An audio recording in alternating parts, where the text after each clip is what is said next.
harassed me is still in jail, and he threatened to kill me. Well, that actually goes guy? against you because one of the two guys is locked up. So you don't have a fear that it's him coming in. Have you been threatened recently? I mean, this is what I get this would threatened be. every day, mostly by Seth. You're listening to the Bubba the Love Sponge Show.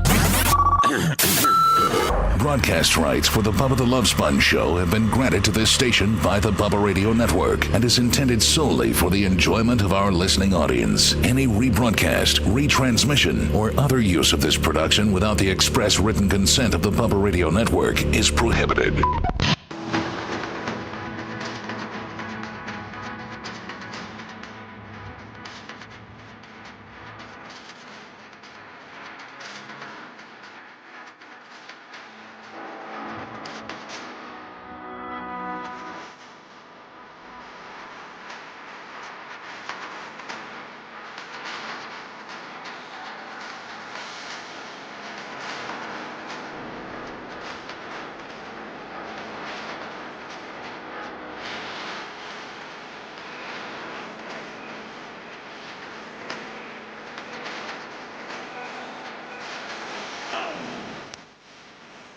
Louie, it's the modern day pussy caper. When I keep the music rolling a little longer than normal, just the fans just anticipating and the numbers on the various platforms continuing to build. You just give them that little tip. Giving them the tip. Especially this song. Especially this. sounds like the Killers on Xanax. I like it. Well, at least it's common Dr. Dan down. JHM3, 1999 Super Chat. Was there a comment there, Lummy? Seth's Operation Pigmentation 2 is awesome. You know what? I actually had Gooch texted me yesterday. Now, you know, Seth, you know Gooch. He's stiff. Oh, yes. He didn't really say much. Stiff and scary. He's stiff and scary. Dan, you're familiar with Gooch, aren't you? Yeah. Yes. 6'5", massive, 450. Jeez. Just a mountain of a man, but just doesn't say much. Takes it all in. You know, very much a gentle giant. Now, I've seen him rage before, but just it takes a lot to really get him going. If he doesn't like you, he just simply avoids you.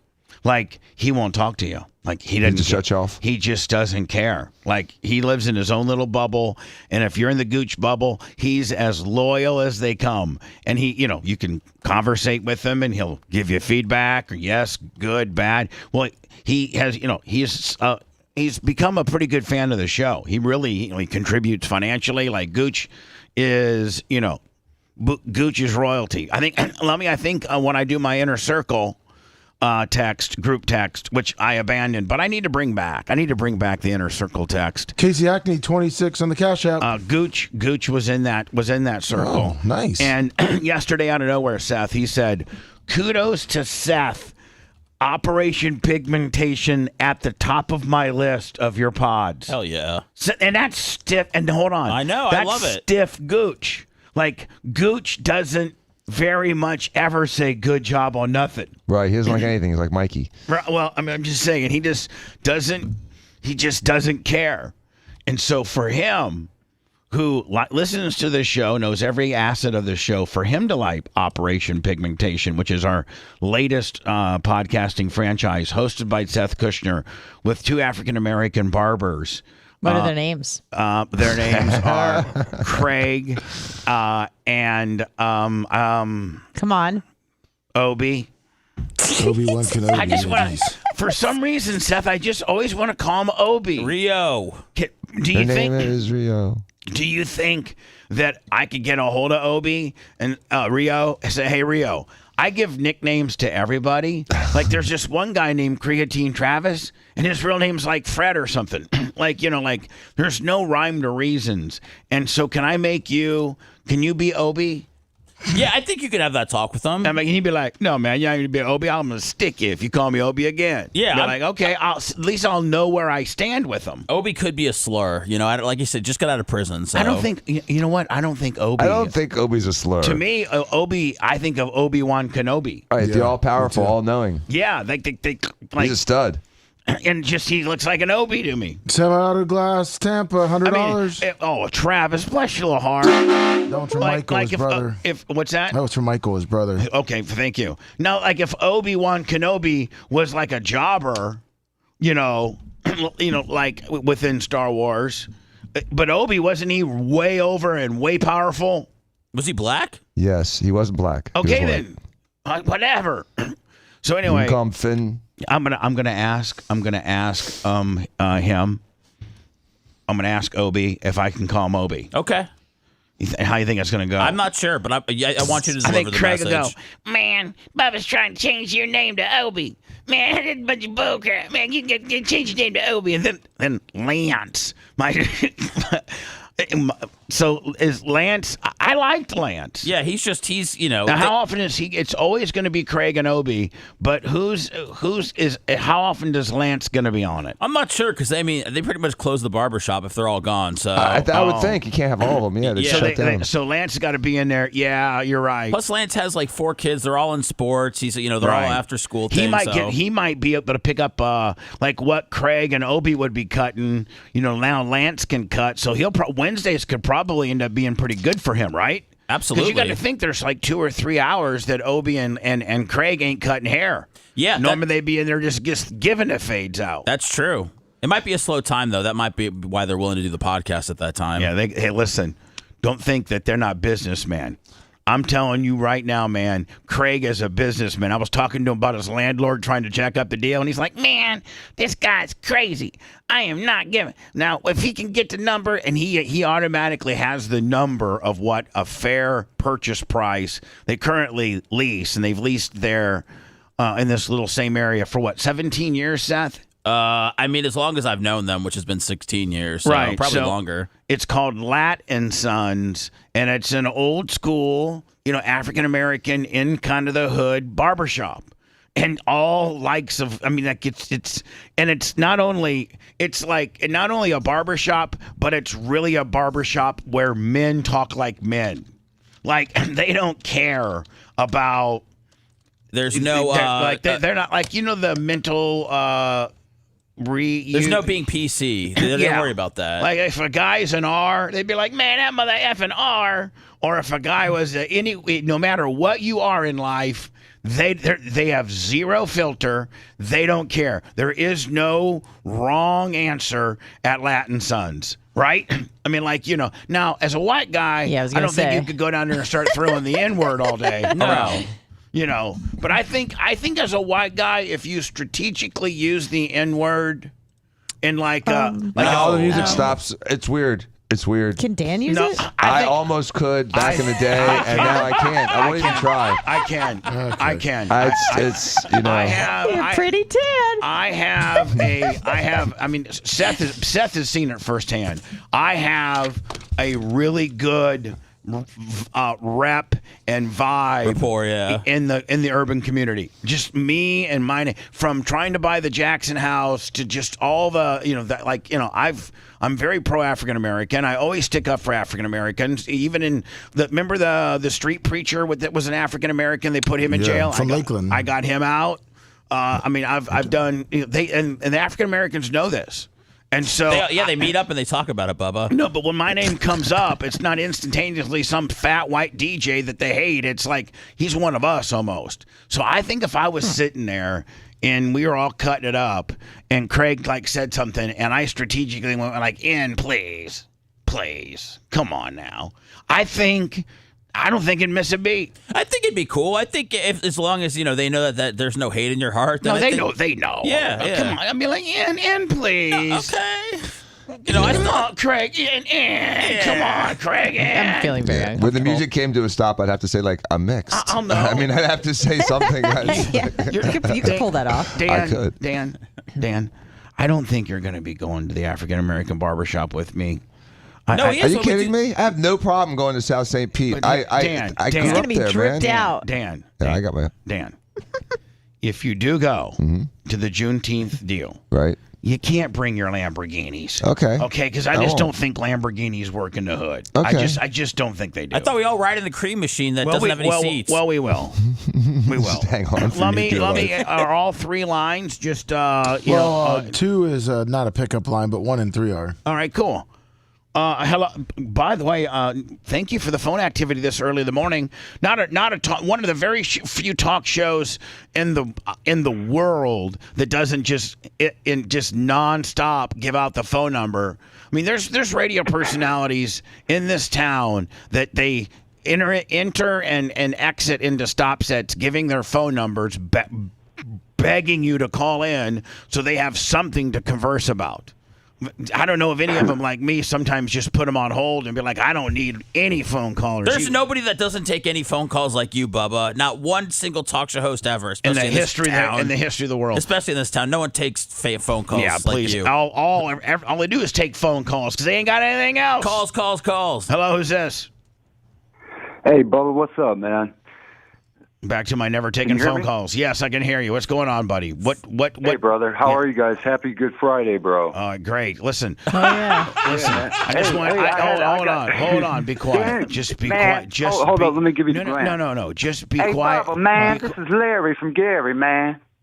Okay, this is Larry from Gary, Indiana. I'm calling because all right, so the white guy that can do a Larry from Gary from Indiana impersonation. Oh my God. I did not ask for that, and let me just draw a definitive phone call line in the sand right now, so that it's Freaky Phones Friday. In full disclosure, if you call the show, I just don't need you to call in and talk about how cool the show is and how great the show is. We already know that, okay? I was our number 1 fan. Yeah, but call in with some substance, okay? Call in with something for us to talk about, all right? Contribute. Yeah, something like, hey, Bubba, man, what about that P. Diddy deal, 50 Cent's wife's up in the mix and everything. I heard this and that.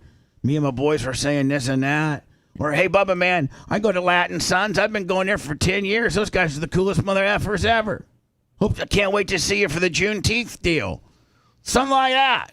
Larry from Gary. Yeah, not Larry from Gary that can do an African-American impersonation as a white guy. I find that, quite frankly, as an honorary black guy, offensive. Oh, God. Hello.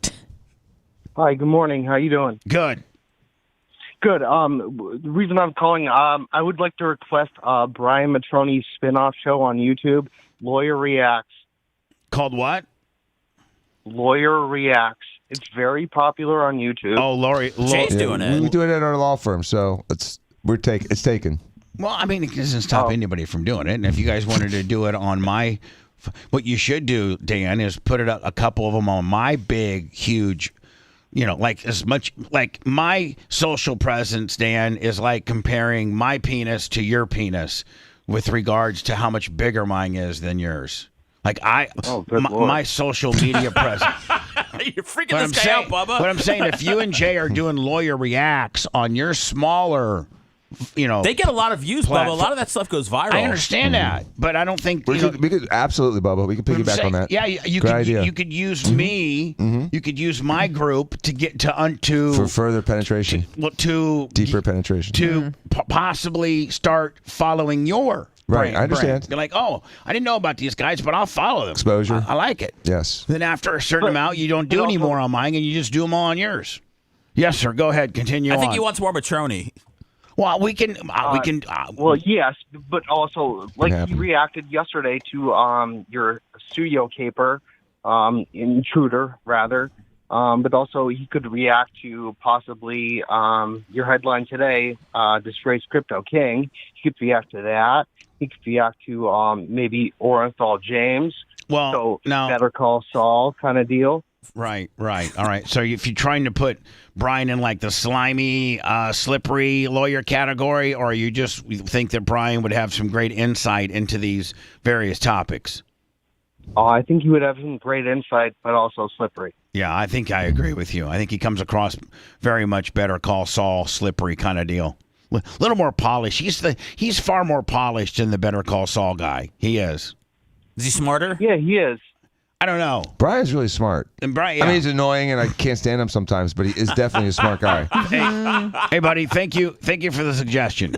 So is that what they're doing, Seth, on social media? Is they're having lawyers now, like, watch footage of various things and then lawyering it up? Yeah, it does well, the reaction videos. They have doctor ones, too. Do they have radio personality ones? I mean, they have YouTubers just reacting to other YouTubers, essentially. I mean, pick up 2 or 4. You know what you can do, Bubba? Don't pick up 4? No, it's only the ones on hold. So 1. I wonder if you watched videos of popular streamers do content and commented on it, how that would go. 81390 Bubba. I don't know. And has anybody ever broke us down? Hello. What's up, Bubba? Yeah. Happy Freaky Good Friday. Yes, Freaky Phone Friday that Seth thought of that was stupid. But anyway, go ahead. Well, it is. It's a Freaky Good Phone Friday. It is Good Friday. It is good. It is Good Friday, yes, religiously. And it's also Freaky Phone Friday for us, which I think at this point I'm going to use my power to say we're no longer going to call it Freaky Phone Friday. Why do you keep blowing off Good Friday, Bubba? What do you mean? It seems like you're mad at it every time someone brings it up. Yes, it's true. He's not happy with the Pope. I don't care. I don't participate in any of that. Good Friday. You don't do Easter? Yes, my family does Easter. Okay, well, Easter starts on Good Friday. Don't insult my intelligence. You know why there's an Easter Bunny? Who's the Easter Bunny? I am not an overly religious man. Be like Easter egg hunts. But my mom is still kind of religious, so she for her, yeah, kind of for her. And I don't think I think my sister's kind of like me, agnostic, but your sister believes in God. But I'm sorry. What do you? I don't know that she does. But anyway, maybe she does. You know what? I believe in a God. I just don't know which one. That's fair. You know what? Like I'm saying, that's fair. I believe in a higher being. Mm-hmm. I just don't know what sliver of religion I would identify as. That's why you got to be Jewish, and we just shout it out to whomever God is. Be like, "Thank you, God." Yeah, I don't know. See, I want to be a Jew then. But wait a second. So, what do you think about Jesus, though? I don't know. Not sold on the deal. What type of? I don't know. I don't know why. Here's my number one question for Jesus. Mm-hmm. Is he's listening. If he was so kick ass and he could do so many great things, which he could do anything. Boss, right, basically, he could do anything. There was no power that he couldn't do. Right. Why would you want to take him so early?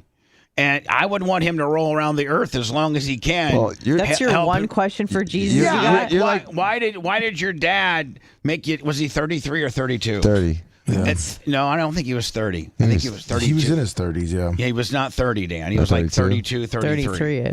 So, like, if you got all this healing power and you can part seas and you can do just really good things for people, he's not doing anything bad for anybody. Why wouldn't you want him rolling around the earth like literally till he's 50 or so? That's pretty much what the thief to the right of him asked him.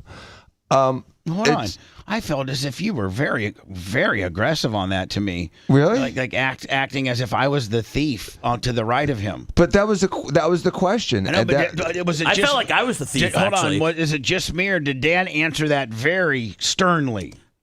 I think it was stern, but I also think that Dan's religious, so I also think that the issues with Jesus and all that stuff. I think might get him perked up a little bit. I'm not being defensive, and I'm not super religious, and I may not even go to church on Easter because of the air show, but the it's not because it's the traffic.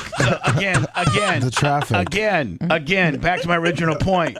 Dan knows the Bible inside and out. He knows how the game that he's supposed to play. I think a lot of Dan's religion is the same religion like I am, and that is whatever religion I do is just out of respect to my mother, because my mother's a little bit more religious than me. Right. So while my mom's still alive and she wants to celebrate Easter, so the family gets together and we all go out to dinner and a little Easter deal. I don't know that at any time during our conversation that we talk about what the holiday we're celebrating is supposed to be. I don't know that we ever. Yeah, I don't think your mom would whip out a Bible or anything. No, my mom will. Oh yeah, Dan's mom will. Yes. My Lamborghini has 2 little crosses on the side from where she blessed it with holy water the other day. Oh, really? That's nice. Well, I mean, she just keeps. I'm like, Mom, do you happen to have any like holy water on you? She's like, oh, To bless my yes, food. I do. And she Where does can't one bless get the car. holy water from? What a narcissistic prick! When insurance isn't enough, you have to get holy water. You have to Wait a second, You got to wait. get your Lambo holy watered. Is it I'm just alkaline? lucky What's to so I'm special just about it? lucky to have Nothing, just insurance on my blessed. truck. So I mean, What some a people dick. carry around a St. Christopher medal too. Yeah, They take it. whatever. I mean, let me. Do you How have about St. Christopher? how about a No. license? How about a license plates and registration and your driver's license? That's the Yeah. only thing that's required for your car. Yeah, it We gets don't you need in to trouble. bless it with holy water or put a St. Christopher. What's rosary. wrong if his car's blessed? It means that he won't get it. He'll stay alive. He'll Yeah. be great. Exactly. All right. I mean, is there really anything different between that and like a good luck charm? You Don't know, you have one of those, Bubba? Like a no, good luck something? Not really. A rabbit's foot or No, not real. No. I mean, I got one thing: a butt pillow. I sleep with this pillow. That's good lucky. It's not lucky. It's just I like the way it feels and smells. Oh my! That's it. Okay, I It think that's a little smells? different. All right, so let's not get into that. Let's get into why you started debating me about Jesus. Only And the guy to the right. and the guy to the right, The thief. The thief Because to the that right. was the whole fundamental understanding of what was happening, that he was sacrificing himself for us. Early, well before he was due, well before at the prime of his life. But what kind of God gives you those alternatives, saying, "All right, son, either you die and everybody else is free of sin, or you don't die." And that's like You don't agree to the terms and conditions? Yeah, that's a hell of a trade-off. Well, it's a good trade-off. You think about one guy. If you're God, you can just go ahead and wash away the sins of everybody right now. You don't need me. Yeah, I mean, why do I got to be part of the deal? Why don't you just say, hey, I'm God, and everybody sins. If you ask for forgiveness and you ask for me in your heart and you say that you love me and that you know me and you believe in me, then that's good enough, my friend. I'm going to wash away your sins. I don't have to kill my son while doing it. Well, you see, problem is that God was pretty stiff, and if you read the Bible, the early parts of the Bible, I mean, he would really stiff. I mean, stiff. Think about how So he was snowflake pissed. we are now compared to where God rolled around in the Old Testament. So Jesus was kind of smelt playing you. interference a little bit. Well, no, it was. They had women had to go to period huts, didn't they, in the Bible? Yeah, I still do, by the God Can was you so imagine? pissed Hey, off. Seth, where's Hannah? Oh, she's got 2 more days in the period hut out back. This is all new to me, actually, so, but I don't want to squirrel anybody. I'll just look it up on my own period hut. Go ahead. He was so pissed that evil God? bitch Eve gave the apple to Adam. And he was, I mean, he had held a grudge, like a Bubba grudge, like a bad Bubba grudge. Because it was his first 2 people on Earth. I and know. they're already And being- they dicked him over. Yeah. They completely screwed him over. That's on him, buddy. Well, no, maybe Doesn't mean you kill your son over it's it. on people. And so, in order to save the next 7 billion people on Earth, And this is really because he very- decided that the only way to do that was Jesus dying for our original sin. I just cannot comprehend that there's this power in the sky that can make people and do stuff. You just said you believe in God. You just did. I changed my mind. I don't know, man. It's all right, I kind of think that maybe Is it just an accident, Bubba? Didn't we just kind of start, over like planets colliding and Earth and glaciers moving and Are you things trying to like say the that? Big Bang? And like this little Well, who put the this Big little Bang into effect? This molecule in the ocean turned into a frog, and then that eventually turned into me and you. Which makes no sense, absolutely no sense. If you look at evolution, you look how things go. So you're saying there's God big put jumps. There's big jumps. So God put the monkeys on the earth in order for us to be able to. Because I think we came from monkeys. I'm just going to let you know. We did. Well, I Apes, think whatever. that all human beings are a derivative of a monkey. I do. right. And so, did God put the monkeys on there knowing that eventually it'd be us? Well, that doesn't really make sense if you go by the God structure and the fact that then, that means his son was a monkey at one time too. All right?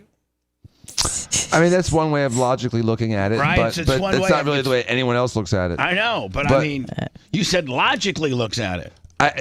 Do you, without having to play the Arlene game or having to play the family as Catholic game or having to, but just you as being a person that is in the upper, 2 or 3% of intellect, as far as school, your education, and as far as where you test on an IQ test, you're considered a very smart person. Well, thank you. So in all of your being able to deduct, equate, and just figure stuff out and how things happen, do you really do you believe we were created or we evolved?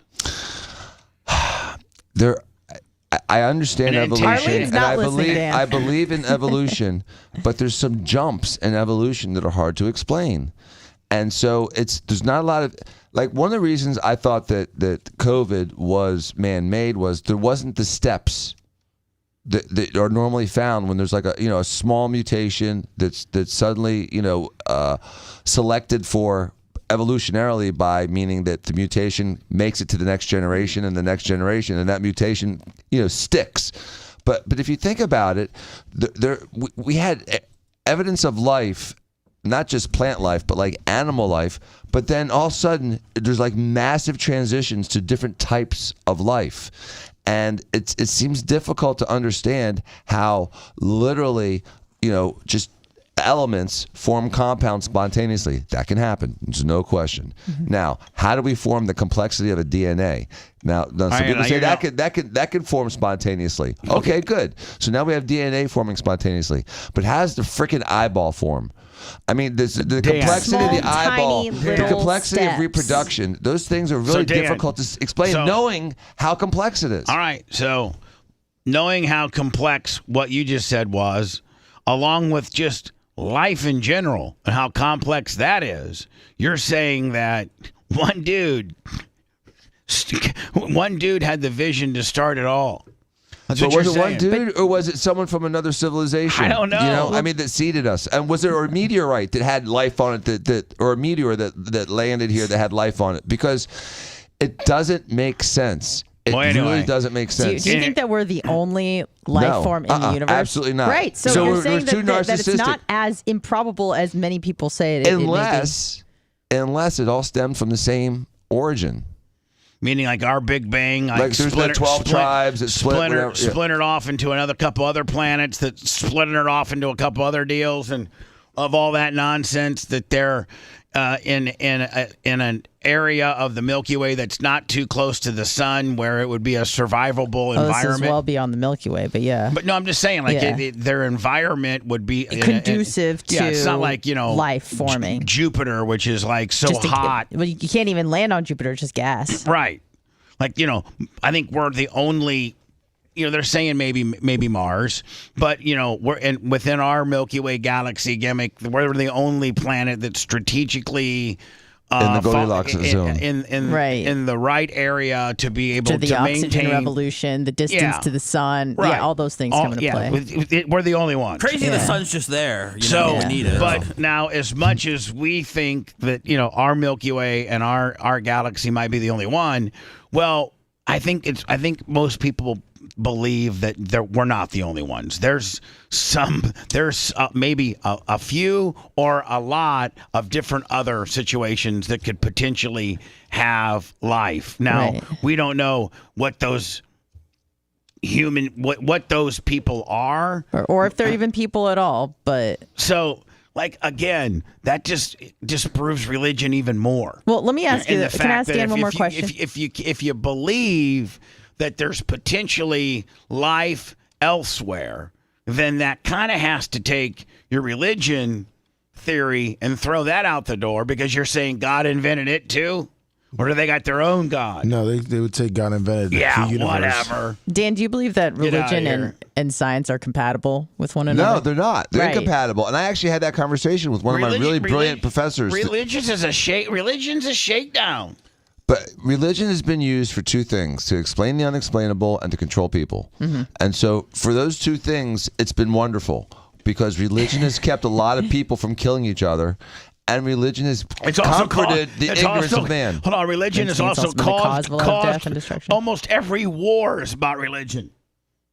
But normal societies function better. The micro society functions better if there's a religion. I understand religions are difficult when religions clash clash with other religions in the world. But if you have a small society, if you have two small societies and one's religious and one is a-religious, I guarantee that religious society is going to do better over the next 15, 20 years. Yeah, because they have order. They have a little bit of a template on how to behave. Right. It's behavior because man is bad. I'm sorry, guys. Man is bad. Oh, I know You how give bad us I a gun, am. we're going to kill something. You give us a naked girl, we're going to jump on her. It's just the way we are. So you're saying Afghanistan functions better than Finland, for example, which is a secular society versus like the Taliban and the kind of control? Or are you just saying that they're easier I'm to taking control? two of the same groups of people. One has religion and one doesn't. And I'm talking like heathen type people. You know what I'm saying? I'm talking like taking 200-300 years ago. The religious societies did better. Even in America, the religious societies did better at first. Gloria Zach, 25 cash up. Thank you, Gloria Zach. Man, we're getting long-winded on this. I got so much going on. Rhett. So anyway, happy Good Friday to everybody. Yeah. If you're religious, Woo. Good Friday. Is this where you like can't eat fish or something? Yeah, whatever. Can't meat. Okay. We can eat fish. Oh, sorry. Yeah. So Actually, that's what everyone eats is fish. I'm Oh, tired, my bad, sorry. I'm tired of religions having food parameters. yeah, the You food think parameters God? are useless. Okay, let's just go ahead. Let's just go ahead and buy into your God deal. You think God, as he's developing and inventing everything from that tree to you, that he's worried about we're going to have these certain holidays and we're going to have food restrictions? I bet you God didn't even want any holidays. I bet you God's like, what do we have to have a holiday for? I mean, Jesus wasn't big on tithing. These human beings are Big real. on what? Tithing. These human beings are real needy Yeah, on give having money to to the have church. holidays, to take days off work. Jesus, God. I don't know if he would say that. I mean, technically, Jesus was saying that the Jesus church at me. the time was a shakedown. yeah, I mean, he even said exactly. it was a The shakedown. church? Exactly. You mean like Yeah. the synagogue? Or? So anyway, happy whatever. Good Friday to you, whether you interpret it religiously or it's just the way I'm interpreting. That's like, whew, it's Friday. Is Saturday anything? Sorry, Seth. No. Go ahead. Is Saturday anything? No. No. So you just Holy have Good Saturday. Friday? It's Holy I mean, Saturday. Holy Saturday. but- Called what? Every day is a good thing. I was just wondering if I could celebrate tomorrow too. Sure. So then Okay. Sunday, I will be going to see my mother because she still kind of believes in this Jesus God gimmick. And You got to dress as the Easter Bunny? no, I'm Oh not my doing God! nothing. I'm Please do. Give everybody a pop? putting on a nice shirt, some Pastel color, maybe. some kind of button-down gimmick, and we're gonna go to a place near Tara's and have like the brunch gimmick. Then I think we That's go nice. back to Heading to Tara. church. Then we go. No, there's no church at all. Like, and I don't even know that anybody will even make any religious references at all. It's I just think it's a nice time for a family to gather. yeah, exactly. Yeah. See, I could deal with Easter if they'd say that. Easter, nice time for a family to get together. Yeah. I didn't know they had to say that. I thought it was kind of came with the territory. I know, but instead you can be like Easter, where we celebrate. Where he rose from the dead. Where they put Jesus inside of a cave after they killed him, and then after 2 days he hulked up, tore his shirt off, kicked the big boulder out, killed the two guards that were guarding. Put him to sleep. Okay, put him in sleeper holds. I'm sorry. Put him in a triangle choke. He was at Jerusalem jiu-jitsu. Krav Maga. Well, technically, an angel instead did of all Tampa, that. instead of Gracie Tampa, he was at Gracie Jerusalem. Yeah. Well, no, Put a powerful angel came down and rolled the stone away and, Yeah. and choked out the two Angel by the guards. name of Hoist Gracie. Yes. Powerful angels, which by the way, Angel horse. hold on, powerful angel, which by the way, in the religious realm, angels are like these transparent, ghostly like things. That's how they're portrayed, are they not? Yeah. Right. Satan was an with these angel. little wings. Oh, that went rogue. And came down and kung fu'd this big ass rock that took like 55 bulldozers to put up there. And then they had these two real thick ass, like Titus O'Neil looking dudes sitting there holding the, guarding the tomb. And next thing you know, this little angel comes by, moves the rock, and then Jesus comes out. I guess he puts some type of, I don't know, rear naked choke on these dudes. Boom, boom, because he went to Gracie, Jerusalem. I heard he was like a purple belt. Maybe I think Jesus was a brown belt. Oh, Jesus is a black belt. Come on. Jesus was a Why brown would belt. he be a black belt? Because I mean, I don't know of too many. I mean, That's a country song, by the way. What? Jesus was a black belt? Yeah. Jesus was a black belt. All right, so we'll give Jesus just because he's Jesus. He's a black belt. Did you know Satan was an angel? I bet you Satan was a black belt too. He was. So Jesus, with his black belt skills, because he went to Gracie, Jerusalem, went and Gracie, yeah, Bethlehem. exactly why. So wait, Lovey, is the devil an angel that got kicked out of heaven? Yeah, he was a fallen angel. Why? What did he do? How did he piss Well, God he was off? actually one of Competed the with most him. powerful angels, and like a lot of people, so he hulked up because he wanted to sit next to God. He wanted to be the right hand man for God. Right, and God said to said Jesus, no. I want to keep my son, and you know whatever. So he gathered a bunch of other angels to go hulk up on God, and God cast him down to hell. So Satan's kind of like Spice Boy. So anyway, whatever. So then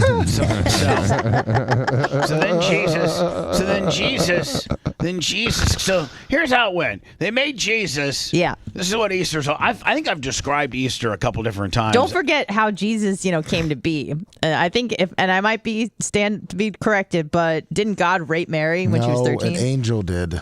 Yeah. So don't put that on But God. I thought Jesus' dad was. You know what? It God. sounds like religion's a lot like There was the no mob. penetration. It sounds like the religion's a lot like the mob, and God's the head of the mob, and he has all these angels are doing all of his dirty work. Yeah. Sounds like those, it to me. those are his captains. The angel took God's seed and implanted it into Mary. Oh, that's Okay. convenient so, for God. So God actually God had is Diddy. Artificial insemination. God actually had a way to produce semen. Yes. Wow. Can you imagine his Can you imagine God's just hog? perfect penis? Whoa. Why God's is he a perfect man? penis. See, that even further makes it dumb. Well- And the fact that God had a penis in order to produce a seed, in order for an angel, an invisible, like Wonder Woman kind of deal, flying down to this manger because because the inn didn't have a place for Mary to stay, and Mary was pregnant with Jesus At 13. through the seed of an angel, and Joe, who he never even had sex with That's debatable. with Mary. Well, I mean, Wasn't she a virgin? Jesus wasn't his dad. He wasn't his daddy. Well, a couple things. Joe wasn't Jesus. You are not the father. A couple things. First of Joe's all, wasn't Jesus. That should be a country song. Joseph wasn't Jesus' daddy. Joe wasn't Jesus' daddy. Uh-huh. That's a great song. You're right. Joe wasn't Jesus' daddy. There you go. Factually. But there's a question as to whether or not Joe and Mary had more children after Jesus. did have more. They did have more. There's- That's what's. Those are So she Jesus'. probably didn't die a Those are virgin. Jesus. Those are No. Jesus' Yeah. brother. What were their Jesus- names? And Jesus I had don't know, but brothers. I like to be Jesus' stepbrother rolling around. I'd be rolling around them villages Half saying, brother. "Hey, brother, don't think I don't got a pretty powerful brother. Yeah, you Better kick your stop. ass. Yeah, you better stop right now." Bubba Turn into Christ. salt. Bubba Christ Jr. or something like that. So then hold on. So then they build this character. This human being is conceived named Jesus, and he got conceived through this woman named Mary as his mother, but she was never impregnated by her husband Joseph. She was impregnated by this guy in the sky named God. He sent his seed. Via an angel. He sent his seed down. Did he send it like in a Dixie cup, or did he send it in how did he send it? cryo freeze liquid nitrogen with Yeah. a syringe So, and a With a whole drone turkey kicker. based. Yeah. Impregnated, which just makes this even more outlandish. Yeah. And then she gets pregnant with Jesus. They have Jesus. And then Jesus, till he's like 33, rolls around like a carpenter, kind of like a hippie, like a surfer, almost like a surfer dude. He's just like not, he's I think he laid low. I mean, aside from the did. time when he, went to the church and just tried to be disruptive as a child, he laid low till he was about 30, and then I think for the last 2 or 3 years is when he did his tour de Jesus. Yeah, he went on tour. When he had Jesus his finally went on disciples tour, and women. then on tour, man, the tour abruptly ended when he goes to this town where this Pontius Pilate dude is the boss man, and Pontius Pilate thinks that Jesus is a fraud because he's rolling around telling everybody he can do all this stuff. So Pontius Pilate, who was pretty, whatever, pretty practical at least, said, "Listen, you know what? You're spewing a bunch of nonsense. You can't do any of this. You need to go and carry this 5,000-pound cross up the 2,000-foot mountain. And there's 2 other dudes we got caught stealing some chickens or something. And we're going to hang, we're real stiff here where we live in Jerusalem. Real stiff. Technically, the leaders of the temple got mad because Jesus said to stop giving them money. Right. Because They it was felt a threatened. big. So they're the ones who wanted Jesus to was kill like, him. "Hey, listen, Joe Biden, stop giving out free money, Yeah. bitch." And So Pontius Pilate he wasn't threatened by Jesus. He just wanted to keep the crowd happy. He could have cared less about Jesus. Yeah. He didn't like the fact that Jesus didn't recognize, the dictator of Rome at the time. Yeah, well, so Jesus gets given the good news. You get to carry this 5,000-pound cross or however much it Who was. was the Roman Empire at the time? Do we know? Yeah, so he had to carry the cross and go up and hang it So up there. so they carry the cross. Two other dudes carry the cross, but they got convicted of real crimes. They were like stealing chickens or something, and so they hang Jesus on a cross with these 9-inch nails right through his palms, and then put his feet together and do a 2-for-1 down there. Right. And then he hangs there. And then they shoved a sword in his side. And they shoved a couple. Yeah, they did that That's because not nice. Jesus ain't dying quite as fast as they want him to. They're like, man, this guy might be something here. They broke the legs of the other guys, but they didn't break his legs because God said that Jesus would never break a bone. Oh, sure, right. Right. I know. But hold on. But as you scoffed at me and said the thief beside him asked the same question, bitch, I think every one of us would be asking the same questions if we're hanging up there on the cross and the dude in the middle claims to have all these powers. Hey, it'd be a good time to use some of those right now, buddy. Well, that's exactly what the guy next to him said. Yep. That's exactly what the guy next to him. And then the other thief is like, wait. That's what I would have said. Well, I understand that. And then the other thief is like, hold on. That's not the case. He understood it. And so Jesus saved, I think, one thief and not the other. Correct. Whatever. He said you'll be sitting That next in to me itself isn't in very heaven. Jesus-like. You're supposed to forgive all, right? That completely shoots your religion. Forgive all if you ask for it. So then they went and said, okay, Jesus is finally dead. Let's take him down to this cave, throw him in here, put a big-ass rock that even a D10 couldn't move, and two big, thick-ass Titus O'Neil looking, trained at Jerusalem, Gracie Jerusalem. And then, so hold on, just so I get it straight, I just want to make sure I know the holiday that I'm celebrating this weekend, okay, with my mom. So then this angel, this Wonder Woman invisible jet gimmick comes down here because angels are invisible. Yeah, it's got the Wonder Woman jet. Yeah, and so they come and they move the big ass rock, and Jesus, I think, has some hand-to-hand Muay Thai type stuff with the two guards. Then Jesus goes into the town, and everybody's like, "Oh my God! Just a couple days ago, I saw that guy hanging on a thing, and now what the hell?" I know we put him in a cave with a big ass rock and two stuff. What the hell? And he's like, my dad, God got me out of all this kind of. I'm here, and then it was only a couple weeks that they and then Jesus went to this hill or something after he'd been free for 2 weeks, and then just and he ascended. Like he was Chris Angel into the heavens, and then that's just the end. Right? And didn't Christianity the end only get its legs 200 years after Jesus' death?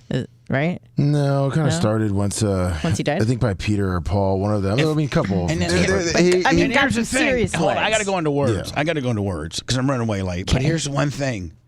And none of this, all of this stuff we've talked about, none of it's really, really been proven. It's not. No, it's faith. Whoa. Some dude named Jesus was absolutely hung on a cross 2,000 years ago. That's factual by history. If you believe that the Greek and Roman cultures were actually real cultures back in 2,000 years ago, it's historically documented that guy was hung on a cross. Do we know, though, of the other things when he parted the Red Sea? I don't know. Is there any documentation? That was Moses. I mean, I wanted to see that. Yeah, that was Moses. But when Jesus walked on water. When he walked on water and changed water into wine, and we don't have any documentation of any of that stuff. Cured leprosy. Did he do that? We have none. There's no documentation of it. Nothing except faith. And then that goes right back to the original deal. Religion is used to control people and keep them calm, give them a kind of a roadmap of being a good person through these various fables, if you will. I would feel better about that. That's what religion is. Religion is these various fables that make you feel good, that have some type of learning lesson to each one of them. and it keeps the crazy people that follow religion, in order. Or that person that's really sad because they lost their mom or their dad and they can't quite deal with it. Then they turn and they think that their significant other is in a better place because that's what they would want. But really, their significant other is just those ashes that are there on the counter. I believe in you, God. I believe in you. I believe that when you die, I believe that when you die, it's just over. Sure, and you could believe that and still believe in God. Oh, okay, then great. Show me that one. Okay, that's being Jewish. Okay, then again, back to like something I said a couple days ago. I want to be a Jew, bad. Wait, Seth. I'm sorry. I know we're about to go to break, but one quick question: Jews don't think they go to heaven afterward? They die? No, they just die. Don't we reference heaven? You don't go to heaven? No, really? Jews just end up. What's the so the world's right? that whole beginning of every prayer, isn't that like God of heaven? I feel like heaven is referenced. Hell is not. There's no hell, but Jews don't have a hell. No. See, wow, what a good deal. Isn't that great? See, I need to be a Jew immediately. Exactly. Sign up. Yeah, I'm just telling you. Let me do a couple little. I gotta go. I'm way late. But Seth, I don't know where you saw this at, but thank you for the heads up. Remember, Lummy, when Orlando from Wild 94.1 got in his DUI? Oh yeah. Well, Jesus did not take the wheel.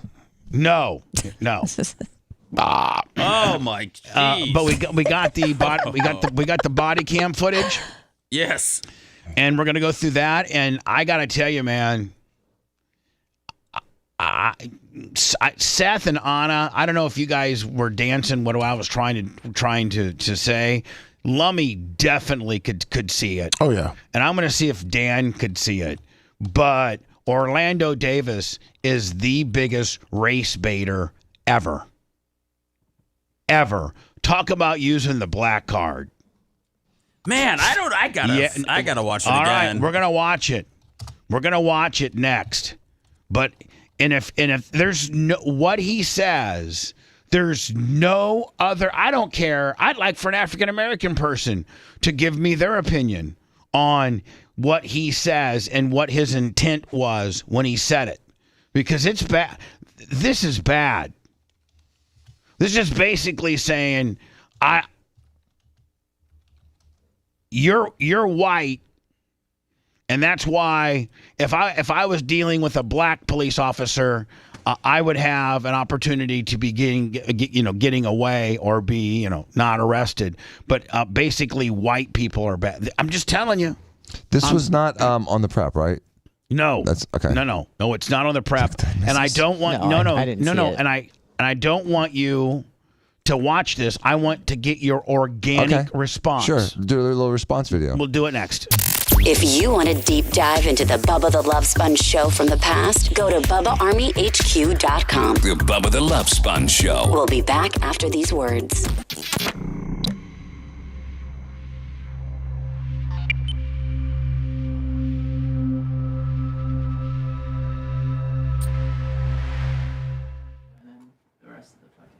So there's no heaven to go to after you die? Then why follow it? It's got to be a I mean, when was that Hogan short from 2022? Right? Yeah. I'm investigating. Do Jews believe in heaven? They gotta believe in heaven. That's what I was thinking. Didn't Moses? That's when Moses went on. I feel like it's like implied but not referenced. He went on a chariot of fire up to heaven. Jewish afterlife. Not only is there heaven, but there is only place suitable for reward. Huh?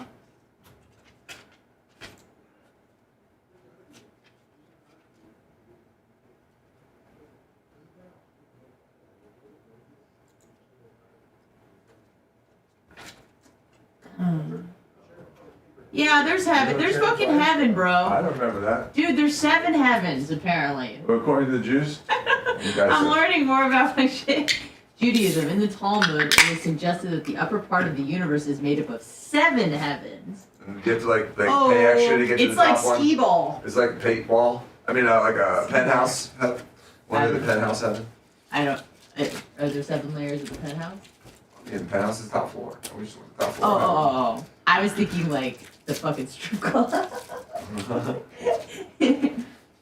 7 heavens. You want to be in the basement of heaven. You want to be in the penthouse of heaven. No. And then you get to a higher level if you're a better person? I was thinking it looks like Skee-Ball, the arcade. Oh, wow. I don't know anything. It does. I quit when I was after my bar mitzvah. This looks exactly like the ski. I know. That's what they modeled it after. They probably did. I don't know. That's what happens when you stop your Jewish education at 13.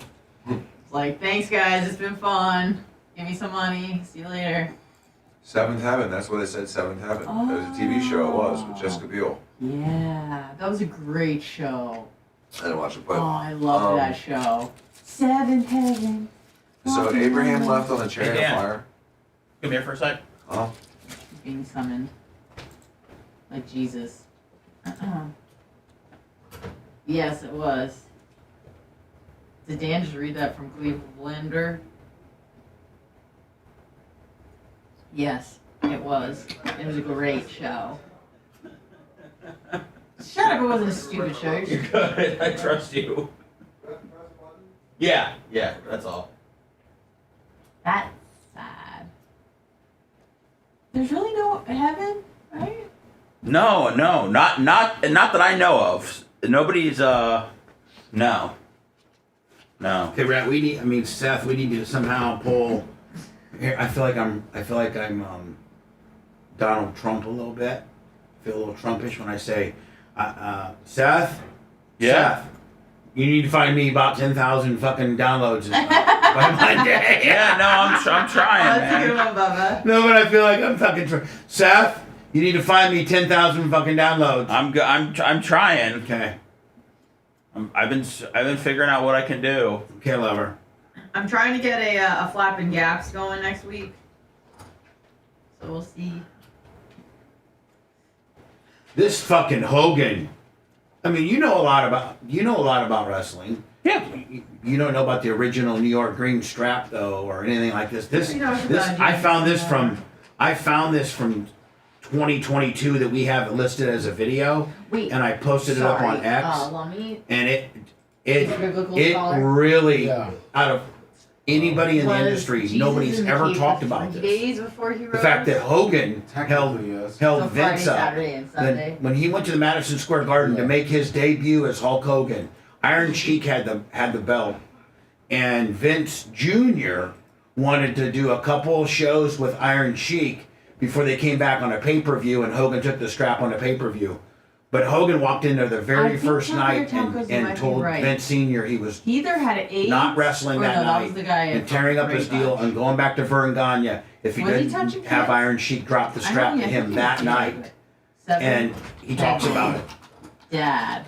Did you drop it? Steve. Oh yeah, Sheik dropped it, and Sheik was so mad, and Vern Gagne. Is that why Sheik's chick was always hating Hulk Hogan? Oh yeah. Yeah. But listen to this. Hold on. What people don't realize is, and this is validated and true, and it talks about it, is that when after Terry left Vern Gagne and Terry blew up in '83 with Rocky III. That's where he blew up. Was he a wrestler before that? Yes. Okay. All over, mostly down here. Okay. All over, and he went to Japan and wrestled. Yeah, He was Terry Boulder.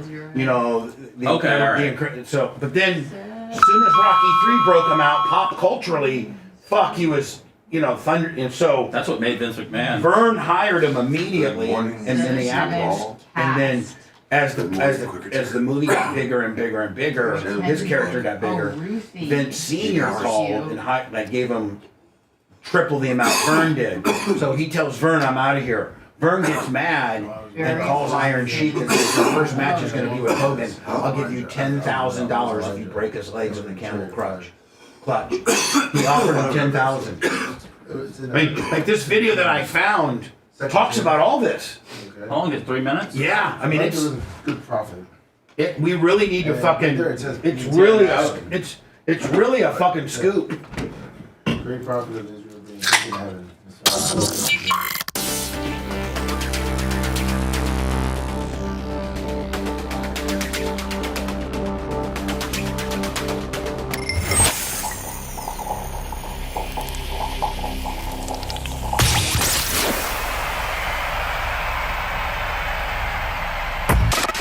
Make sure you subscribe to Bubba Army HQ. Otherwise, Bubba will have to take action. And there's a lot of power behind those short arms. You're listening to the Bubba the Love Sponge Show. Now back to the BRN. Lummy, Jonathan Morris, whose son, potential prodigy son, who's in 8th grade, is 6'6", 240, averaging about in 8th grade, got all kinds of, like, I think IMG's already offered him a deal. The Lake Mary, he's, his middle school naturally feeds into Lake Mary High School. So usually, whatever middle school you go to, you've already, where you're going to go to high school, unless you move, is somewhat predetermined, unless you go private. Would you guys not all agree? Like, Yeah.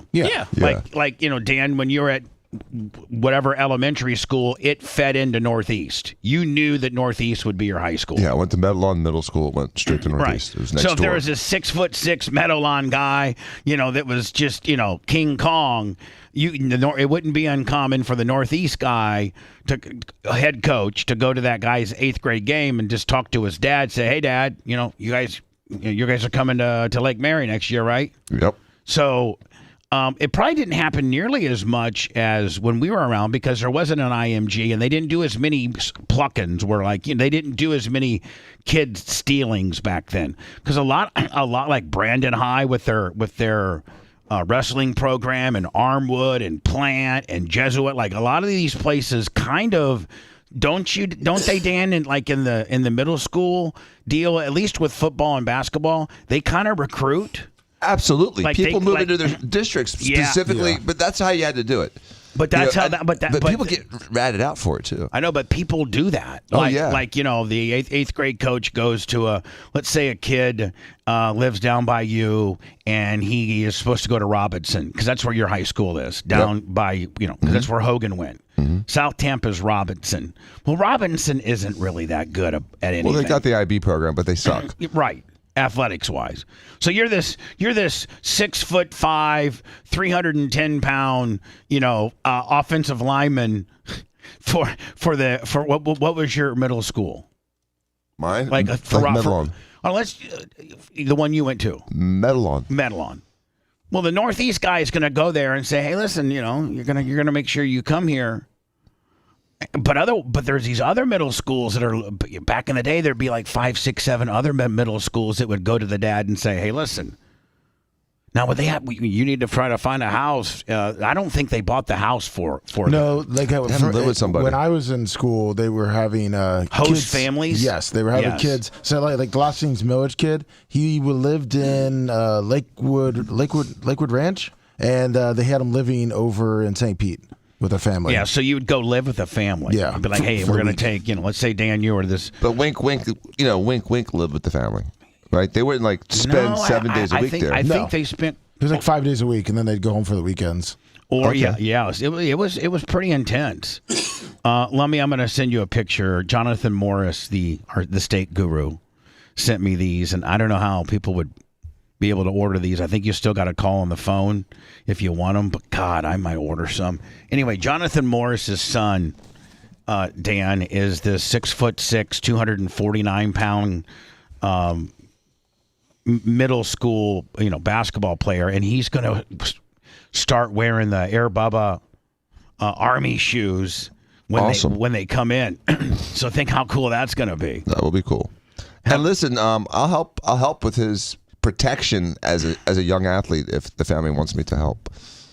What does that mean? Like help him represent when people are coming to him with deals. Oh, okay. Hello. Try to screen them. Hello. So I can tell Jonathan Morrison, hey, Jonathan, if your son starts getting some which is inevitable, is getting attracted. Hold on a second. I said hello initially. You didn't say anything. Then I continued on my monologue, knowing that I'd come back to you when I finished my monologue, which is, listen, Jonathan Morris, if you got people approaching you about deals and things, or moving or going to IMG with regards to your son, let me get you Dan's information. He can rep you. Right, Dan? And thank you for the tomahawk. It was unbelievable. The best meat you'll put in your mouth. It was delicious. And he would love to just smash Babyface against the wall. All right. Well, let's. Okay. You're not confounding things. I'm sorry. You're not bettering yourself with representing his son. Okay, showing that violent streak like that. It's not mine. Hello, who's this? Jesus faked his death. Okay. Just like JFK. Like Hitler. Elvis. A.B. Winehouse. Rhett, I come to you. Friend, not foe, and I'm in a really good mood right now because it's Friday. You know what? It's Good Friday. Good Friday. Yeah, exactly. I like that. It's Good Friday. Let's get the cash cube fired up. I'll be celebrating Easter with my mother and my sister and the Merch Crick and the Filthy Egyptian, and we'll then be going back to Tara's house and hanging out a little bit. So. Happy Easter in advance to everybody who celebrates Easter and out there in the world. Easter's less fun once you can't do the kids and the Easter egg hunts and all that kind of deal. We live vicariously. I mean, I think Christmas is the same way. As soon as your kids don't believe there's a Santa Claus anymore, then Christmas sucks. Yeah. Can we? Really? Yeah, come kinda. on. Like right now, it's starting to suck for me. Yeah, kind of. My kids are over it. So what's that, Seth? Can I call Tara and see if she'll hide Easter eggs around her house for you and see if you'll go looking for No, them? I would never. Unless they were filled full $100 bills. Am I going to go Zannies. Easter egg Quarters and dimes. What about some marshmallows? No. So, Rat, Rat, are you there, buddy? I don't know what mic. Yeah, I'm here. And which mic are you on? My seat. Oh, you're at your seat. Okay. How's the little puppy doing? She's good. She's sleeping. Oh, she is. Okay. Why is she so quiet today?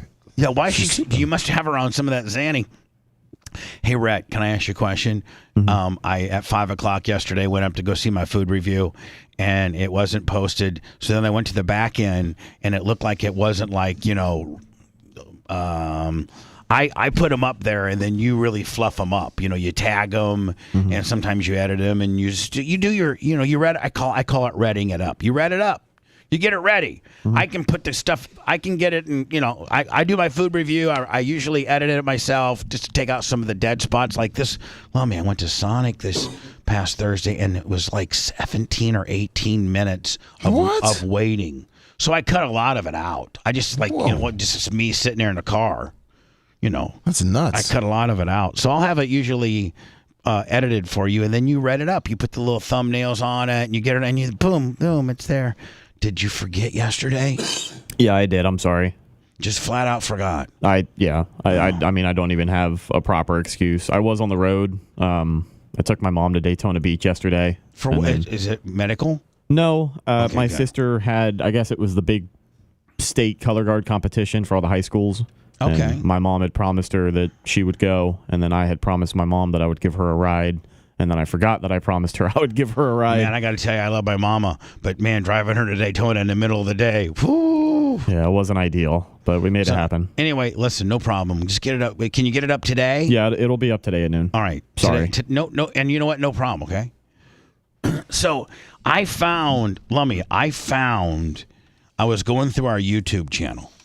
Yeah. And I found this video that Rhett put together. Maybe you and maybe Gary, Gary did most of the heavy lifting on this one. I was getting ready to say Gary Cantrell. By the way, I don't know that I think Gary Cantrell near enough. I think Gary Cantrell does so much stuff for us that I don't recognize and or thank him for. So Gary Cantrell, I am so appreciative of the things that you do for us. You do a lot of things for us, and thank you. Thank you. Not to underscore, what Rhett does. Rhett's the main guy. But, Rhett, I think even you said Gary Cantrell helps you out quite a bit. Yeah, absolutely. He's a savior. Thank you, Gary. Lucky to have him. Shadow Panda won 1,500 bits. So, Lummy, I was just going through our some of our stuff that's been posted. I was going through our YouTube, channel. Yeah. And I stumbled upon this. And then I was thinking, oh, my God, if the right wrestling people got this data, or maybe if Rhett could I think he made shorts out of it. I need to go find the shorts for it. I sent Lummy the link for both of them. All right. Let me send the three to text them to me. Text me the three, because I had Hogan and Brian Knobbs. And by the way, this is on our YouTube channel. It's buried, though. It's like from 2022. So just what would you search, Lummy? Like, let's say if people were to go to our YouTube channel, they may not be able to scroll down and find it. They may have to use the search engine. And if you can't type in Hogan because we have 54,000 videos of him. Type in Hogan screw job. Yeah. Yeah, Hogan He shoots on Bret Hart. Hogan screw job or Hogan shoots on Bret Hart. Yeah, the big thing in this video is him denying the Montreal screw job. Right. So the Montreal screw job, which is and Seth, you're very much a pro wrestling aficionado. Yeah, sure. The Montreal screw job is recognized as one of the big pieces of it's just one of the biggest things to ever happen in pro wrestling. Yeah, I mean, because it was real that Bret Hart was not happy, and he showed up by spitting in Vince McMahon's face right after the match. Do you know the shoot on how he knocked Vince out? Afterwards? Yeah. I remember it. I don't think I know the story. Yeah, the story is this. Here's the story. Vince came into Bret Hart's Bret had his own locker room. Came in there because Vince was going to be like a man about it and say, Bret, I just want to let you know that was my call. Sean did what he was told. This wasn't anybody trying to screw you. I screwed you. I did. Me, the president of this corporation, because if you remember right, Bret Hart was scheduled to go be on WCW with Hogan and the boys. You know, this was like a Friday or a Saturday. Like by Monday or Tuesday, Bret Hart was going to be out of there. And so they couldn't let him keep the belt. But he said he would drop it, but he didn't want to drop it in Montreal. Right. He was going to drop it like the next night at a house show or something like that, and Vince just didn't think that made any sense. So they told Bret Hart, you're going to go over, of course, and they were in Canada, Montreal. And, you know, Bret Hart is from Canada. And so Bret Hart had it in his little head where there's no way they're going to make me drop the belt in my own country. Because I think the next night was like in Buffalo or something like that. You know, like not in Canada. They'll at least let me drop it there. Well, Vince gets with Sean and says, we're going to, get him in the, what was his finishing move? I forget what. The sharpshooter? Yeah, Bret Hart? Yeah. What was. HBK? What was. Shawn Michaels? Yeah. Shawn Michaels, what was his finishing? I think it was the sweet chin music, but it was you're thinking of the sharpshooter. Yeah. Bret Hart's submission was the sharpshooter. Right. So even furthering the effery, one of the spots called for Shawn Michaels to get Bret Hart in a sharpshooter, do a 1-2, then Bret Hart kicks out of the sharpshooter and then gives the sharpshooter to Shawn Michaels, and they go home. Boom. Bret Hart's hand raised, still keeps the title in his country. The next night, you'll drop it at a house show or a regular TV show in America, and you're out of you're going to, WCW. Well, what Vince did is Vince told the referee, there's only 3 people that knew. The referee, Sean, and maybe JR or, Pritchard or one of the dudes, but like not even the Taker. And Seth, the Taker ran the Taker ran the dressing room. So usually if Vince had something to do with one of the boys, he would tell the Taker. And the Taker would be at least up to speed on it. Not that the Taker had to pre-approve it or to know it, but the Taker knew that when the boys came in the back, start screwing around, he knew that he could have, but he didn't even know. Well, I wouldn't want to tell anybody either about this. So I had Brian Knobbs and Hogan in on the studio one day, and we start talking about the Montreal screw job. And Hogan takes kind of a pro-company approach, and Knobbs takes a, man, they really screwed over Bret Hart approach. And Hogan starts with this, innocent Vince pro-company kind of deal. And I call Hogan out. And a lot of people don't know. A lot of people don't know this. But when Hogan, in 1983, when Rocky III came out, Hogan exploded as this Thunderlips character. Like it was the first time I think any of us had probably ever seen this guy. Most of America. Now, you guys living in Florida may have seen him because he wrestled regionally. Right, I did see him as a kid before that, so I did know who he was, and I thought it was interesting that he made it to the movie. Right, so you're like, man, a guy from that I see down at the Armory because he wrestled this territory, all of Florida and a little bit of Georgia, but like people in Indiana. All we knew was like Dick the Bruiser. We didn't know who. That's interesting. Terry Boulder we didn't know who this because wrestling was really a regional thing. Mine was the Ohio Valley, which was like Ohio, Indiana, Illinois, Kentucky, and then like Vern Gagne had like Minnesota, Wisconsin, and the Montanas, and then there was a territory that Bob Backlund wrestled in, which was based out of like St. Louis, and then there was the Von Erichs of Texas, and then there was the Mid-South, with Ric Flair and those guys, which was all the Carolinas and things like that. What about like Dusty Rhodes? Was he regional to Florida area? Yes, southeast. Yes, that in the Carolinas. So yeah, Dusty Rhodes was a regional guy too. So Terry Hogan, he does Rocky III. Now all of America knows him. So Vern Gagne. At this point, Terry's wrestling over in Japan, or he's wrestling down here. But so in Japan, I'm sorry. So after Rocky III just continues to get bigger, because Rocky III was huge. So Vern Gagne from Minneapolis calls him and say, "Hey, I'll pay you like $500 a night to work." It was an unbelievable amount of money back then. So Hogan, who had met Linda earlier in California during the Rocky shoot, they moved to Minneapolis and start working for a guy named Vern Gagne.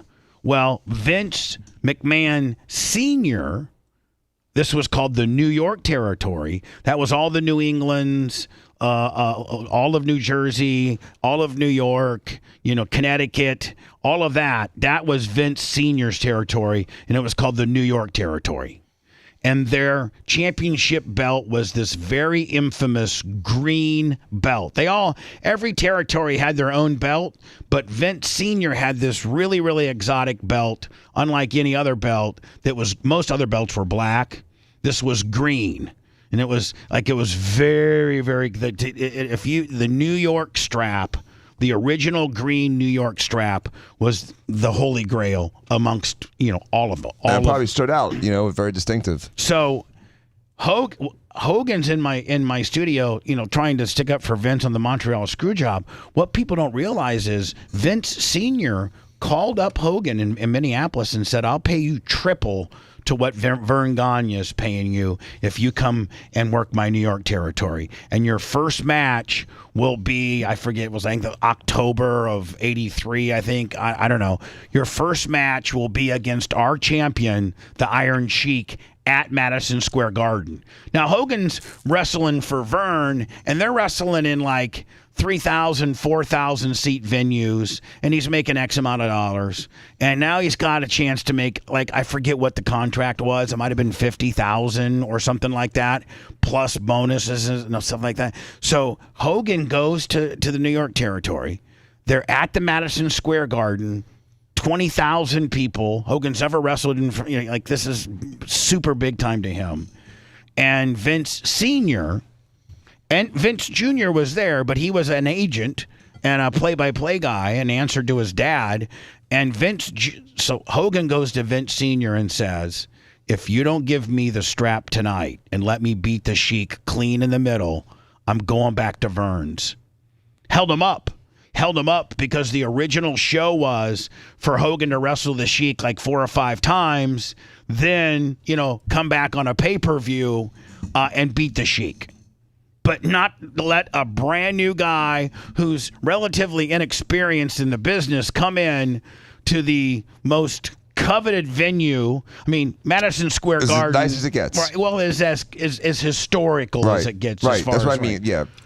There's been big time Rocky Marciano fights at the Madison Square Garden. It's an absolute. Iconic. It's like the old Yankee Field. It's iconic. Right. And so for a guy that's never been in with the business, that's only been in the business 2 or 3 years, to roll in here and to on his first night at Madison Square Garden take the strap from the Iron Sheik is unconscionable. Like, there's no way. But Hogan held Vern Sr. up. He held him up.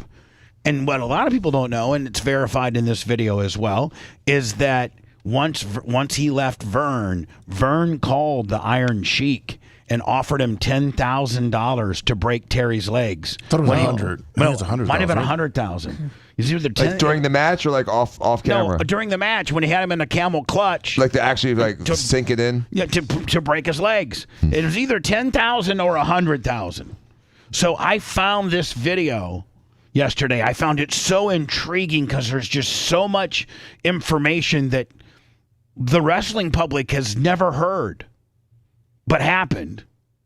And so, Lummy, I put it up on our Twitter/X, and I think I put it on our Facebook too. Nice. So for people to go back and revisit it, I'm going to play a little bit of it. What was it like to work with Bret Hart, and do you think he quit the business after what happened to Owen? I'll answer first. Brian Knobs was in here. Was a hell of a worker, but I'll tell you one thing. He called me and Sag Oxbaker. He was stiffer than to, kick our heads off and do what he did, but we had great matches with him, and me and Sag never complained about that. And I don't think it was because of his brother. He went through a lot of other stuff, in the business when Vince, did that little swerve to him up there. So here's Brian Knobs bringing up the screw job. Took the belt. Yeah, and then he hit his head. So now Hogan, he chimes in on the Montreal screw job. Sure does. Right, here we go. Yeah. Well, hold on. Yeah, what do you mean when Vince did that little swerve to him? And again, Seth, I know you appreciate pro wrestling and historical news and things like that, but I think after you hear this, you'll be like, wow, I've never heard this. And not only, this is not Bubba speculating. This comes from Hulk Hogan.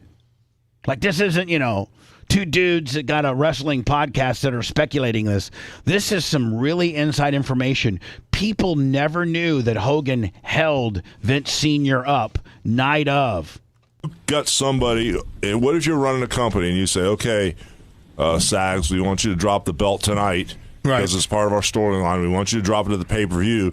Because tomorrow night, when we go live on TV, we're going to have 10 times the audience. By the way, I don't know who did this video, but it's kudos. Great job. What if one of your employees that you're paying to go out and wrestle goes, no, I'm not doing it? I'll fire him. Yeah. And they're stiff about it, and they're not going to do the job. Then you get somebody that's a whiz-erker like Shawn Michaels, Will do anything. I guess. Right. And just hooks Brennan or whatever he does and gets a quick count. I mean, what do you mean when Vince pulled the swerve? Hold on, Hootie. I'm gonna really get stiff with you now. Oh man. yeah, hold on. This is crazy. You're gonna get really mad at me. You're kind of being like double-edged sword here because you threw a fit when you first came to Vince. You threw a fit the first night saying if I don't get the strap, I'm out of here. When? The very first night. No, that's because I left Vern. But still, it'd be the same way. I mean, the Iron Sheik had the strap, and he didn't want to give it up. And in Madison Square Garden, 1983, Vern called Sheik to break your legs, but he didn't. Hold on, all of it. See, Vern called Sheik to break your legs, but $1,000, and then hold on. Senior had second reservations about giving the brand new guy from Vern territory the infamous green. There you go, the green New York belt. There's Ruthie, Terry's mom, and there's his dad, Paul. Pete. But this is the night that he won the belt for the first time. This is the most coveted belt in all of the history of pro wrestling. The original Vince Senior territory belt. Green, New York City. Boy, Knobs like, man, Bubba is being a dick right now. I'm just smiling. And Knobs is smiling because he's like, man, somebody's finally calling Hogan out on this deal. To say, yeah, see, Knobs, you never pulled any of them power plays, brother. No, hold on. No, I was cool. I said, hey, bro. And then Brian even tells Hogan, brother, we know all the power plays you've pulled, buddy. Sometimes you got to do what's best for the promoter. Don't you come in if here. they don't get it, you got to lead them to the water and make them drink. Don't come in here with the woes me. When the boss calls the shot, you got to go with the deal. No kidding, ain't that the business. Bullcrap. Because you went back and said, let me tell you something, my friend. Either you let me have the strap here tonight at Madison Square Garden, bitch, or I'm going back to. You did the Hogan hold up. You did the Hogan. No, it wasn't a hold up. I was just going with the deal we made. Well, I know. I'm That's just what saying. we agreed on. What if Vince made that deal with Bret and then switched it? Yeah, so you don't what know about that? Yeah, I mean, what if it was a switcheroo on Bret? I mean, Bret's at that time. Bret is, and it's in his home country. I'll say exactly what I'd tell Bret, just like Vince told Bret. That's what you thought you heard, Bret. So I'm not going to do a job anywhere in the United States of America we didn't say because that. I'm from America. So, Nobody said that. Nobody said so that. Brett says I'm not doing a job in Canada. Where did you hear that story from, Vince? Yeah, you're drinking the Vince Kool-Aid again. Lummy, we're just killing Hogan. Yeah. You're drinking the Vince Kool-Aid again. Well, you gotta respect Vince for how well he protects his product. Man, Vince, I mean, you gotta respect the guy for that. Look at he bought all the companies up. He's the man, brother. Vince is the man. He is the man. End all be all. He's why you guys are standing here right now. Even being, exactly. But Hogan gets in here and tries to act all high and mighty. That bitch has stood more people up than anybody. I love him to death. Don't I get mad stood at me. nobody up. The Hogan hold up. Ain't gonna happen, bro. Ain't working that way, bro. Don't work for me, brother. Again, and again, Seth, what's the most infamous line that Vince Russo says during Bash at the Beach? Bash at the Beach. I forgot. Doesn't work for me, brother. Oh, okay. Remember? Hogan even validates that right now. These are the words that he says when bookers come to him with finishes when he had creative control. Here's what he said. Happen, bro. Ain't working that way, bro. Don't work for me, brother. Don't work for me, brother. I sent you where he talks a little bit more about the green, which is one of our shorts on our YouTube. He talks about the match with Sheik and how he said it was 100,000 in this one, so I didn't know. It's pretty short. He looks so much better later in his career. Yeah, he did. Now, I mean, Seth, he looked 50 years old for Seth, 35 years. Do you think that was? Well, yeah, he had the best growth known to man. I mean, Seth, do you think that was a pretty big scoop? I mean, I think it was. I mean, I think for somebody that was into it back in the day with like territories and all that stuff, I don't know if the younger generation. Yeah, the younger generation doesn't really want to know the history of the business. Yeah, but I think some of the old school guys They just would want to know definitely how be much interested. longer Roman Reigns is going to keep the belt for 14 more years. I think He's got to break Hogan's streak. Strap, was it not? Reigns throws that. That's the night Sheik was supposed to break my leg for $100,000. Vern said, "I'll give you $100,000 to go up and break Hogan's leg." In the ring. Yeah. Of course, when you're working with somebody, you give them your arm, give them your leg. That'd be pretty easy to do. Right. And who called it? You or Sheik? Oh, I did. Oh, come on. Sheik can't even call his home phone number. And when you ask who called it in wrestling, that means there's two guys out there, and usually the heel is the one that calls the match, meaning says, okay, drop down, get it again, hit the ropes, watch the boot, double clothesline, false finish with a sunset flip, and then you go out and do that. But the heel usually is the guy calling the match. So Hogan, no matter what he was, he always called the match. Like you couldn't call it, except the only time he didn't call the match, Lummy, is when he was wrestling Andre the Giant, WrestleMania 3. He couldn't, False finishes where he almost had you on a 1-2 gimmick? He put me in the camel clizzage, held me down forever, and I stood up with him on my back, backed him in. He hit the buckle, knee drop, popped up off the knee, hit him with a pivot, dropped the leg, party's over. January 23rd, 1984. That was the original. That's a pretty good short, ain't it, Seth? Original New York green strap, was it not? Green strap. Yeah, I mean, we need to repurpose these things. These things are. I mean, I don't even know how special they really, really are. So, Bubba, when you talked about his third WrestleMania against Andre the Giant, so that wasn't scripted. They just fought, or it was called by somebody else? So no, here's the thing about WrestleMania 3 that nobody knows is that Andre determined when he was going to drop the belt. And they had started this program with Hogan and Andre earlier, like 3 or 4 months earlier, where they were doing a little bit of house shows, some Saturday night, the Saturday night TV show, they were just, Hogan and Andre were feuding. And for the most part, Hogan would win. No, Hogan would never win. Hogan would never win. And if he did, it was the strap wasn't up for grabs. It was just a house show. Hogan may win or something like that. But So they wrestled before that. No, they did this whole program leading up to WrestleMania 3. And Hogan would almost win. And almost win. So Hogan would finally be able to let me tell you something, all you Hulkamaniacs. Finally, in Pontiac, Michigan, at the Pontiac Silverdome, with 93 screaming Hulkamaniacs, maybe I'll be able to have the entire power of the Maniacs go through my body, where I can lift 600 pounds above my head and slam that stinking giant. I've tried it 10 times before, and I'm 0-10, but just maybe. So they were. My favorite was the build-up promo where Andre rips the cross necklace off of him. Oh yeah, somebody trying to find me that. I mean, they had so much heat, so they were building it, and then so they still didn't know. So Andre used to sit in the back and drink a case of wine and play cards. And so Andre didn't even have to report to Vince. Like, Andre didn't even know. So that's why when he talked, it always sounded slow. He was drunk? Yes, probably. But he also didn't have to, like, he ran the show. Like, he would tell Vince how it's going. Really? So when Vince was getting a hold of Andre and saying, okay, we're going to WrestleMania 3, there's going to be 93,000 people there. Do you think tonight's the night we drop the strap? Because Andre was trying to wrap it up anyway. He was starting to have some health injuries, and he wasn't going to be able to go on much longer. And so they knew they were going to have to drop the strap eventually just for Andre's health reasons. That's why they were grooming Hogan to be the next guy. And they groomed him well. So, so they're back playing cards. They're back playing cards, and Hogan was one of Andre's favorite. Randy Macho Man was one of Hogan's was one of Macho Man Andre the Giant's least favorites. He took a poop on Macho Man's mattress at the hotel one time, and it's the size of an elephant, supposedly. That's awesome. So they're back playing the cards 2-3 days before. Vince is like going to Andre, what do you want to do with the finish?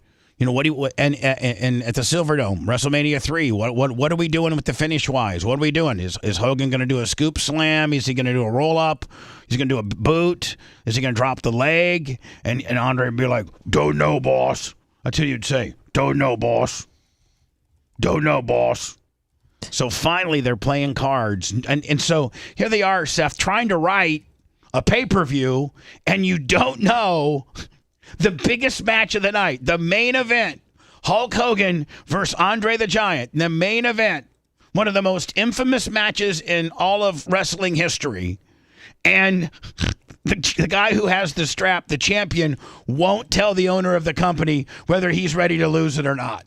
Well, that's really going down to the deadline. I mean, I did. That's probably got to be one of the last times they let wrestlers pick their finish. No, Hogan did it all the rest of his life. Oh, wow.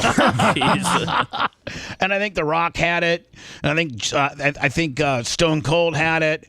Calloway had it. Like there's a certain amount of people that have, Triple H obviously had it. So they were playing cards, and there were 2 matches before Hogan and Andre were going to go out, and they had the rubber band. Andre never really got the rubber band gym out and got pumped up because he was just, Andre he wasn't a bodybuilder or nothing. He was just a freak of nature. He was 7'4", 550 pounds. Like he wasn't taking the rubber band gym up there to try to look like the Ultimate Warrior or nothing like that, right? No. So Hogan is though. Hogan's pumping up with the rubber band gym, trying to get pumped up, do push-ups, stuff like that. And Andre turned to him and says, "Tonight you go over. Tonight you go over." And that's it. And so as they're making their entrances, Vince came to Hogan and said, What did he say? What did he say? He's like a little bitch. And Vince is like, and then Terry's like to Vince, "I'm going over. He's put me over tonight." And boom, the rest is history. I sent you that giant Hogan one you asked about with the ripping off the cross. Oh, you did? Did I ask Hogan about that, or is this a? No, this is just a video. No, I brought it up and you asked about it. If you go to 313 or 310. The heavyweight champion of the world, Hulk Hogan. This is one of the first wrestling promos I ever saw as a kid, so I thought it was real. This is 3 what now? 310 is when he's about to rip off the. Once in your life. Bobby, all of pro wrestling is horrible. Well, this is really over the top horrible.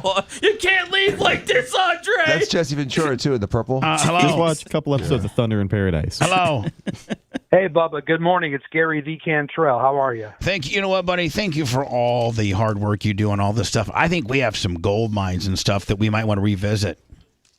Well, I'll tell you this, something that a lot of people don't know, but when you're not on the air during the day, I'm listening to stuff from HQ every single day, scouring, looking for new stuff. I've already got a list of stuff on my phone that I'm, getting ready to cut and send over to Rhett and Lummy. Again, I can't thank you enough, my friend, for all that you do for us. You do way more than people would even fathom. Like, again, you just do so very much for us, and thank you very much, bud. Thank you. No, you're very welcome. I saw you playing that Montreal screw job. That was one of my favorite ones to make. I wanted to shout out 3 videos very quick on the YouTube. That one, the Bash at the Beach one, which I know blew up, and the Hogan Bischoff TNA. Those are my 3 favorite edits as far as like long form videos. I think you guys should go check those. The listeners should go check those out. Gary the Cantrell, thank you, my friend. Thank you. Bye, buddy. Hello, Freaky from Friday. I guess I getting canceled it. Hello. No, my best. Hello. Nobody there. Let me go right into words, and let's get into this Orlando Davis thing. Let's. I can't wait. I can't wait to get into it because I want the audience, and then I want to edit this and just make a little short of when he utters what I think is problematic. I think it's very problematic. And if it was a white guy talking to a black police officer, would it be different? Would people be outraged? Would you lose your job? Would you lose advertisers? Potentially. I'm curious what Dr. Dan thinks. I can't wait. And Dan, I don't want you to wear your I Love Bubba hat. I want you to wear. I thought that was the instruction. Well, no. I want you to take off your I Love Bubba hat. Okay. And just put on your smart, doctor lawyer hat. Okay. Okay. Okay. We'll do that next. It's the Bubba the Love Sponge Show. Want to listen to the show on demand and on the go? Enlist today at BubbaArmyHQ.com and sign up and start listening. The Bubba the Love Sponge Show will be back after this.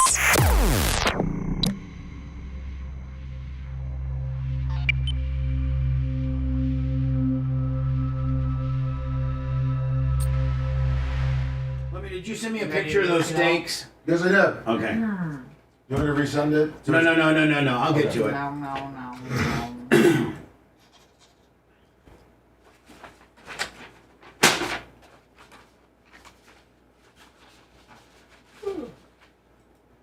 So I'm a break behind right now. Yes.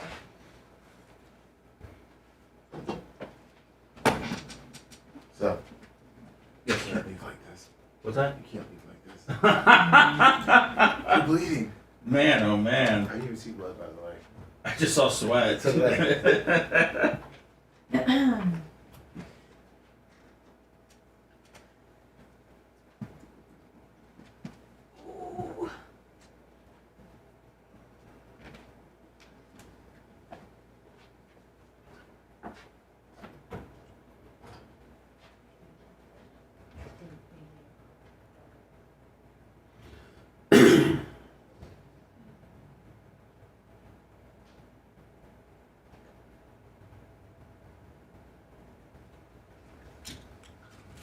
Then 212, good morning. White iced tea. How you doing? Let's see. Big E 7375. Then 212. I'll be in. Dark Match Steve, good morning. Big E. Spencer. Rudy.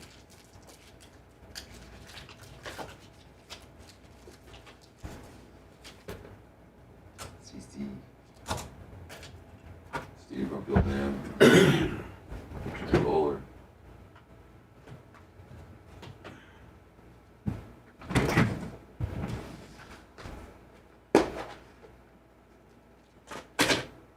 So Big Buck. Xerxes. 69. Chickney.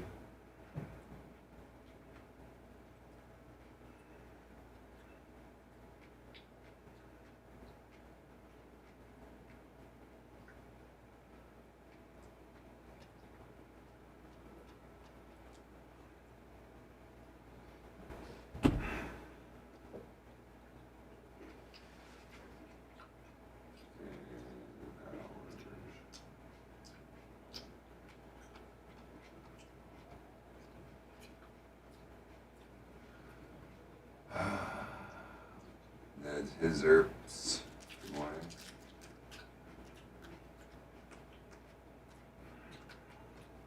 No white iced tea, but we're not going to share that. Thank you.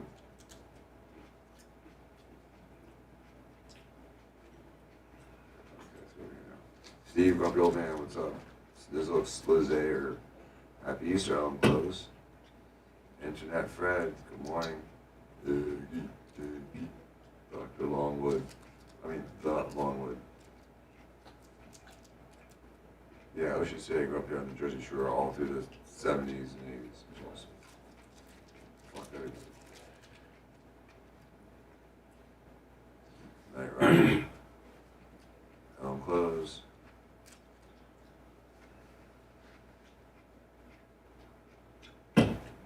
Yes, Strickney.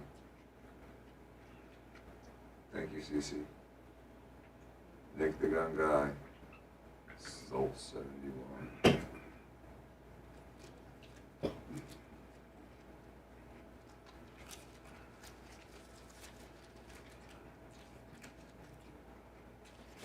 Thank you, Taco.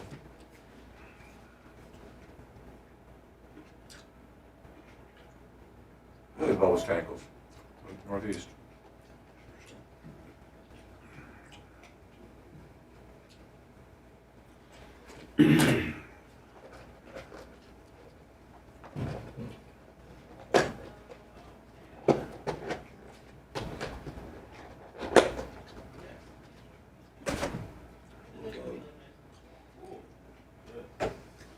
Yes, sir.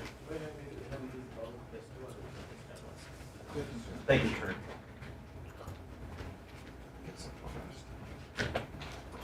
Work out for you before? Yeah. Oh.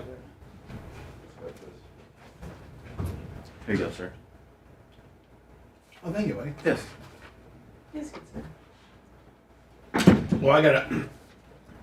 These are these inserts that you gotta put in? This is. Lummy gave Lummy. I know they're from Art 19.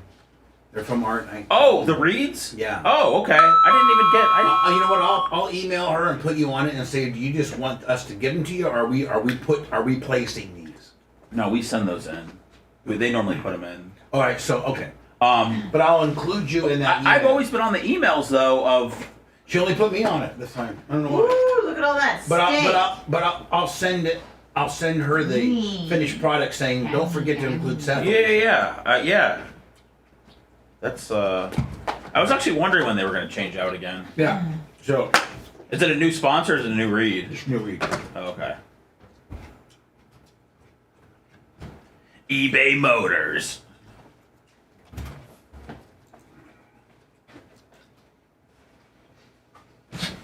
What's up, Neil Mount Pleasure? Spencer.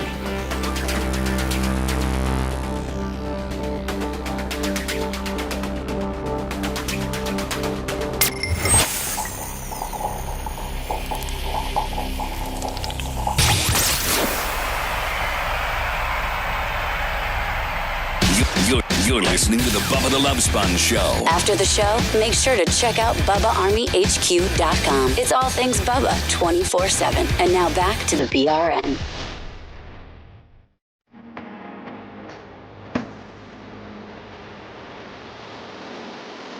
This show is sponsored by BetterHelp.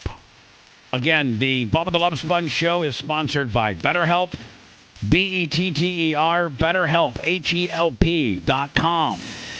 A lot of us spend our lives wishing that we had more time. Best way to squeeze that special thing into your schedule is to know how important it is to you and make it a priority. Therapy can help you find what matters to you so that you can do more of it. And if you're thinking about online therapy or starting therapy, give BetterHelp a try. It's entirely online. It's designed to be convenient, flexible, and more importantly, suited to your schedule. Just fill out a brief questionnaire and get matched with a licensed therapist. The good thing about it is you can switch therapists at any time for no additional charge. It's really simple to do. Learn to make time for what makes you happy with BetterHelp. Visit BetterHelp.com/BTLS. Get you 10% off your first month, my friend. That's BetterHelp, BetterHelp.com/BTLS. The Jonathan Morris, who owns Morris Family Farms. This is a very unique situation. He is a friend of ours. He works on Florida Man Radio he has a weekend show. And Anna, is your mic working? Oh, Yes. Do you have it turned off? Yeah, I was trying to adjust it and not be disruptive. No problem. Thank I you. just thought it's like I hit it. Now it's off. Oh, thank you. God bless. And so here's the thing. Jonathan raises all of his cattle. He knows what type of food they eat. He controls all of that. So to give you the most unbelievable meat. I think they have their own butcher shop right there on premise in the middle of nowhere. I don't know. I think they're kind of out in the country. Yes. And he's got his own butcher shop. He does outsource some stuff from local farmers, but it's really, really an unbelievable like the tomahawk that he sent you, Dan, was unbelievable. I mean, it was incredible. And I love the ribeye. I love I would like to have, if I could pick one, I'd like to have this one right here with all that marbleization. Oh, yeah, see, I'd rather have a fillet with no marble. Yeah, see, you like marble. You don't like the fat part? Isn't that the best part? Oh yeah, the fat's the best That's what I part. thought. I've been saying that. I've been screaming that for years. Anyway. Jonathan Morris has this middle school kid who's a basketball phenom who has agreed to wear a pair of Air Bubbas for the rest of the season once they finally come in. Lummy, I checked yesterday. It looks like we should have him in 2 weeks. Get out. Awesome. 2 weeks. Really? 2 That's weeks. exciting. If you'd like to order, now Jonathan Morris has promised that his website will make ordering from him and getting your meat far more efficient. That supposedly starts May 1st, but right now you got to do it old school wise, and he's not. And 407 402 5686. So maybe I'll put a little post up on X or on Facebook or something like that. But 407 402 5686. Any kind of cut you want. It's all organic. It's grown there. It's fed there. It's butchered there. He has a really great operation. We did a thing with him on the air once before, and there was a big mess up.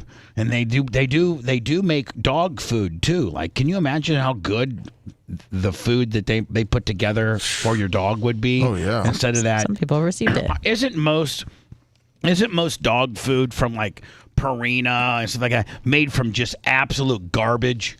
Yes. Isn't it made and it's like expensive? But isn't it like some dog food just made out of like the hoof and the they take everything. Same thing gummy bears are made out of, but they take everything that they don't use on a particular animal and grind it up, and now it's dog food. Yep. So again, if you'd like to order from Jonathan Morris, 407 402 5686. I posted that number on the Rumble chat and on the YouTube chat too, so you can remember. Perfect. Easier. Hello, who's this? Hey, it's Token, Bubba. Good morning. Who? Token. Hi, Token. I haven't heard from you for a long time. What's going on, Token? I don't know much. When's the next BRN yard sale? I don't know if we're going to do it, but I don't know if we're going to do a BRN yard sale. I could contribute so I don't know much. that we're going to do a BRN yard sale, my friend. I don't know. Okay. Thank you, sir, for your time. What? Thank you so much for your time. Thank you for your time. Oh, I think, man, Anna, you want to talk about a guy that makes me sound like the clearest talking? Not. Yeah, that's it. Wow. It Wow. makes Andre the Giant sound articulate. Yeah. I wonder what he's looking to buy. I don't know. Probably a DVD. Hello. Hello. Hey, Bubba, you didn't come from a monkey, Bubba. All right. Where did I come from? A pig. I came from a pig. Oh, Jesus. All right, I'll take that. They're smart animals. Yeah. What, Say just that. Bubba or like all humans? No, Humans are very similar to pigs in a lot of respects. Just me. Skin-wise and the size of organs. Just I me, mean, Seth. We're not. I'm the only pig here. Pig, We use a lot of pig. We've been using pig parts in humans for years. Well, don't the first things that they test as to whether they can make like an artificial heart or something like that is usually Like from a pig pig. valves for human heart Yeah, valves. they porcine use valves forever. We've been using pig valves. Pig. Thanks, pigs. I think pigs are probably medically used more than any animal in the medical industry. Probably. Rats are, but What you mean as far as for testing? But what about what are you actual parts? talking about? I'm talking about like using. Don't they use pieces of pig like for like the heart valves and things like that? Oh yeah. Yes. It's the most utilized animal in like modern surgical parts. Right. So With we use pig regards skin for burns, and we use pig valves for hearts. So let me play this, and let me just go set this up. This guy and I used to be friends, and then for whatever reason him and Calta became buddies, and then I was the odd man out. But this guy's name is Orlando. He's the morning guy on 94.1, and he's a dick. He really is. He's a dick. When I got fired from there. Carl Harris was the program director of Bubba 98.7, and remember, we had that. Somebody sent me a 3D bust of myself. We were way ahead of one of the originals, right? And somebody had sent one to me, and I gave it to Carl. Carl had it over there at the Beasley building, in his office, and when he got fired, he forgot to take it. Or it was in a box. For whatever reason, Orlando ended up with it. So what does Orlando do to it? He gives it to Calta, and it's probably still at Cox, being defaced every day. So when this fat ass gets a DUI, I'm gonna certainly cover it. Now, there's a portion of this I'm highly offended. And if people don't call out Beasley or their advertisers, or I don't know, if this guy gets away scot-free for this comment, it's just so not fair. Especially, I got fired from Beasley for saying. Do you know what I got fired for? What? I got fired for saying schmuffery. That's what as me, when I signed on to Bubba 98.7 in January of 2015, after Cox had let me go in September of 2014, thinking that I had a six-month non-compete. But they don't know that Tom Bean writes the best absolute contracts in the world, and Tom Bean had already dealt with iHeart and Clear Channel for like 10 years, and then had dealt with Sirius XM. So he was a absolute contract master, a talent contract master. Just didn't have some template, employment contract that Beasley, Cox, and iHeart has. Tom Bean comes rolling in with our contract. And our contract is not the same as your contract that states that the company owns all of your stuff and that your staff really works for the company, not you. And if you don't like anybody of your staff, there's proper procedural to go through where you have to get a hold of a manager and say, hey, I like to replace Anna. She's just not working. And then that's a whole big, whereas I can just fire people because my contracts have always been written since 1996 is that I am an independent contractor that you are hiring to license my material for the term of the contract. After my contract has been terminated or it's no longer valid, you have no rights to my material. Beautiful. And so, I've worked for Beasley, I've worked for Cox, I've worked for iHeart, and I know what they'll tolerate and what they won't tolerate. And because Orlando is African American, and because he's talking to a white cop, I think that nobody picks up on this, and there's no repercussions at all. Just like there were no repercussions of his initial DUI, right? Other than a couple days off. No. Just like there were no repercussions of Mike Calta absolutely beating the crap out of the Merch Crick. No repercussions. Because he's black? In fact, the state attorney of Sarasota told the Merch Crick, you're lucky Mike Calta doesn't charge you with the crime because you were the aggressor. Now, Dan, if that's not the Bubba factor, then what is? I do Come believe that's a little less than what happened. That's not really, that's a distortion of what happened. So I'm allow me so that I can be on time. Yes. Because I'm going to spend a great deal on the Orlando DUI body cam. And by the way, Seth, great find on that. Thank you. Thank you. And it got released yesterday. And this is the body cam of the Orlando Davis DUI arrest that I think happened in February. Was it February? Was it last year? No, it was in 2023. I feel like it was the end of last year. It was like May or June. So, well, let me see. Look at the. I think it's during the holidays. July. Maybe. July? Wow. July. Looks like yeah, July. Was it July? July. 7/22/23. 7/22. No. That was says at the time. Oh, is that the time? I don't. It looks like 7/22. How can we? Oh yeah, you're right, Dan. You're right. Yeah, the time's 2 a.m. Yeah, Okay. 2023, July 22nd. There you go. All right, You're there you right. go. You're right. So we're July 22nd, and nothing happened. Nothing. He was off the air for a few days. Was he even? I don't even know. I don't even think so. They're probably on summer vacation. So here's what I don't understand is that I know Bruce Beasley, I know Brian Beasley, I know Carolyn Beasley, I know all the Beasleys, and they're very responsible people. But aren't you tired, Justin Chase, and aren't you tired of this guy's mentality of holding you up? And this guy is the ultimate player of the race card, and he shows it during this arrest. And let me just phrase it this way. If this was Bubba Clem getting arrested when I worked at 98 Rock, or 98 rock music, right? Yeah. And a black police officer pulled me over and was attempting to, at this point, had determined that they were going to handcuff me, and he's just making chit chat, small talk, and he says to me, now he's black and I'm white. What type of? You're the morning man for 98 Rock? Yeah. What format is that? Rock, unfortunately. What would I be implying at that point? Oh. Wouldn't I be implying that I'm speaking to a black guy that does not like rock music and that I would probably have a better chance if I was playing rap or hip hop? Because if I didn't follow my unfortunately with any other explanation and all I said was that, then there's nothing else you can imply. Not even just being so drunk you don't know what you're saying? Okay. All right.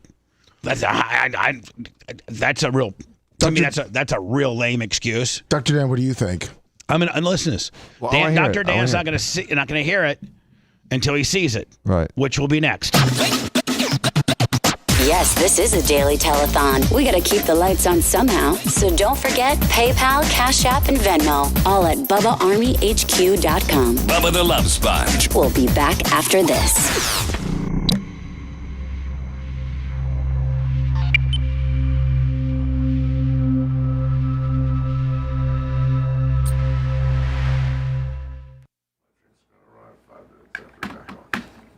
Oh dear.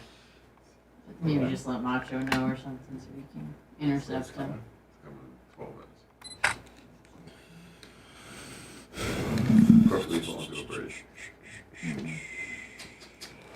Close. Oh, by the way, it was Octavian. Octavian? Well, which was also known as Caesar Augustus. Caesar First Augustus. Roman emperor, technically. It was Caesar's great nephew that he adopted as his son that became the next. Watch, could you go back? So he was right after Julius Caesar?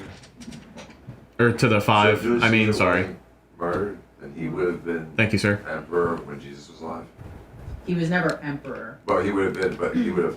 I don't know, because he was murdered in 44 BC. Is it better today? I guess I've had the show on pause. I haven't noticed. Did you put some bronzer on today, lover? I just I walked to the mailbox yesterday. That's It's about a 3-minute walk. Yeah, that's there and back. Let's get the raise, buddy. Yeah. In like 33. Want to see? Look at the difference. I know, man. Glowing with just all kinds of stuff. Glowing. I feel amazing.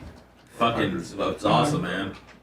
He was like 53 when he was killed. I'm gonna fuck the sun. When are you gonna do a workout with I me? don't know. He was young. Was he? I mean, when it's not. I mean, I'm ready to. Yeah. But when you do it for content. That's I fine. see he was in his. I want to punch the bag. I need some 40s or cardio, 50s. man. It's It's not ready. He I went to, gotta like, get that border in. collie I was for a punching. I mean, I was while. punching it. It was, The governor, and then came back. And But that's what I want to do hung more of that around, stuff. Fucking expanding, running after. 35.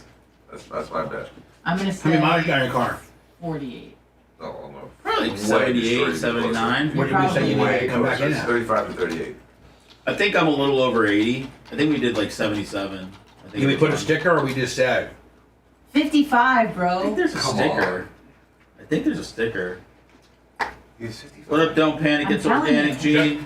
Check your He sticker. was like a general for a while. I will. Then he's I don't go consul, anywhere but then here he sends from him to here Gaul back to and St. all that, Pete, so fucking Conquer it Gaul takes a comes while. back, and he has to deal with fucking. Hold on, let me get to Rumble in the Jungle. Then he fucked Cleopatra. Shout out Then his here. right-hand man fucked Cleopatra and had kids with her. too. Permagrom, D-Rock. Really? Yes. Yeah. Kim. Yeah. Who was his Kimberly. like mistress for at least a decade? Servilla. It was her son, so it was basically like his Could have sex been his son. bastard son. I don't know. They did fucking him for a long time. How many years was his mistress? It was a while. Servilla was around for a while. She was like a. Could have been his son. She was definitely part of the. What up, His No Wiz? I'd be so pissed. No wonder he was upset. It was his stepson. Fuck yeah, thanks, Or- Neil. Or his, you know. I love it, man. His Goombas. His Goombas son. Longwood. Back then. Longwood. LM Close. Servilla, mother of Brutus. Fred. Hey Dan, one of these days, maybe like on a Saturday, you need to come over and we tape you working out with me. Okay, absolutely. I like to do. I also want to do a drive with you. With you know, I want you to drive to Storado. I want to do like a little video with that. Okay. I was going to do that last weekend, but you were kind of busy, and this weekend I'm out of town tomorrow. All right. What up, Glowbug? Soon. Yes. I went to a Chad Chronister event last night. The Enclave. You went where? Jay hosted an event for Chad Chronister last night at the Motor Enclave, and we did autocross with their cars. Not Longwood, it's just all I have right now. I gotta get some new clothes. Was it fun? Oh yeah, I got the best time. I got 4 Lightning shirts and 2 Bubba Polos. That's pretty much what I'm working with right now. It was good. What up, He's such a good Jason?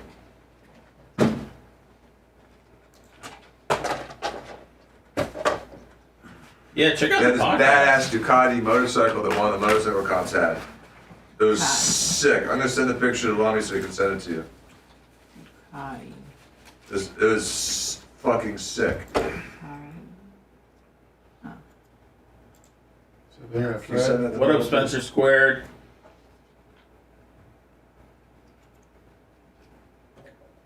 Hey, the lady told me to fuck off, Longwood.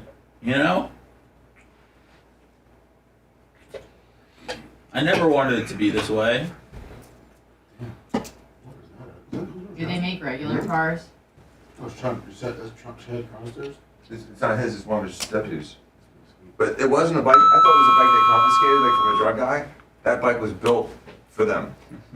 He was friends with he's one of his buddies is a dealer, a Ducati dealer. And put that bike together for him. It's so fucking cool. What up, sister girl? You never had a bike, right? Longwood, I went down for a walk around Emily the other day, and just I was sad. Remember, I used to pace around there during the playoffs, and I was throwing up. Looking for parking. That was a good one. Well, luckily for the playoffs, like I had to get there so early that I could park at the aquarium and just walk, which was a good workout. New Orleans is like completely like white guy. But still, you know, you're back in the day, fucking finding parking within your budget was a definite struggle. Ham I Oreo garage, $2 an hour. You got it, Bubba Army Ground.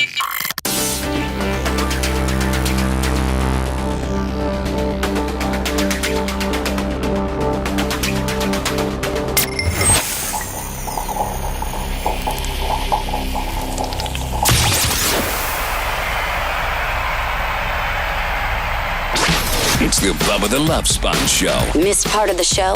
We got you covered at BubbaArmyHQ.com. Now back to Bubba Live Worldwide. Later today, Rhett will have my Sonic food review. I went back to Sonic like a sucker to try to right my wrong. I heard it was a bad experience. Oh, it was horrible. And I think the video is like maybe 18, 19 minutes long. But oh my God! No, hold on. That's after cutting out 11. Oh Jesus! It was 20 minutes. It was a 20-minute ordeal. 30-minute ordeal. I waited for my food for 17 minutes. And They then had to get your pulled pork fresh. I had to get my pulled rotted pork fresh. It's disappointing because Sonic, last time we tried it was the chicken bites, and those were really good. Yeah, well, anyway, you hit or miss with Sonic. You just got to know what you got. You got to know what. Why? You got to know what Sonic's powerhouse is, and their powerhouse is like the shakes and the chili dogs. And Why the don't you get that? Burgers aren't too bad. Yeah, that's why they're supposed to be also burgers. Like you don't get pizza from McDonald's. You know what I mean? You just don't get get donuts. You're going to be able to get Krispy Kreme. Did you hear that? Yeah, but they're not. That's hard to screw up. All right, so listen. I sent you that bike, by the way. Later today, I tell Dan thank you for that, but I am so behind right now. I just wanted to show it to you. I'm so behind right now that just please. Okay. So my food review of the pulled pork Sonic cheeseburger, it will be available up a little bit later today after Rhett gets it all ready and everything.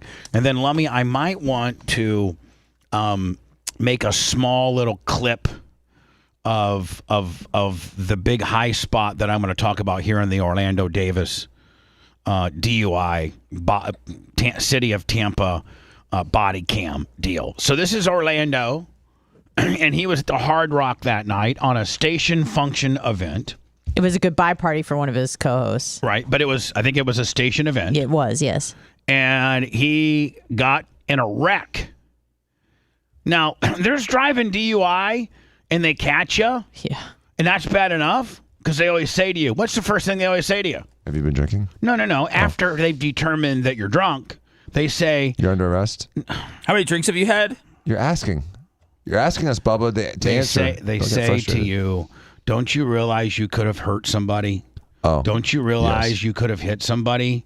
Don't you realize that by driving drunk, the whole big what they yell at you about, why they chastise you is, listen, you have put other people's lives at risk by driving impaired.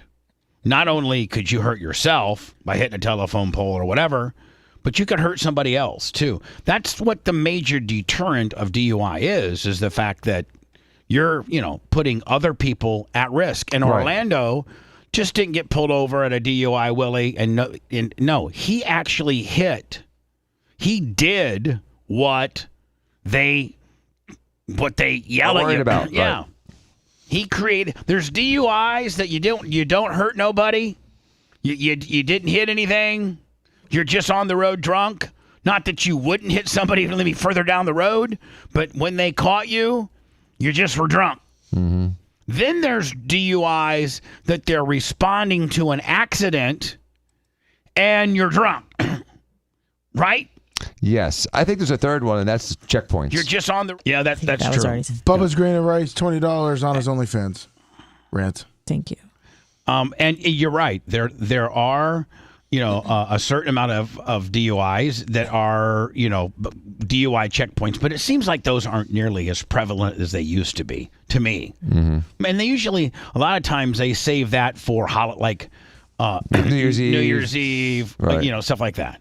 Well, this was just Cinco de Mayo. Somewhere. This was a station event, a Beasley-sponsored 94.1 station event. Orlando is the top dog at Wild 94.1, which plays urban and hip hop music. Unfortunately, he's the station manager. There's nobody higher than him for 20 plus years. Yeah, really. Wait, he's a talent and he's a station manager. Yes, he does both. It's hard for him to fire himself. Right. And I don't know if Beasley. I mean, you guys got to get rid of this guy. He's pretty well respected in the industry. Please. I mean, I'm just, I'm just letting you know what I know. Right, whatever. I'm not saying this is a good scene right here. I'm just saying overall. All right, so here he is. It looks like he was maybe, I don't know. It looks like he was going to maybe luau? No, it looks like he was going to maybe a We Are the World Africa event or something like that. Well, it looks like he had a shirt made out of a set of curtains. And, I mean, he should be arrested just for wearing that shirt. Oh, my God. By the fashion police. Here we go. We're watching. Everybody be quiet. Everybody be quiet. Sorry. Now, we can't hear what he's saying, but he's speaking. Now, I don't know why the police officers, I don't know why the city of Tampa, whatever media source requested this and got it, which is why it's out now, because obviously it's news. But I don't know why they would, and I've never seen them redact or black out or distort the identity of the police officers. Police officers are public figures, and every figures. I think that was said already. Every figure, and I don't know that. I've never seen any body cam footage. That now a lot of times they'll blur out undercover narcotics police officers because they don't want you to see it. They don't want their. Right. But they usually just guys that are on the street. Looks like this is a man and maybe a woman, and it looks like they're just regular duty police officers. I mean, they showed them specifically when they blur out the perps faces in that one jurisdiction. You know what I mean? They were like shaming the cops and like putting Lego heads on the bad guys. I've never seen where a police officer that's not working undercover, and maybe I have a lot of police officer friends, from Denzel to my buddy Eric to Chad to Gov to the Summers brothers, to Grady. Why would the agency that's issuing this this body cam footage of Orlando Davis's DUI arrest, why would they block out the identities of the police officers? For protection. Now, I asked that early on because maybe what I have a problem with Orlando has to do with the fact that Orlando is making accusations that he's being race profiled. And since that accusation is made literally 2 or 3 minutes from now, that requires them to block out these officers' identities so that potentially they're not targeted for being racist. Well, that would make sense. So they're doing it for their own police protection. So what I'm saying, but doesn't that validate my opinion? So I guess the question would be, my theory is, I don't know your theory yet. When he says what he says, he's saying it as an African American man to a white guy, stating that if I was the station manager of any other format besides a black format, like if I was a station manager of a country or a rock station, I might get treated differently. That's what he says. And so I think it validates my position since he made that accusation, and since the media might go there with this, we're going to block out and redact the faces of the police officers. Otherwise, I can't think of any other reason, because I've never seen it before. In body cam footage of police officers that work the street and are not undercover, I've never seen them blur you out. Is this just a new thing, perhaps, that they're just trying to protect officers? I think it's a new thing when the guy has made allegations that you're potentially... I don't know if I have a feeling is that it more might of an be- assumption? I have a feeling it might be the person that posted it. They did it. Because it's a real sloppy job. The news station? No, it's not a news station. I mean, technically, I guess you could call it a news station, but it looks like maybe a couple other videos that he has just of Orlando. Oh, okay. He wants to focus on Orlando, I think. All right, so here we go. 672. Put me out on a signal for Dale Mabry and Kennedy. I'll check on injuries. So now, if you look at, there's an accident. You have to respond. They have to respond to the accident. And look at this. This It's a bad one, This too. accident here, that looks pretty bad. That car looks like the whole front was ripped off. That looks like kind of like a minivan, and the hood's up, or the whole front end's, at least the whole front end's gone. Nothing in front of that wheel, right? I don't think so. Looks like street in front of that wheel. Well, and then it looks down here. It looks like a bunch of body parts and stuff like that. Not Body part. Oh, you mean car body. Car body I was like, parts. wait, what? 672. Put me out on a signal for Dale Mabry and Kennedy. I'll check That's just right up the road. Del Mabry and Kennedy. It's a high-speed intersection, too. That's a dangerous intersection if there's an accident. So here we go. I think Here we you go. ran a red. Here we go. rolled up on it. Or we got a call and he just happened to be right there. Yeah. Every police, Lummy or Seth, can you guys run down, maybe if the news, if anybody has posted this unredacted, like just see if it's out there. Okay. Like where the police officers' faces aren't blocked off. This guy's a station manager for Wild something around a hip hop station. So they said this guy's a station manager of Wild or something another. Okay, they don't quite understand who this guy is, which is actually to their favor. Now it looks like to me, Dan, and I wish you would have got the case.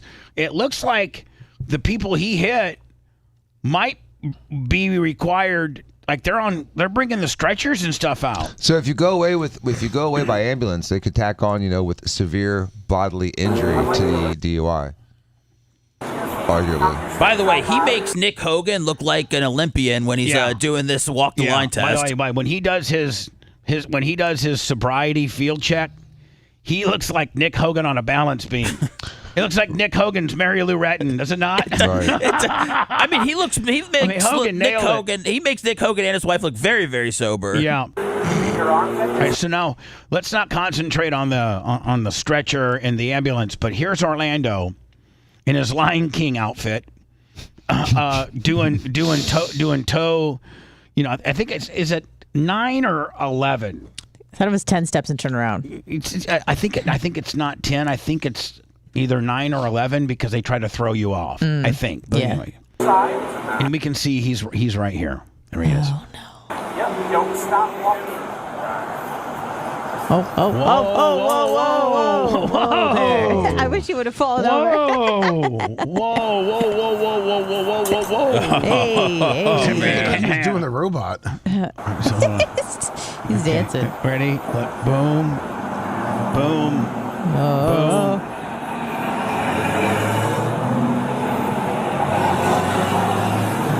It's like I nailed it. Nailed it. Now that he nailed it. It's 9 steps, Bubba. You see, I'm honestly, you're sorry. Oh, I'm sorry. I didn't 9 know. steps. Because I did. Sorry. I knew you didn't know. So you it's threw 9 steps and turn around. You're right. I was right. You didn't know. You threw it out there. It was wrong and disruptive. Yeah. You're right. I was wrong. Disruptive. Stupid bitch.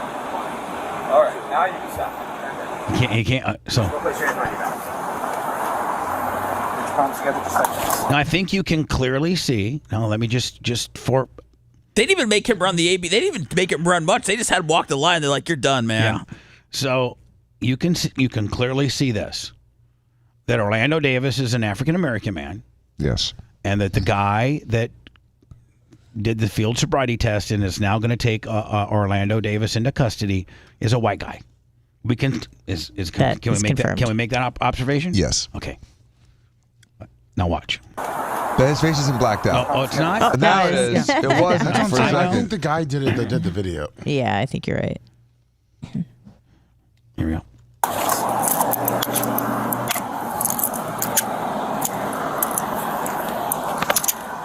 You'll be placed under arrest for DUI. Okay.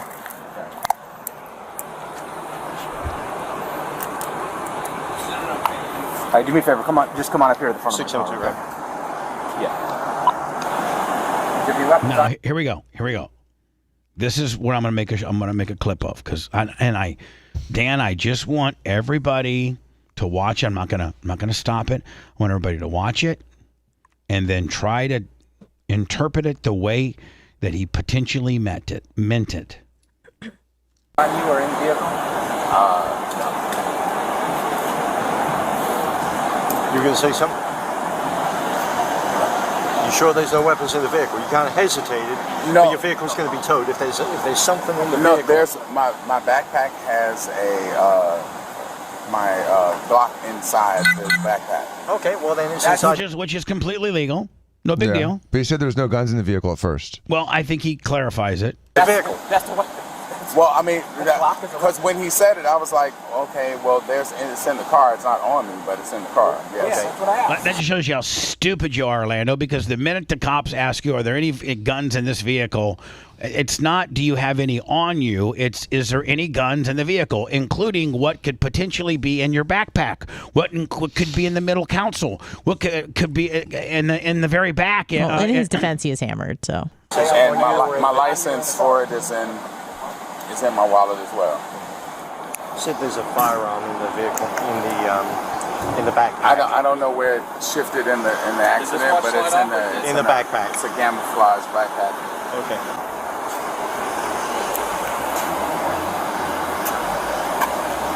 Would you spread your feet for me? What kind of work you do, sir? Here we go. This is just, I want everybody to pay attention. I'm going to let it run through. Up to now, the police have been very polite, right? Very cooperative. They're They're very professional. He gave them a bad answer, and they were still nice. Here we go. What kind of work do you do? Do, sir? Let me stop this. Make sure. I want everybody to truly get in its entirety. I'm not gonna stop it. Would you spread your feet for me? What kind of work you do, sir? I work at Beasley Media Group. Okay. What do you do now? I'm station manager for Wild 94.1. Okay. What kind of music you guys play? Hip hop, unfortunately. Okay. Unfortunately, you don't like hip hop? I love it, but. Hi, Mr. Davis. I'll come on here to pass a second. There you go. So of course he loves hip hop. He's the station manager. Hip hop is what's got him to where he's at in life today. He was actually a really good friend of Clive Davis, too, back in the day. He established a ton of friends. They have concerts. Hip-hop is his life. Rap and hip-hop is his life. Why would you say, unfortunately, the officer wants to get a clarification as to why you would say that, and you then shut your mouth because you know that what you're doing. You know what you're doing. You've just, in my opinion, and I'm going to play it again in its entirety, but in my opinion, what you're saying is, my format is hip-hop. You obviously don't appreciate hip-hop. If I had somebody that did appreciate hip-hop, they might be giving me a little bit of a break right now. But since you're white, and I'm not on I'm not on a country or a rock station, I'm not getting no breaks for you. How else can you interpret that? Because there's no way, shape, or form would he be saying, unfortunately, after his radio station. He loves his radio station. He's the manager of that radio station. He was the architect of that radio. When they switched to Wild 94, when they made the format switch, which was originally on 98.7, then they moved it to 94.1 because of signal strength. But when this station debuted at Wild 98.7, when this station debuted, he's the only one left from the original people that architected this radio station. He loves this station. This station is his life. Why would he say unfortunately, unless you're directing that to a white police officer who doesn't appreciate that format? The only thing that I can think of, because I think you might be right. I don't know. But I think it's possibly that he's feeding into the stereotype that black people get in trouble with the cops, and he didn't want to promote that on his station. Or, no, I don't see it that way. No? I see Of course, it. she always. No, I said I think you're right. Right. Bubba, In my I said I opinion, think you're right. Hold on. There's no. You asked, is there any other way? And I said maybe this. Whatever. I shouldn't even ask. That's like getting arrested by a bunch of Democrats and saying, "Oh, unfortunately, I'm a Republican." Driving a MAGA car. Right. Exactly. It's just Bubba. In my opinion, I agree with you. I think that the implication is that he said, unfortunately, not because he's embarrassed about the station, but because he knew that those guys weren't going to mark out to him and give him the benefit of the doubt. Seth, your take on it.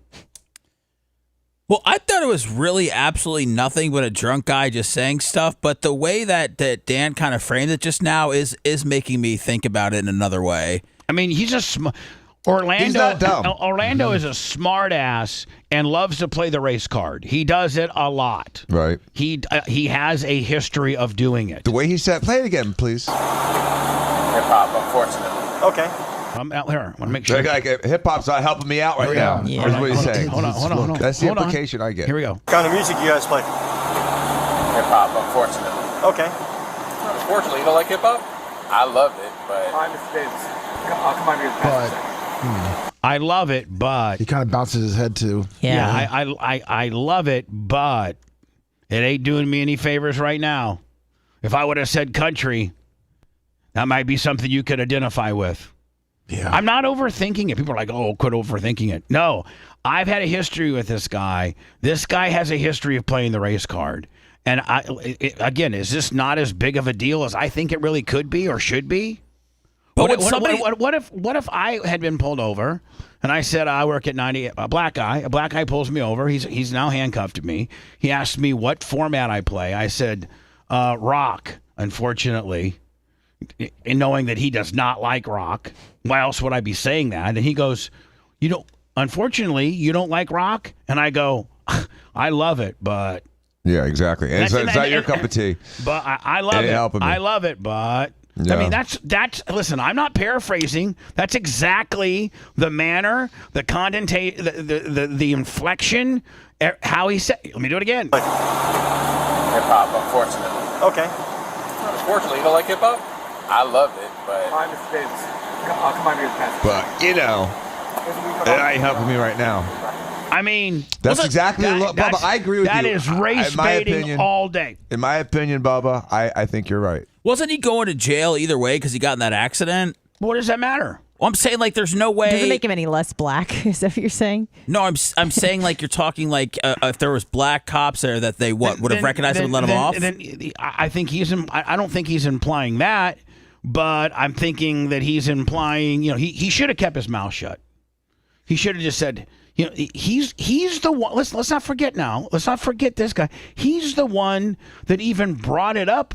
Unfortunately, the police officer just was asking for information. You didn't ask for an editorialization of it. You're the one that brought the negative connotation to hip hop. Did they do any other tests? I'm sorry. hip hop, unfortunately. Okay. Unfortunately, you don't like hip hop?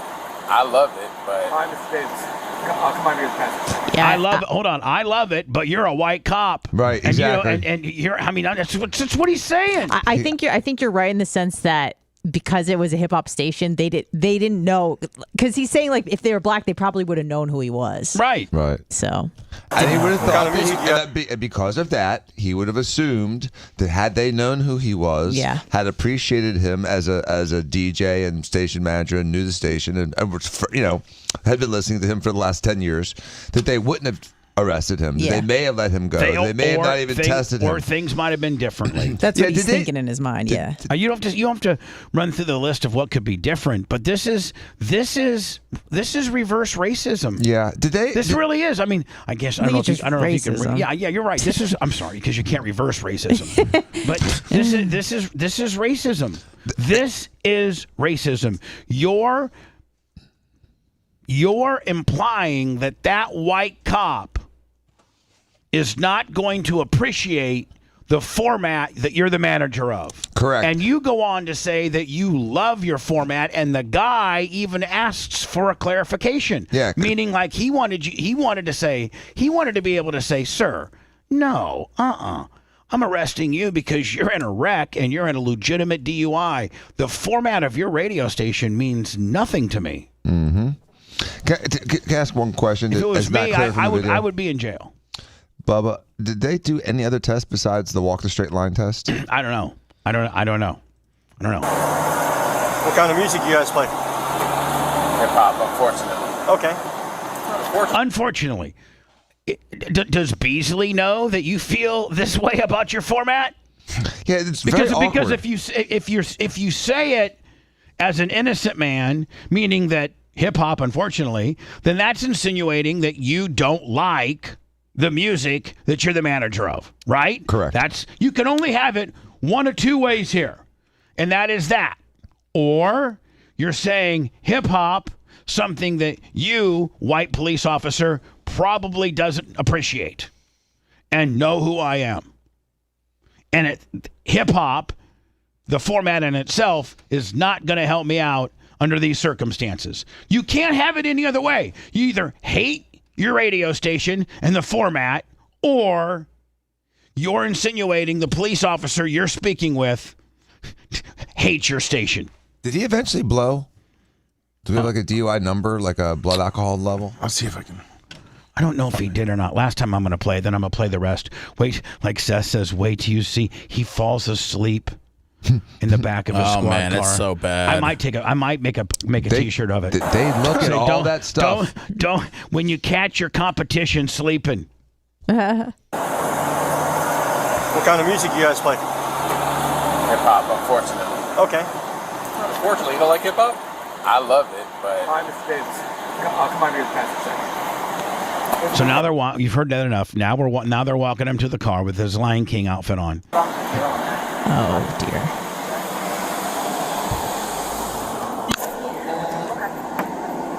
Let me find out if he blew or not. I'm trying. They get his Glock first.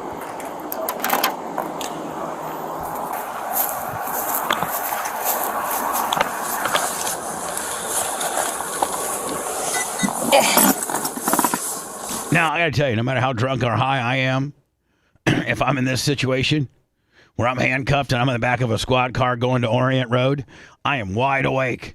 I am thinking of, all kinds of different things. Who am I calling first? Blah, blah, blah, blah, blah, blah, blah, blah, blah. I'm not taking a nap because I'm so drunk. When you're under this much duress, in order for you to take a nap means you are up. Oh, yeah. Wonder if he needed a seatbelt extension. Oh, all right, found it. All right, he's got his Glock. Got a number to call. All right, that's good. He has, by the way, he has the right to carry that. He's licensed. She just chambered one. It was hot, whatever she just did. I got turned on. Yeah. If it's in a bag like that, he doesn't need a license in Florida. Yeah, well, you're right. He's double covered. Whether it's in a bag like that and you don't need a license, or you do have a license, you're covered. You're good.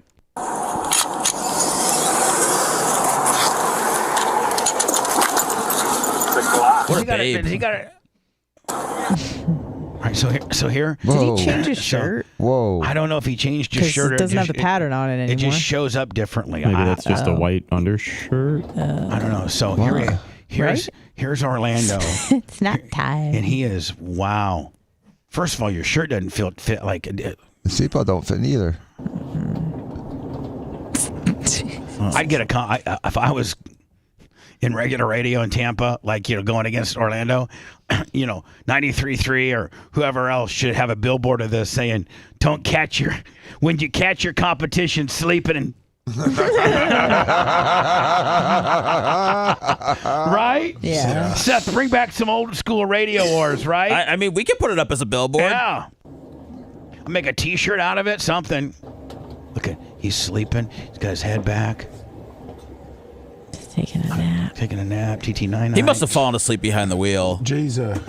All right, cool. Jay, you there? I am. Good. I like to replay that. Or did you hear it? I was listening to it on the way in. What's your opinion? Didn't do well. All right, Mr. I think that Davis. the connotation or the implication is exactly as you and Dan suggested. I think that whether or not it's just a drunk man talking or he really hoped that something was going to happen, that was throwing out a softball to see whether or not the cops were going to deal with it.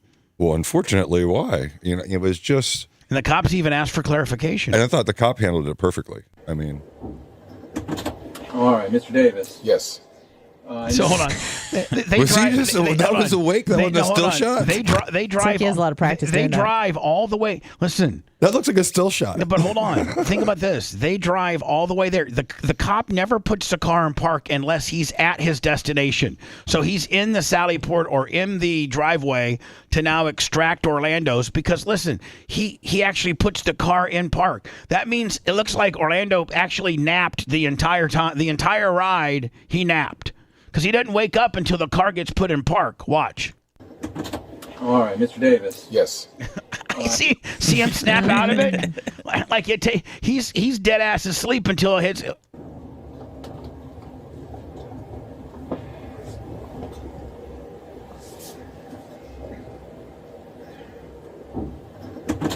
All right, Mr. Davis. Yes. I know you said you didn't want to do the breath test. That's fine. I do have to read you something. It's called implied consent. Basically, what it does is it explains what happened. Man, those buttons are screaming, are they not? Sure. Yeah, they are. Those buttons are screaming. Some pressure. The seatbelt is. Since if you refuse to do the breath testing, are you familiar with that? I did one last night. Okay. You did what last night? I did a breathalyzer for the first time in my life. I'll tell you about it after this. At the Chad Chronister Enclave event, I had a beer before the autocross, and they weren't going to let me go. And Danny said, they got a breathalyzer, whatever, you know how he always refers to me as something expletive. And I'm like, really? And the next thing I know, he points to me and he comes over. And so I'd never done it in my entire life. And even though you blew probably what, a .01? I blew a .00. It was an hour and 10 minutes after I had 3/4 of a beer, and just like you learned in high school, 160, 70-pound person should be able to drink an ounce of alcohol an hour, or a beer. It's a shot of alcohol, a glass of wine, or a beer, a drink. All three of those things equal one drink. You should be able to handle that or two without being DUI. But I had to blow a 0 in order to do the autocross. Right. So anyway, I'm sorry to interrupt you. It was an interesting, uncomfortable, trippy thing. Even though I wasn't getting my life wasn't at risk or my freedom. All you had to do is just sit down for a little bit more. Right. They weren't immediately clinking you up and taking you down the street. I put my arms in a V like I just won something. Yeah, here we go. I don't know much about being in back of a police car, but I do know that they've always said that you're not supposed to. Okay. So that's all I know. Smart. Yep. But wait a second. Now he's got the pattern again? It just must be. Is it Dan, the lighting? It's just the way the camera picked up the black and white. Yeah, it does look like a different shirt. Yeah. That doesn't look so tight either. So that looks tighter. So anyway, I mean, again, I think it's like at 2:30. Manager for Wild 94.1. Okay. What kind of music do you guys play? Hip hop, unfortunately. Okay. Unfortunately, you don't like hip hop? I loved it, but. Hi, Mr. Davis. I'll come on here and pass I think they knew who he was, by the way. If I'm Beasley, that doesn't sit well with me. That's you're being racist to white police officers. I mean, maybe I'm the only guy in town that's got the balls to say it, but you're being racist to white police officers who might not appreciate the format that you're the manager of. Because upon you saying that, he asks for your explanation, and you know that you probably shouldn't have said that, so you shut up. You smartly shut up. Right. But Because his face you knew, expression explains it. But you knew what you were doing, and you know where you're potentially going with it. But you're better. The non-drunk part of your brain said, "Shut up, Orlando. You done. You know what? You just done threw the racial card out at this white cop. What if it was me and it was a black? What if it was me and a black cop? Black cop pulls me over. Mr. Clem? Well, first of all, he's going to know me because I'm far bigger of a superstar than this asshole. If you want 24/7 on-demand Bubba and the crew, go to BubbaArmyHQ.com. The Bubba the Love Sponge Show will be back after this.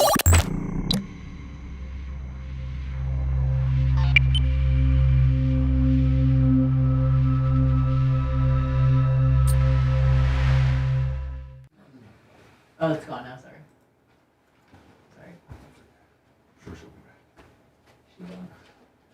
How are you? I can't believe Israel can't conquer St. Petersburg. Israel? Yeah. Gaza is the size of St. Pete. And they're still fucking around with it for 4 months later? They're still hostages. They're trying not to kill those people. And if there It's the was size of St. Pete. if there was a subway underneath St. Petersburg the size of St. Petersburg, Hundreds of miles of it tunnels. makes it very difficult. They said months ago they were going to flood the tunnels and stuff like that. I think the terrorists are there. I mean, the hostages are there. Yeah, I don't think you can do it with the You have to hostages. do it with a scalpel. You can't just fucking blow the place up. Why can't they throw some of those like robot dogs down there? with cameras on them and just kind of saw videos of that. let those things roam those. Yeah, tunnels. they've used they've used robot stuff Yeah. for sure. Remember when Trump watched the video of the dog chasing the terrorist, and he talked about how the dog was like a hero, and it should be the dog. Look at the way the dog did. He ran like a baby. Was he when he was the president? Yeah, it was when he was president, and he was in the Situation Room and had just watched the whole thing, and he came out and basically said what he Is that watched. the one Shane Gillis talked about? I think Hey, Lummy, I want that clip. Abu Bakar al-Baghdadi Al-Baghdadi. cried like Yeah. Just that clip. This Huh? is the funniest thing. Yeah.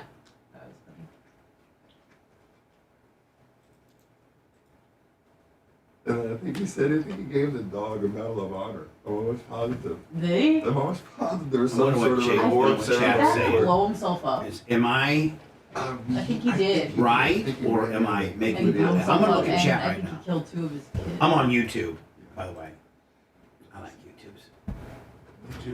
Those are the times where you realize what a funny human being that guy is. As to how you interpret You just hear like what are you I guys do. talk about it. I just- Thank you. I love you my don't shirt think he's a too. funny person. Yeah, he just kills. He's Am I right or so wrong? funny. Who was it who recently was on Joe You Rogan? can just say wrong or you're dead on. Talking about his time. Make that or It was I just a shirt. very- If Was it you Mark Norman? don't have I balls. think it may have been. I'm There's gonna. a lot of just kind of I'm gonna direct make media to do that. Dead on. Thank Yeah. you, Jason. And you don't have to agree with me. You really don't. Yeah, they're good. Yeah. I'll be right back. Beach metal detectives. Thank you.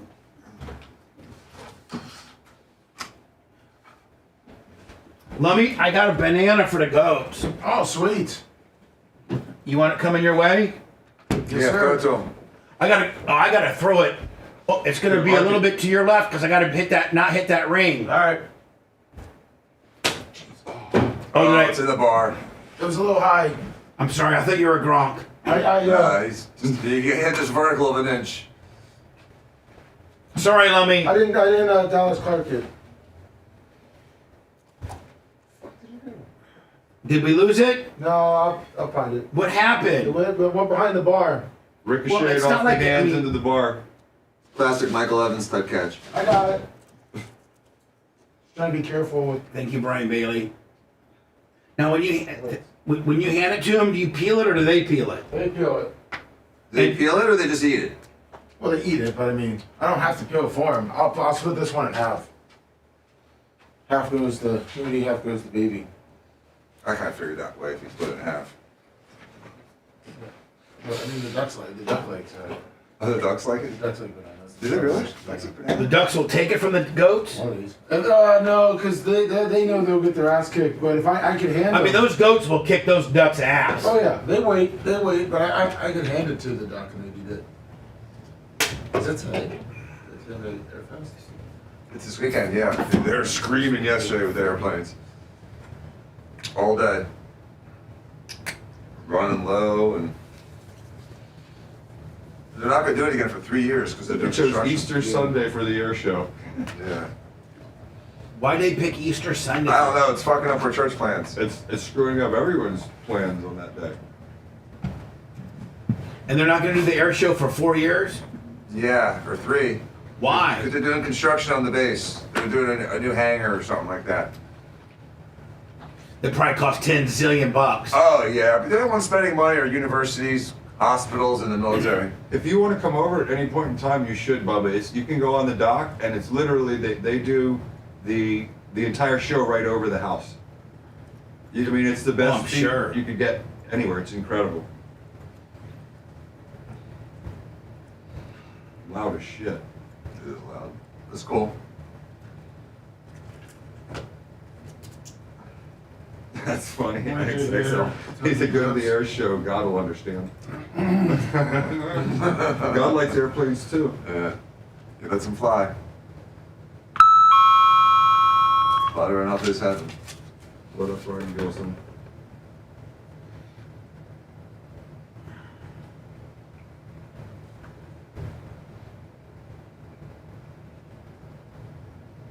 It was weird.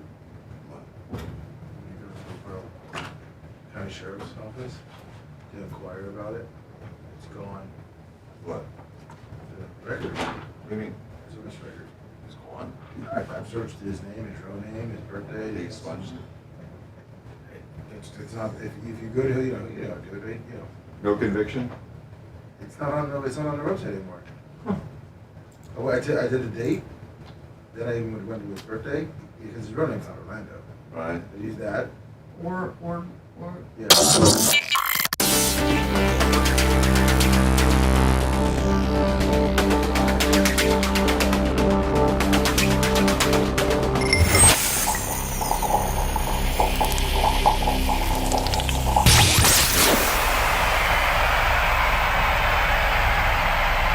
Do you want to hear all the times Hulk Hogan or Tucker Carlson called in? We have it all for you on BubbaArmyHQ.com. You're listening to the Bubba the Love Sponge Show.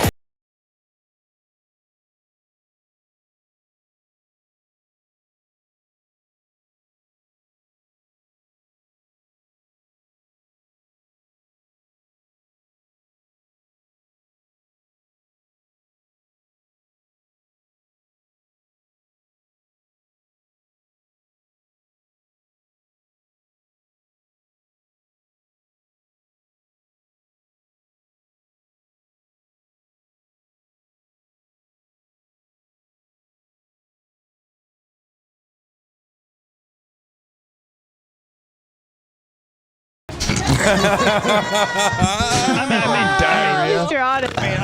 mean, I'm not trying to sit here and to absolutely smear and troll the hell out of it, saying just saying like this is racist. I'm just saying. I'm being honest. To literally click it in every potential advertiser and every potential situation you possibly can. Hashtag everything. Yeah. You mean to reveal your opinion publicly? No, I don't know. Brett, what do you think, bud? Now that you know my intention. Yeah, that's fine. No problem. The super fat Bubba Light response. What was his response? I'm not necessarily. Yeah, no problem. Yeah, no problem. Okay. Yeah, that's fine. No problem. All right, so are you going to go with the talking points or are you going to go with just the dead audio? I'm going to go with the air check. I don't think we have... it's public record, so it's not that big a deal, but we might catch some copyright slack if someone really wanted to, if we uploaded just the source video. Oh, so it's constructive content if it's there the you go. air check of you talking about it. There you go. They can't say we stole it. Perfect. Thank you. Makes sense. For that. Technically, the source sent it to us. So. Love to have it. What's that, Lummy? I said the YouTube video guy is the one who sent it to us. So I think that we'll be okay. Yeah, with but that. we further insulate. He's correct in the fact that we further insulate ourselves when we put our opinion on it. That's a further insulation of a copyright deal. I got you. So makes it our content at that point, right? Even though the guy may have got it to you, Lummy, he didn't have any copyright issues, which is great. We will even insulate ourselves further by putting our editorials in there. So look forward to getting that. And Lummy, we need to get the boys on it. Just get it out. Put it on Reddit. Flake out. Go crazy. Listen to the advertisers and send it to them. Say, do you want a racist morning guy? I mean, when I got busted for the Hogan sex tape, you don't think that all the trolls sent everything to my advertisers and said, this is who you want to be your morning guy? A guy that lets his best friend blast his wife, then tapes it and tries to sell the tape and extort everybody? Which the last part didn't happen. But instead, the guy who videotapes his best friend blasted his wife, puts it in, never meant for any human being ever to know or see it, and your employee steals it, then goes and works for the competition, gives it to them, and ruins your life. Yes, I should have never recorded it. I don't have clean hands on this deal. I'm partly a lot to blame. But there's a lot of other people that actually got rewarded for it. Well, Hogan, God, Jesus, how much money did he make? My Lord. Let alone the person that got my job for life. Or at least, seems like life. It's been 10 years. But I'm not doing as bad as that Bankman-Fried guy. Nice segue. He's got, what did he get, 25 years yesterday? 25 years. 25 years. I'd be dead, wouldn't I?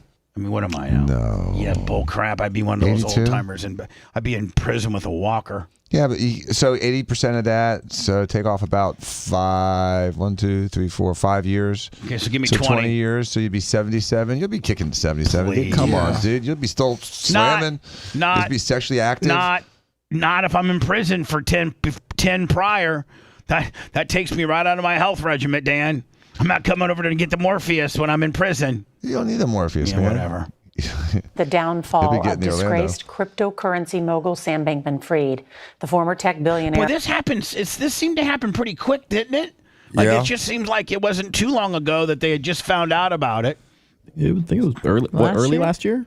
Yeah, so, it was fast. No, for this complex of a trial, it's very fast. And Jay, listen, the amount of depositions and the amount of filings and discovery and evidence, and this seems like hell, the MJ deal was 4 years, and that was over name calling. No, you would think that in a case like this, that his restitution fine would be equal to what Trump had with 0 victims, but it wasn't. And FTX founder was sentenced today to 25 years in prison for what prosecutors called one of the biggest financial frauds in American history. CBS's Errol Barnett has details from the courtroom. The former king of crypto was dressed in a beige jail uniform in a Manhattan federal courtroom today, acknowledging a series of his own bad decisions. Sam Bankman-Fried learned his sentence of 25 years after telling the court, quote, "I am sorry about what happened at every stage." Prosecutors argued the MIT graduate was motivated by greed, bilking unwitting customers out of more than $8 billion before the collapse of FTX, the cryptocurrency exchange he founded. Judge Lewis Kaplan agreed, saying, I got to tell you. The eyes aren't even... That's the same artist he paid off to make him look good. I got to tell you, and I have 2 attorneys in here, both of which I don't think have ever tried a case in federal court. But this no cameras, no photography, we're above the fray of media in the federal court system mentality. I'm over it. This is ridiculous. Fire sketch artists? Again, in federal court, the only type of reporting that can be done can be either verbal or sketch. Like you can't take a picture or videotape in federal court. Well, Jay, what's the reasoning behind that? Is it just the way it's always been? No, the whole idea is that they don't want it to become a circus sideshow where the judge is making a decision based on what's happening in the courtroom, like Judge Ito with the O.J. Simpson trial. And that's an extreme example of how a case can be played up to the media, sort of like the New York fraud trial. A lot of people said that judge loved the camera, and he was the first one that let people in the courtroom and take pictures of everybody. And especially with how the sorry, Jay, go ahead. I was just going to say, especially with how the media works, it's one of those things where if you let one of them in, you're going to have to let all of them in. Not really. There's been times where they let one photographer and one camera, and then all the stations have to get the feed from That's the way that yours guy. worked. Yeah. So, in my opinion, that times have changed. They should allow federal court judges to make a decision on a case-by-case basis. I still like the idea of keeping no cameras, but just microphones for the Supreme Court. Because I don't think that's as important to see these people, and I don't want to see people grandstanding on either side, giving these little clips that are going to end up being, social media clips about how people, look at, he served the judge, they handed it to them, you know what I mean? And so there's certain times where it's completely inappropriate, but there's other times where it's very helpful. The Kyle Rittenhouse case. Remember when that case was going down and everyone got a chance to watch it and hear it and go, wait a minute, this guy pulled a gun on him, and this guy was all the things that they brought into evidence. And so sometimes it's really, really important. Bubba, I agree with you, though, that the secrecy should end when it comes to federal courts. And beyond that, I think that sketch artists are archaic. One of the problems with cameras in the courtroom, like photographic cameras, up until literally like a couple years ago, they made a lot of noise. Yeah. Now they can make them silent. They're digital, they make them silent. Right, they have shutterless or whatever. Right. They have silencers. Yeah. They have shutterless digital cameras. I was always told one of the reasons why they limited photography in federal court is that federal judges felt as if they were above the system, and we all know that really at the end of the day, federal judges are what run this country. For sure. Federal judges, if you know anything about the legal system and how things work, Federal judges are little thumbprints that other presidents have strategically placed throughout the country.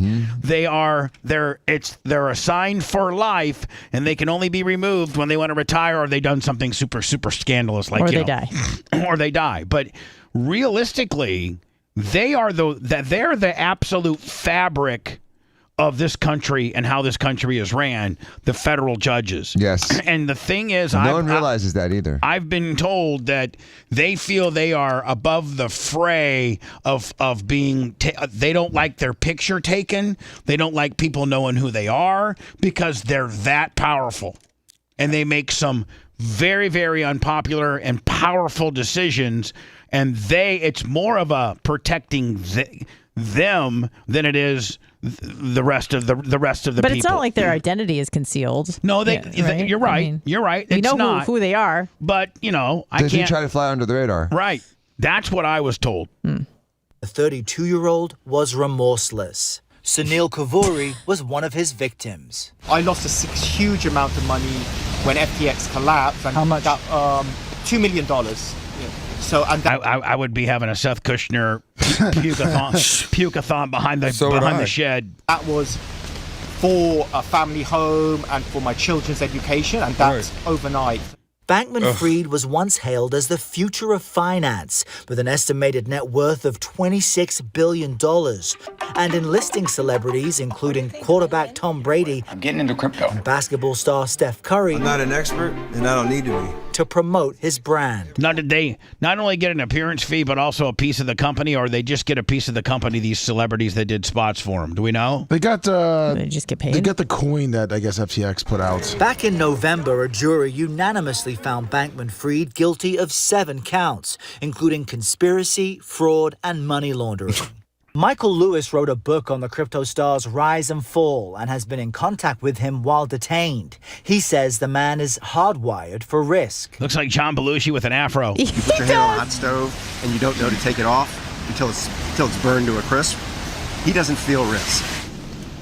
Oh, whatever. So, can you give me an example of what he did to get this money out of people? Like, I just think he fraudulently misrepresented potentially the value of his coin.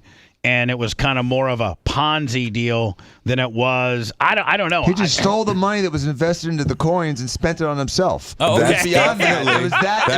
It was that basic. That's the main part of it, and that a lot of that money was used for this gazillion-dollar, promotional thing. Well, no, the Ukraine deal, right? Yeah, he funded the Democrats. He also has this huge place in the Bahamas, and he lived this really lavish lifestyle with he and his girlfriend at the time, who turned state's evidence on him because she was running the finances, and he didn't really know anything about the finances, and he was selling it as though it was this incredible thing. So the conspiracy part was they were all in it together to oversell and overvalue the case, and then or the Bitcoin. The coin. Yeah, and then afterwards he was just spending it for himself, Seth. Like so frivolously, it's ridiculous. Even if he had just taken everybody's money and put it in like a 5% savings account, right? Yes. And maybe, siphoned off a little bit of some bonds. Maybe siphoned off a little bit for him, because if you have that much, if you have, $100 million or $150 million,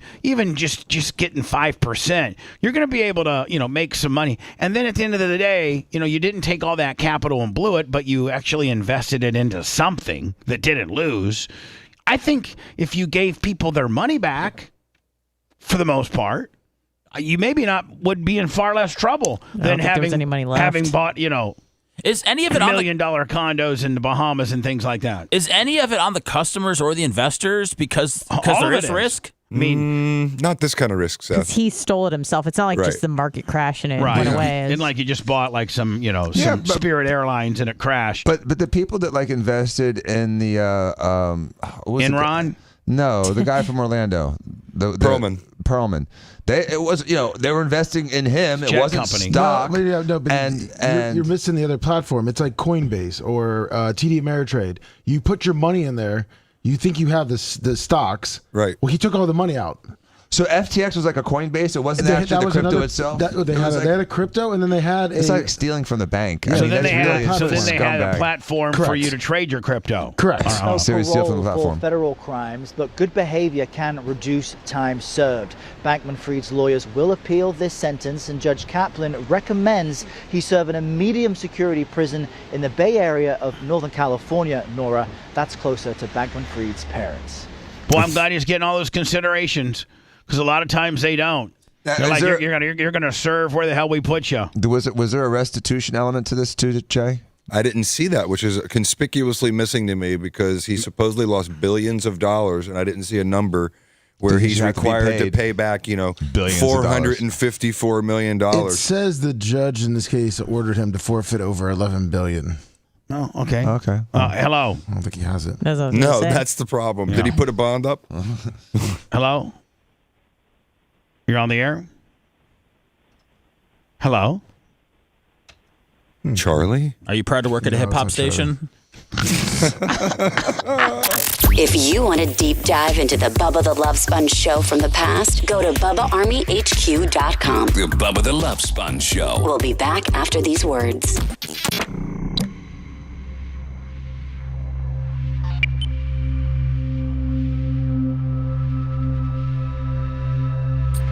I mean, if you're the fucking head of Beasley, aren't you asking the guy about that a little bit? It doesn't make sense. Unless it's what you said, Bubba. You're being a fucking smartass, and you're just being a fucking smartass, and you're saying that white cop is not going to give you a fucking break because he doesn't appreciate the format that you're the president of. Right. There's no other way to, because upon asking for clarification, he shut the fuck up. Saying G85. Yeah, but he made the expression like, instead, he fucked leaving it open-ended like that. What do you need? Party are you going to this weekend? leaving it open-ended. He should have. Are you leaving? Okay. See you later. I don't know. It depends on what time. Finish your sentence. He covered his ass more if he said, I was just asking. Does it start today? Put the headphones on. I'm relaxed. Does it start today or tomorrow? Thought maybe you listened to it. The air show? Yeah. I think that yesterday was on media. Steve, they're hypocrites. Yesterday was media day, today, Don't you agree? tomorrow. Oh yeah, they won't do anything. You're invited as well. I'll see you there, buddy. See you, Dan. So you guys, have a great weekend. You too, man. Right? You could literally eat stuff to them. Yeah. You can Easter. I saw it 2 years ago. Crazy. From there. Yeah. It's awesome. Yeah. Thanks, Griffith. Sicilian Redneck, I appreciate the props earlier. Actually, when I was a kid, someone brought me there when one of my mom's friends brought us there. And we saw the Blue Angels. Says he's selling Bibles for $59.99. The former I know what you're talking about. What up, Jay Gator? Yeah, it was What do you call it? Brian. It's like a lighted, Yeah, it was before they did lights. What's up, you rascals? The smoke. Yeah, the smoke. Oh, man. Apparently, this is the last one they're going to do. Colorado's finest, Trooper Lips. Yeah. Gary Cantrell. What up, Grouper Lips? How you doing? Morning, everybody. Gary Cantrell, scour my old content for gold. Thanks, Richard Griffith. I'm actually going to What up, Bubba fan? Bubba fan money. You haven't been in Disgraced 2 years? In almost 2 years. Yeah. I look clear right now. I'm excited. You just go by yourself? I think Dan's going with me, and Terry, and another guy, Corey. What up? How far is it from here? Like 2 hours? I don't even know where it is. Yeah, Is it 2. in the middle Sort of of Central state? Florida. Yeah. What up, Organic Gene? Sebring. Where are you? Oh, okay, so like you go to Sarasota and then just head east. It's Correct. What up, Brian Gilston? What up, Mike? Gilston. I've never done I tell you, blowing for one of those things. White iced tea. It was like strangely uncomfortable. You got it, Jonesy. All it was at risk is, yeah, 'cause as soon as I had the beer, they all looked at me like, is that your beer, Jay? And I'm like, yeah, why? They're like, I guess you're not going to drive today. And I'm like, I was there an hour early. Yeah. Because I was hosting it. So I had maybe 3/4 of the beer, and then I threw it away. I threw it away. Mm-hmm. And Then you Oh shit, you're going, Gary? They're all like, Justin, Nash. It's cool, don't worry about it. He's gonna be here like 30 minutes to Yeah. fix the wiring stuff. I want to see if you can move the light switch. To work from this way, from the other side to over there. All the To guys. where no everyone, matter how old I'll talk they to are, him. Yeah. What up, Alan Bowling, John Costica? I'll let you know if those cards get here today. Yeah. 850. I don't know. Depends on what John Like Moran going got. through TSA when you're getting patted Yeah, down. I hope Depends on your John Moran. And it did. It was cool. It was like, but it was like strangely uncomfortable. And What up, I Brian? don't know why I can't get no audio When on did you it. blow? How much? What up, Brian? I do about a week and then about an hour after I bake. Berto. Your volume's off, Bubba. And see the twit right next to the time?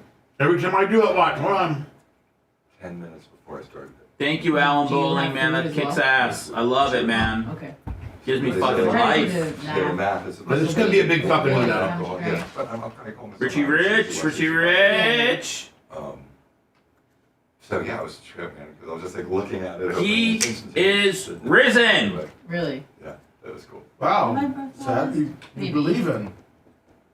I just know that always throws me off when I see it. He is risen? He is risen, yeah. Yeah. They're so little, they're so easy. Make t-shirts Put with that that. on the ignition.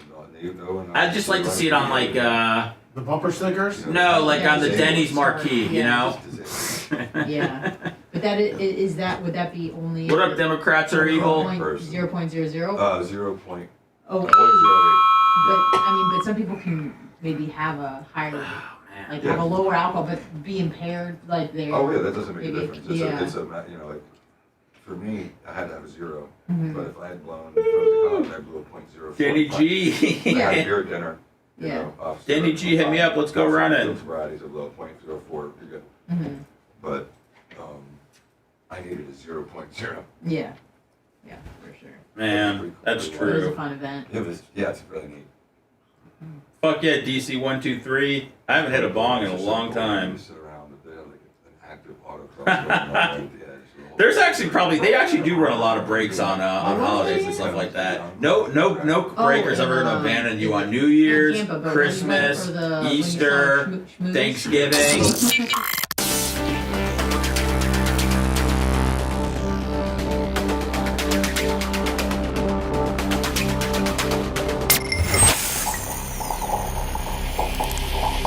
Damn Lummy.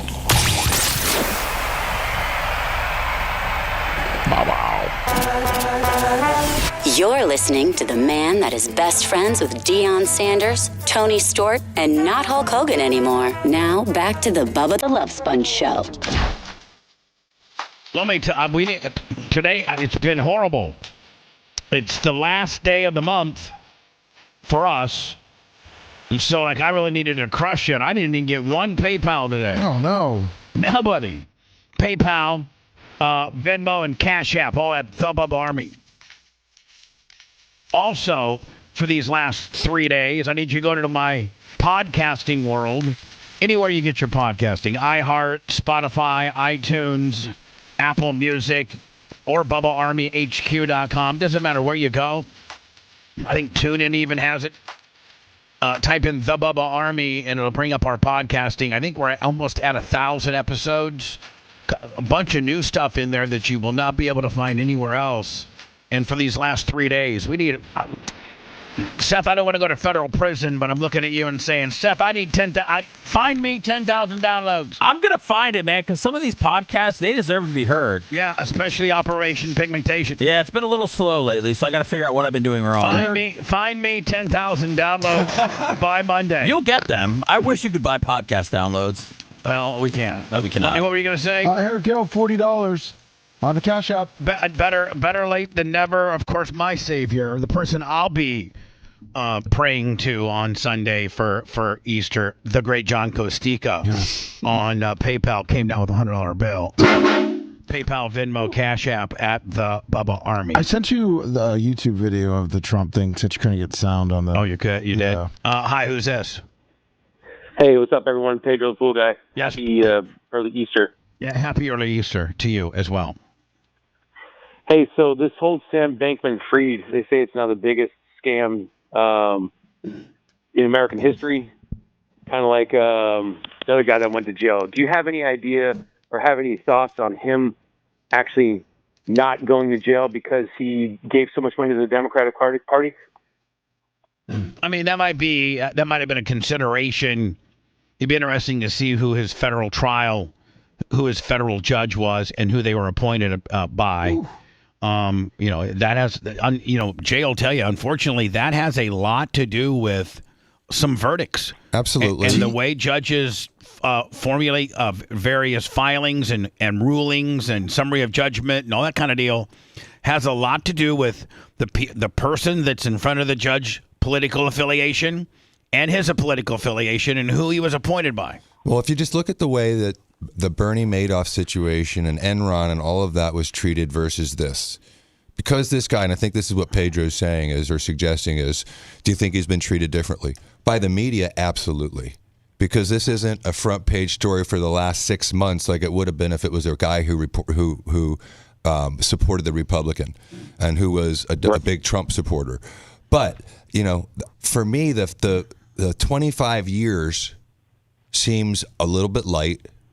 And, I don't, because he's shown no remorse. Usually when someone's given a light sentence, they show remorse, they fall on the sword, they admit to what they did. And sometimes they have the ability to pay a large portion of restitution back. Right. Sorry to interrupt, but T-shirt Will 50 and Tara, your sister, $500. Oh!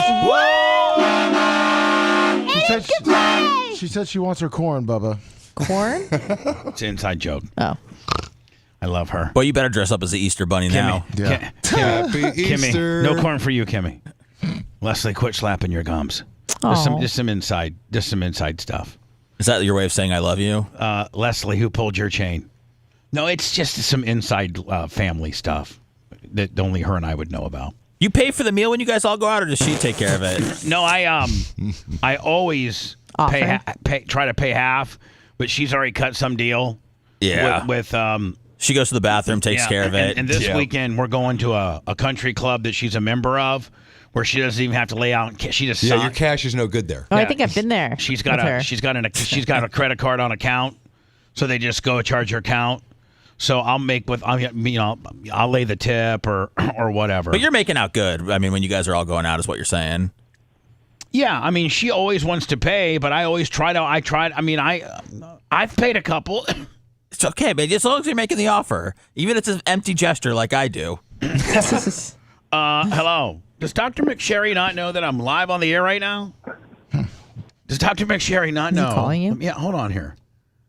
Let's accept this. Hello. Hello, this is your dental office. Calling with an appointment reminder. Our patient has a dental appointment scheduled for Monday, April 1st at 2 p.m. To confirm this appointment, press 1. To repeat this message, press 2. Your appointment has been confirmed. Thank you. Goodbye.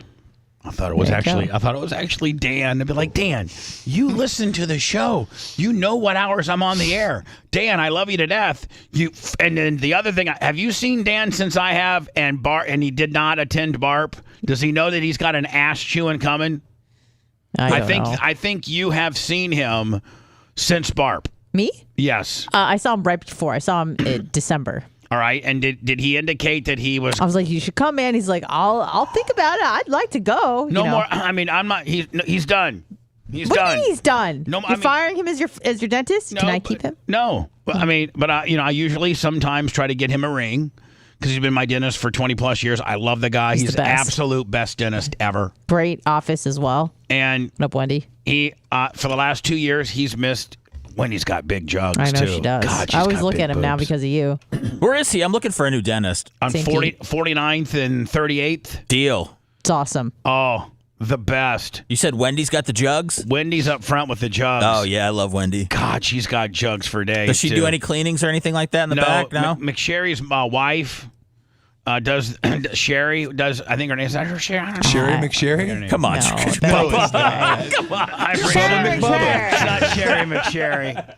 It's not Sherry McSherry. Yeah. I forget his wife's name. I forget. Yeah, she's a hell of a hand. But I stay very strict to getting my teeth cleaned every 6 months. Listen, I may be fat, but I got a pretty strong tooth game. I try to take care of my teeth. And so, yes, I'll be. But when I see Dan on was it Monday? Yeah, April 1st. I'm gonna completely rip him a new ass. I'm gonna say, listen, buddy, come on, man. I've been with you for 20 years, kid. He's never been one time. No, Bubba, this isn't the right. You got to click that. This one was old. I sent you a new one on the. So this messenger. one's no good. Yep. All right. And so I need to click. Let me see, Lummy, and then I need to click this one right here. Christians under siege. Yep. All right. So here now on the surface, I think that Donald Trump is being.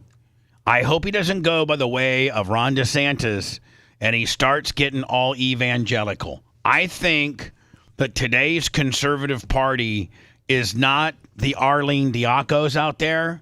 They're the Bubba Clems, Jimmy Clevises, and Dan and Jay and Steve Diacos. Those are the conservative party, and that you don't have to be so evangelical. That's the old school thinking of the Republican Party, and that's what loses me. That's where they lose me. Rob That's Green. where the Republican Party loses me. $200 on the Cash App. Thank you. Thank you, Bobby.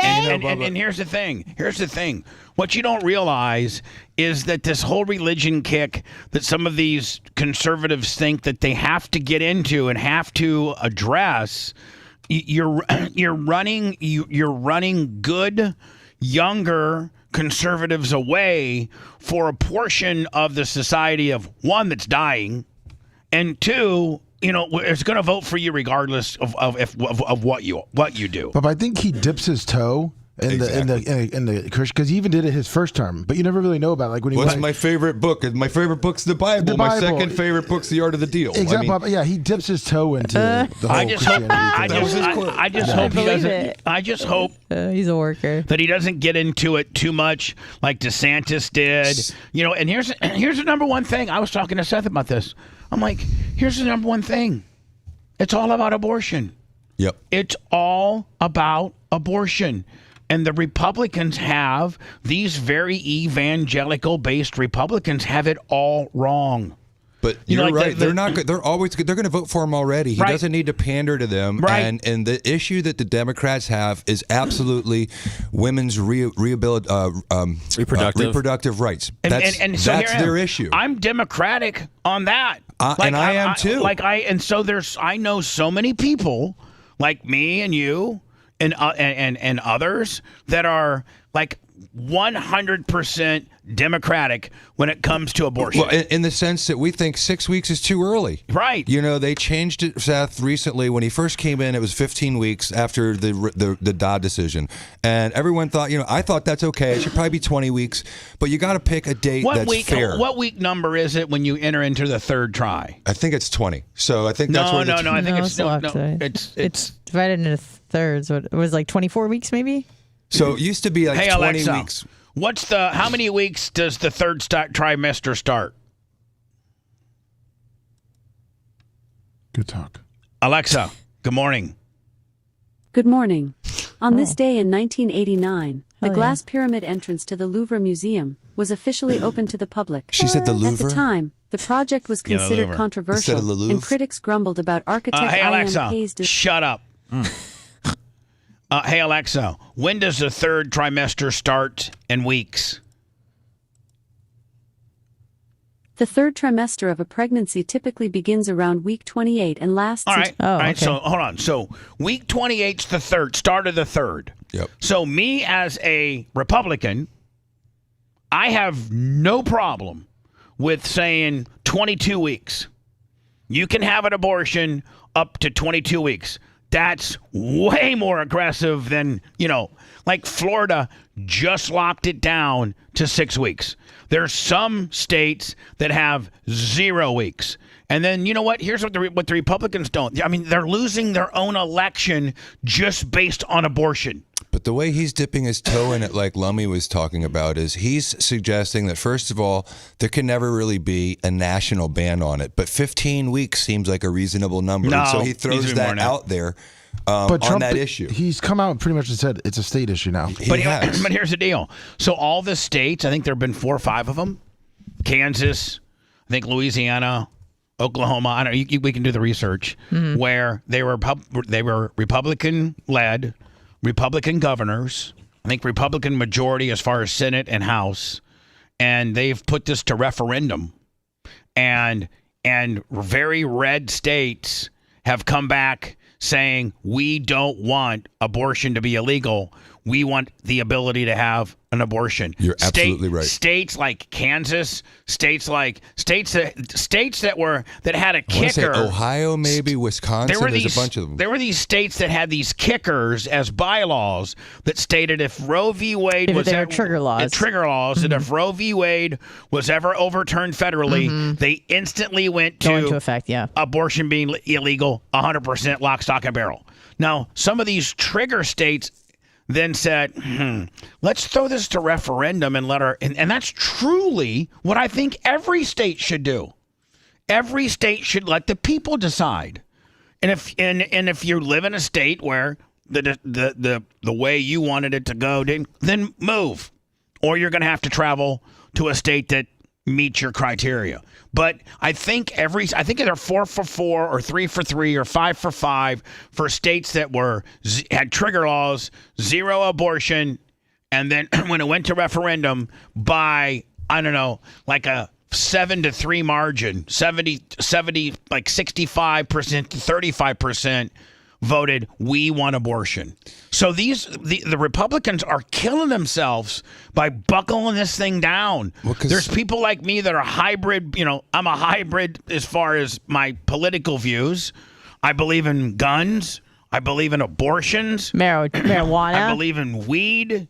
Freedom of speech. I believe in getting less government. I believe in locking down the borders. Happy endings. Same-sex videos. I don't have a problem with same-sex marriage. He likes those kind of porn, doesn't everyone? Who, Same-sex me? girls? Oh, Like those kind of porn? she said like lesbian porn. I mean, that one almost got away from you. Didn't want to exclude it. Same-sex is open to both. I think everyone could like that. Me, that's all. That's all. Everyone could like that. I don't want to exclude any Under my audience political member. affiliation, you have the right to love anybody you want if you're an adult. Do you encourage gayness? If they're an adult and you're an adult, who am I to say that a man ain't good for a man and a girl ain't good for a girl? True. Who am I? Yeah, you deserve to be as unhappy as the rest of the straight married folks. You know, the thing is, Bubba, is the Democrats are better at messaging this because they make it seem as though you're either for it or against it. But when you look at places like France, where they've enshrined it into their law, they have a 15-week law on it. So yeah, they've preserved reproductive rights in France, but there's limitations. And so the Democrats are so good at making it seem like Republicans, all of us, we're against it when we're not. It's not like this binary decision. But our leaders, some of our leaders are really chiming in on that 0. I mean, like Florida. Ron DeSantis nailed his first term. Yep. Nailed it. Loved him. Was ready to march to Washington with that son of a bitch. And then the second term, he became this lockstep conservative, evangelical. Out-Trumping Trump. Yeah. He made Trump look like a Democrat. Liberal. He made Trump look like a liberal. But he did just sign that bill for squatters. I like that law. And guess what happened? And guess what happened? You're right. But guess what? He's done. He is done. Well, as long as he keeps passing some good bills. He has time to rehabilitate. He's got years. Here we go. My very good friend Lee Greenwood, who doesn't love his song "God Bless the USA" in connection with promoting the "God Bless the USA" Bible. This Bible is the King James Version and also includes our founding father documents. Yes, the Constitution. Hey, I can't get on Donald Trump for slinging various merchandise items. I mean, I got my own shoes. I got my own Bubba Army. These are $59.99, but I don't know how much the regular. They talked. I got yelled at yesterday for interrupting people. I literally was saying alpha and Seth started talking. Sorry, Seth. I'm sorry. I didn't know it was an alpha members should spot. know when I'm setting up an alpha high spot. Talking about merch, saying, oh my God, Trump's the bad. I'm not going to get on him for selling the merch. Don't forget Bubba Army Alpha. Everybody should know when it's coming. Anyway, continue on. Are you doing a Bubba Bible? No. I'm not doing a Bubba Bible. I'm not even, no. Well, and I don't know that Trump should be doing one either. Yeah. which I'm fighting for every single day, very hard, to keep Americans protected. Also, the Bill of Rights, the Declaration of Independence, and the Pledge of Allegiance are all part of this God Bless the USA Bible, and it's just very important and very important to me. I want to have a lot of people have it. You have to. He doesn't look so. You know what? He doesn't look so good. Well, he's 100, so I know, but like he doesn't look so good. The side view is not. The side view is really not great on anybody. Like I know, but man, like he doesn't look as spry. No, have it for your heart, for your soul. Many of you have never read Roger Stone told me that he won't let anybody do his hair and he won't let anybody do his makeup, and people try to tell him that he even needs improvement on both, like a little less orangey. Like he does his own makeup? Is that what you're suggesting? Yes. He has his own little bronzer and he does it all himself. And people like in the know that are in his inner circle are like, Donald, your hair's okay, but man, we got to blend in that foundation a little bit better. And supposedly he gets full hot on it. I wonder how many white shirts he has to go through because the collars turn orange in about 4 hours. I don't know. Them and don't know the liberties and rights you have as Americans and how you are being threatened to lose those rights. It's happening all the time. It's a very sad thing. I need a hybrid president. That's going on in our country, but we're going to get it turned around. No, independents will never have a chance here. Well, ever. that's what I mean. Religion and Christianity are the biggest things missing from this country. And I truly believe that we need to bring them back. More people identify as independent now than ever in history. Religion and Christianity is what? Hold on. Religion and Christianity are the biggest things missing from this country. No, it's not true. Women's rights and the lack of a wall are our two biggest issues. Seriously, those are our two biggest issues in our country for all of us Americans right now. Those will be the decisions that really are the ones that play the biggest role for Republicans and Democrats in November. Rights, I believe you're right. Women's rights and our inability to lock our borders down, and every Tom, Dick, and Harry can come in here and get a prepaid. Did you see Lummy now at the Roosevelt Hotel that they're giving you $2,500 ATM cards now? I'd like one of those. And I truly believe that we need Lummy the Bob Cook, $50 in the PayPal. Thank you, Bobby. Thank you, Bobby. Thank you for the latest paintwork. Bring them back, and we have to bring them back fast. I think it's one of the biggest problems we have. That's why our country is going haywire. We've lost religion in our country. All Americans need this is the guy who blasts porn stars. Shut up. I don't think, Jay, that he needs to be doing this. That looks fake. This is illy advised. Like, you know, like you're like selling the Bible or the spot he's doing for it. Both. Okay. See, they're saying though Both. it's the Trump Bible, but if you look at it, it's actually the Lee Greenwood's God Bless America Bible. But and so I know what you're saying. It's And like it is just a message in itself. Like you don't need to pander to these people. These people are they're gonna vote for you. Yeah, they're not afraid. You need to vote for. You know what? You're on the verge of losing me. And then you know what I'm going to do? I'm not going to vote for the Democrat. I'm just not going to vote because I'm throwing my hands up in the air and be like, this is a goddamn circus. Well, this is especially when now my president, the guy that I might want to win, is now going against. Isn't what got him to the show is that I'm a coyote. I'm a wild wolf. I'm a lone wolf. I don't succumb to anybody. I do what's best for the country. Now he's just doing Bible high spots, trying to get the conservative, very far right on board when I don't think that those people go anywhere to begin with. It's me and you and the next guy who have some fundamental problems with the Republicans and abortion. Like abortion is my number one hang up with the Republicans. Well, I think this is a Rorschach test for Republicans and Democrats. And I think Republicans see what they want to see. Like a person like my mother would say, thank God we finally have a politician that will defend religion.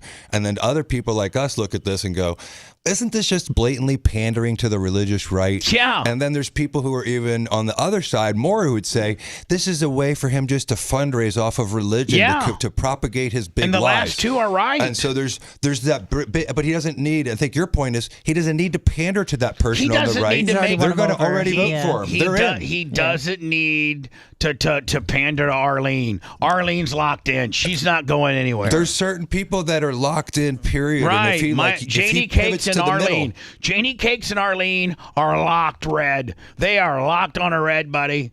But you need to get me, Jay, Steve, and Dan, and Seth, and all this whole room of people. Hell yeah. I mean, Seth, I got to tell you right now, I don't know.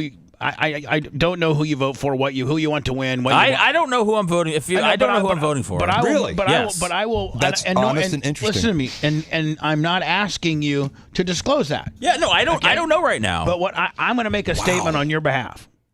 I think that you would be a little more open-mindful to vote for Trump if Trump laid down a way more aggressive abortion stance than what's being currently shoved down most Republican throats. I think if Trump said, hey, you know what, 15 to 22 weeks, I think you'd like that. I think that's a major, abortion's a major sticking point for me. I think it's a major sticking point for you. I think it's a major sticking point for Jay. Yep. Lummy sucks Reds D all day, so he I mean, to me, the abortion matter just doesn't matter. Right. So, but am I right on that? You would be a little bit more.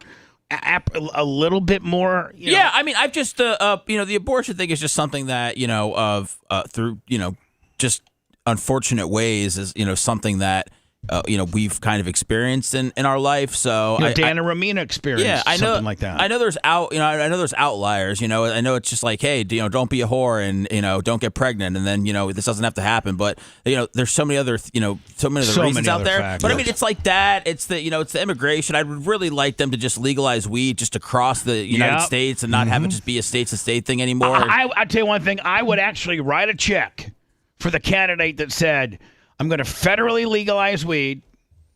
I'm going to lock down the border, and I'm going to reinstate Roe v. Wade. Now, I know as a president you can't reinstate it; it's already been made, by the Supreme Court. Right, it's a ruling, not a law. But you could at least let people know that you're on the more aggressive side of that than the lockdown Zero Willie.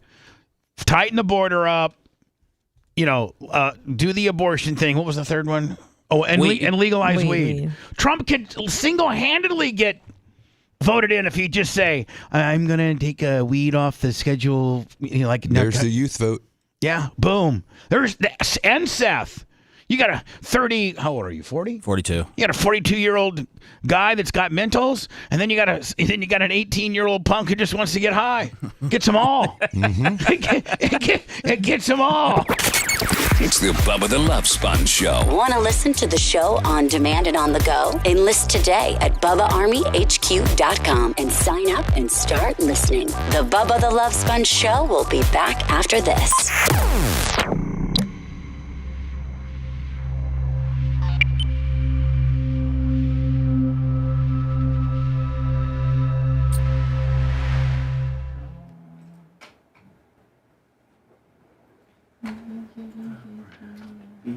American. Least I know I'm free. How much are Bibles? That was $59.99. I ain't buying no fucking Bible. I'm going to a hotel and stealing one. Hotel, motel, Right? If my family really needed a Bible, I'd say next time you go on vacation, remind me to take it out of the drawer. Did they stop doing that? I think they did.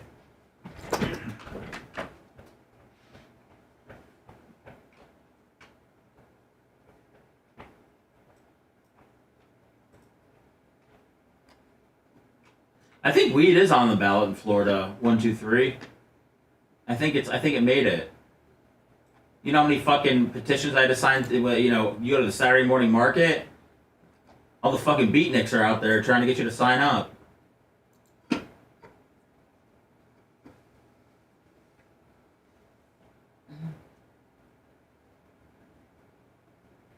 Thank you, biggest fan. I appreciate it.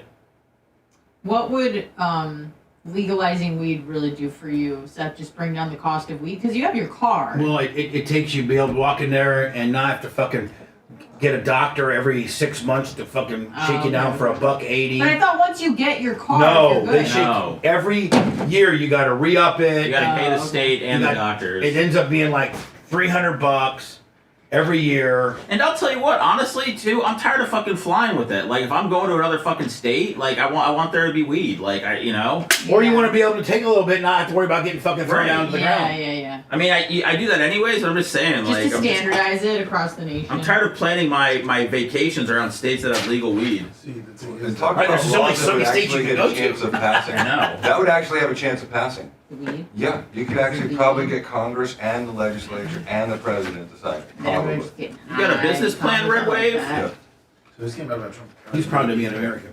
So this kind of puts you to stand where he wants his abortion is. You're damn right, Big No, Grease. but Longwood, I was asking you if legalizing it would bring down the cost of weed. Yeah, probably would. That's what I was asking. I'm not Timothy. Probably be more competition in Yeah, the absolutely. dispensaries. I don't know. I'm thinking, Seth, if they legalize it, it'd bring the cost down a little bit. Absolutely. I mean, the fucking dispensaries now that's highway robbery. Yeah. Yeah, no, it'll just bring more people into the game and drive prices down lower.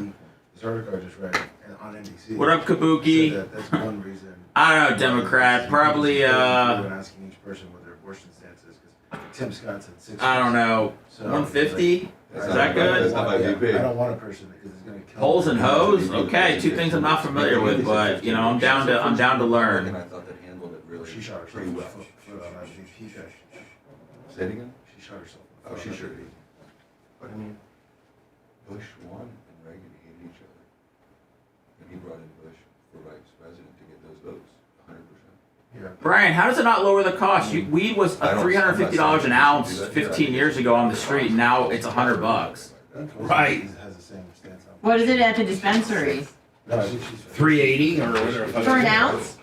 No, I know you're in the business. I'm just asking why have prices gone down over the last few years. He's got an independent woman. Jonesy, I don't dabble in politics really because I just got other shit to worry about, man. Not who my king is. Like a kid and family. Not who my king is, yeah.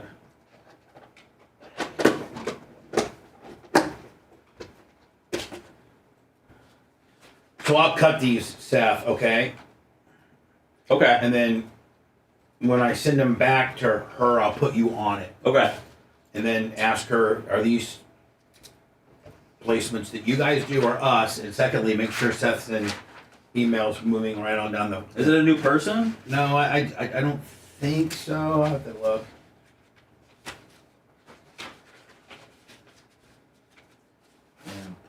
They put the fucking Pledge of Allegiance in the Bible. Yeah. You're absolutely right, Tampa Terry. I've got a buddy in the industry, legal industry Release in time, Colorado. I'm free. And said that the price per ounce is ridiculously low there because it's legal.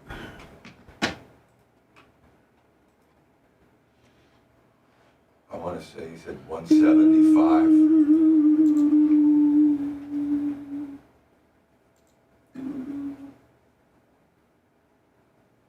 I Seth, I have a buddy in the industry, the legal industry in Colorado, and he said that because of the legalization of it, it's gone down to $175 an ounce.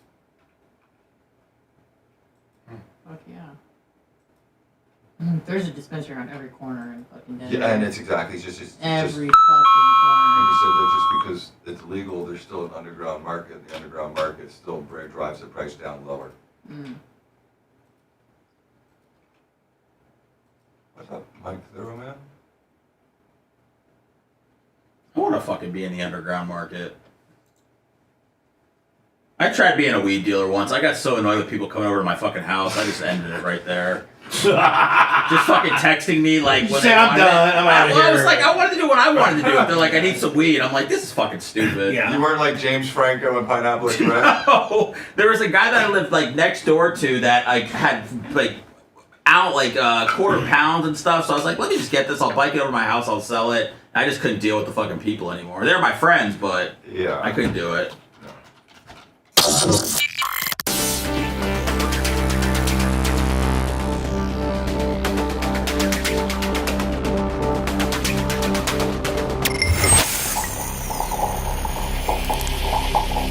Homie, did we do super beat today? No, we did not.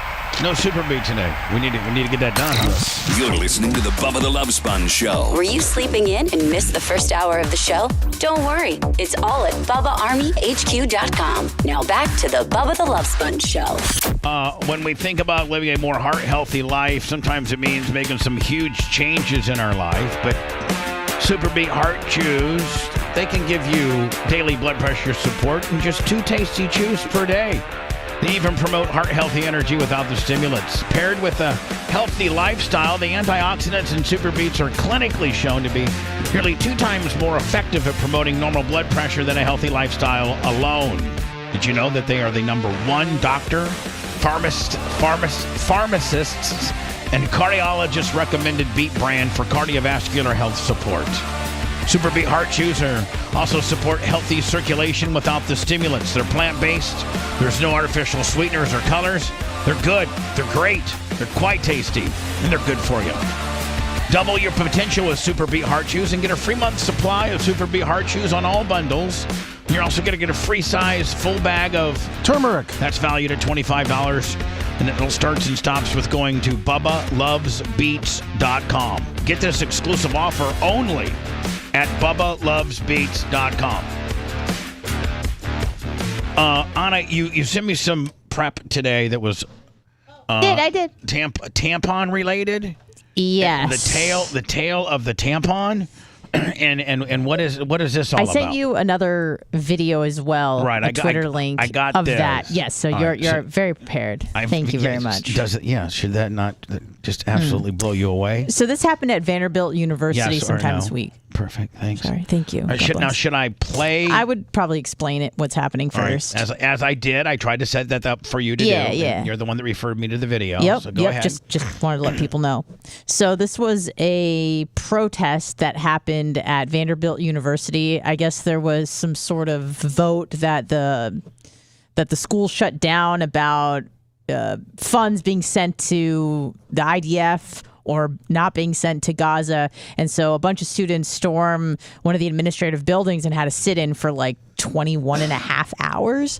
And there were a bunch of cops outside and stuff. And one of the girls had a tampon in, and there was concern. You mean a tampon inserted inside of her vagina? Correct. Okay. And there was concern by her and some of her friends that if she didn't change it soon, she was going to fall into a toxic shock syndrome, which can happen when you leave something like that inside of you for too long. Right. So they were concerned that if she left to go to the bathroom to change the tampon, that she would get arrested. So they called 911 from inside the building and said they had a medical emergency. So they're saying, maybe use a maxi pad when you protest. Hello, And 911. did everybody else have to use the bathroom? Like, just because you have a tampon, you're not the only one that has to go to the bathroom. Hello, 911. Hi, this is Susie, and I just don't want to lose my place in the protest line.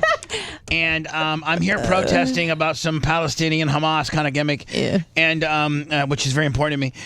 But listen, if I get, we're all in a big group here in the middle of the hallway. But if I leave because my tampon's full, am I going to get arrested? Is this the 911 call? Yeah, there's 2 videos. So this is the 911 call, and then there's another one. Yeah, go ahead. Shock. Yeah, there is currently a female student who is being denied the right to change her tampon that has been in for multiple hours, which leads to an increased risk of toxic shock syndrome. So while you're saying, I'm a female, I understand. right? So then you should understand. Okay, what you are not hearing is that if she stands up to use the restroom to change her tampon, they are threatening arrest. So it is not an option for her. Ma'am, do you have an emergency? Yes, ma'am, I do. That is an emergency. No, do you have an emergency? Not your friend that's inside. Do you have an emergency? That is my emergency. I don't remember the time that I needed to have an emergency personally to call 911 for help. I'm sorry, what? I don't remember a time when it has to be a personal emergency for me to call 911 for help. I am requesting assistance, medical urgent assistance. What I'm telling you. Okay, so you're telling me your friend in Kirkland needs an ambulance. She needs. Is that what you're telling me? Toxic shock. Yeah, there. Now is that the only video? No, there's a second one where one of the girls Have is you sent it? confronting. Did you send it to me? It should be in that Twitter post. There were the one I just. Yeah, I'll send it to you, Bubba. Resend it to me. It's okay. Because I thought that was the only one. So resend it to me. I got you. All right. So now, how can you? I've never heard 911 get stiff before. Well, not only that, but I can't understand where, like, if you're protesting and you peacefully leave the protest to go to the bathroom, that by standing up, it's going to cause them to say, get her. Like, like they've made the rules being if you're going to if you protest on the you must stay seated, and if you get up. Okay. Is this it? No, that's just them doing the sit-in. If you X out of that one, and then that one. Oh, nope. Other side. Other side. Oh. Top right. Yeah, there we go. Okay, thank you. It's like a serious situation. I need to know there's someone here. This is like It's like a serious situation. I need to know there's someone here. It's like a serious situation. I need to know there's someone here who's going to go into like toxic stuff. And we will take care, but we're going to escort them out. Okay, hold on. She leaves the building, and then what happens? If we leave the building, right, let's take her back to her room and get food. And that's all I can tell you right now, right? Get food, I get need drink. to know what is going to happen when she leaves the building. She's not going to be arrested if she leaves her building. Okay, 100%. So we will not be arrested as soon as we leave the building. No, you're not going to be arrested as soon as you leave the building, right?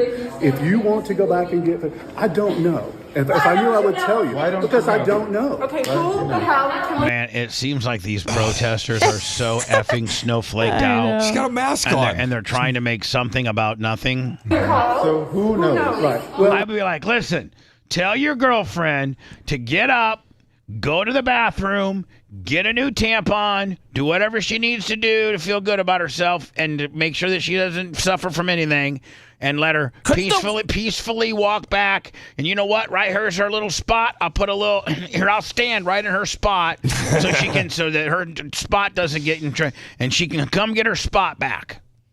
Couldn't her friends just kind of crowd around her, like so she can change it? Yeah, make like a human wall. Yeah, I mean, I feel like but there's clearly a bathroom in the Right, chancellor's office. So why don't you just go in the bathroom, take out your tampon, and just stuff your panties full of toilet paper? I think we don't have to do that once or twice. I think clearly they're trying to make something. I don't think the authorities had an issue with her changing her tampon. Correct. I think they had a problem with her changing her tampon, trying to create some kind of viral event about this when this is a big nothing burger. I don't Why don't you know bring yet. extra tampies? All I know is if we have somebody in a medical situation, let's get them the medical attention they need. Let's get her to... Perfect. What's wrong with that answer? Now, hold on. And she gets answers, mad. oh, my God. Hold on now. If we have somebody in a medical situation, let's get them the medical attention they need. Let's get her to her room, right? And I'm telling you, when you go out the room, you're not going to be arrested for leaving the building. She does not feel safe. You have verified nothing for her. Hold on. You verified?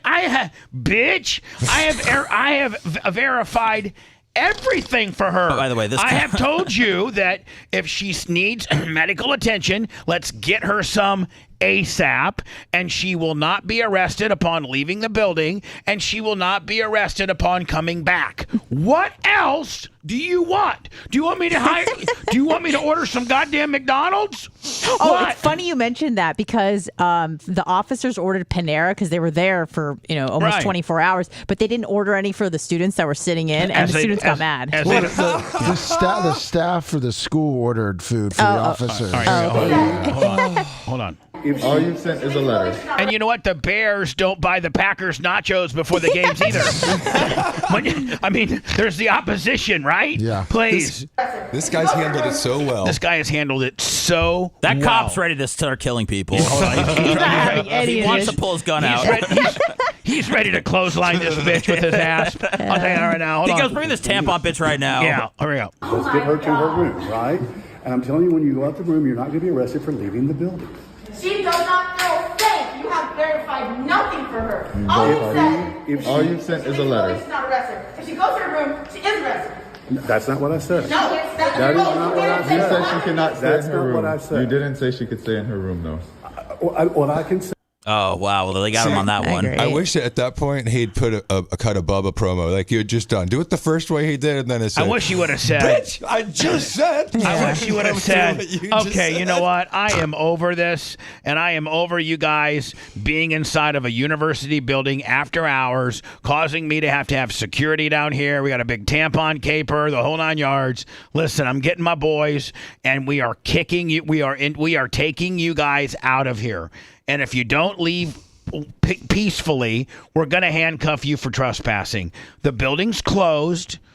There's classes are no longer in session. The building doesn't open up till 8 o'clock the next morning. If you'd like to come in at 8, you can. But I have teachers. I have security personnel that needs to close this building down. I cannot have you here any longer. And then just start yoking them up, including you, tampon girl. This would be a good time for you to change out your tampon because you guys are all now getting officially. Now, if you want to protest outside, where I don't have to staff people to watch you. You guys want to go on a public easement or a public sidewalk, or you know what? Even right here on our own Vanderbilt sidewalks, that's fine. But we're not doing it indoors anymore.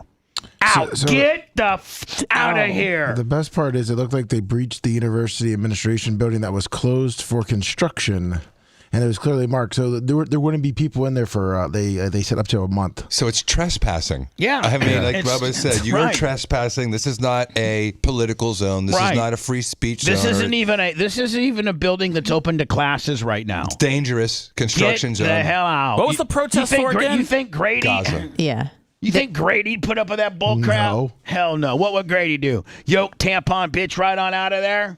Mike Thurman, $100 on the Cash App. Oh, yeah. Last day of the show. Trying to pull the nose up a little bit. Back with my last story of the day, and that is a United States Army veteran married these conjoined twins. Just BOGO. And my only thing is, what an idiot. Because the only thing you'd want to marry is if they had two vaginas, maybe. Oh man. Because you got they got two heads. But two heads and all that yapping?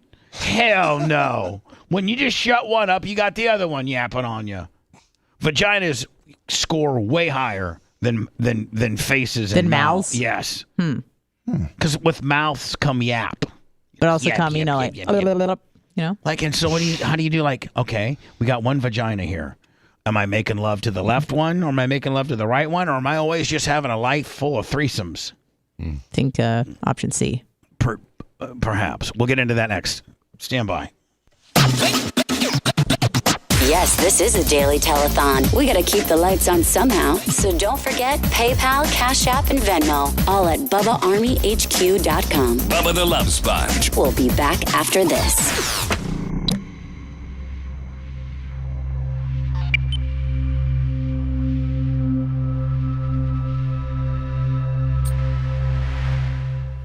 I don't know. Does the other one He just fucking go on the right side. He married right side Willie.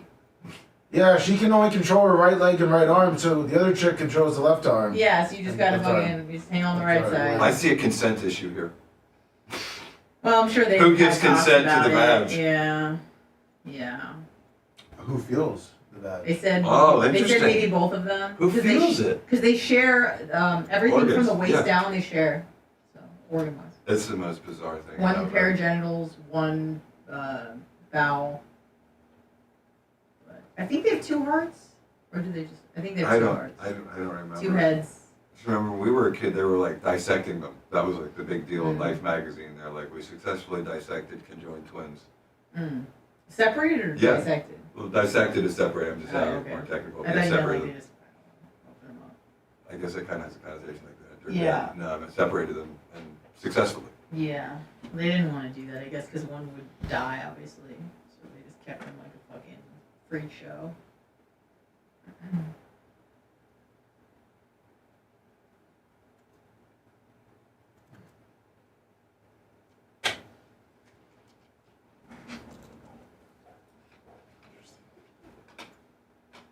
Oh, do you know? I did.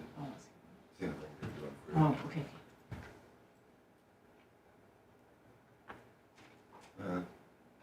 Pretty good, pretty loose. That was deep. Oh, I wasn't even a good one. Like some Really? Yeah, pretty good. Oh. I felt like you were gonna try to go hard, really. No, I don't do like anything Yeah. abrupt. I just do a normal range of motion and just push pressure on it.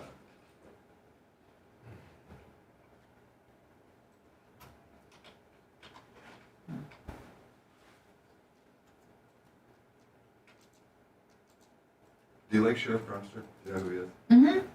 He was Yeah, such an I met him a interesting few guy. times, and then the Barlows were in with Ben Swig, and then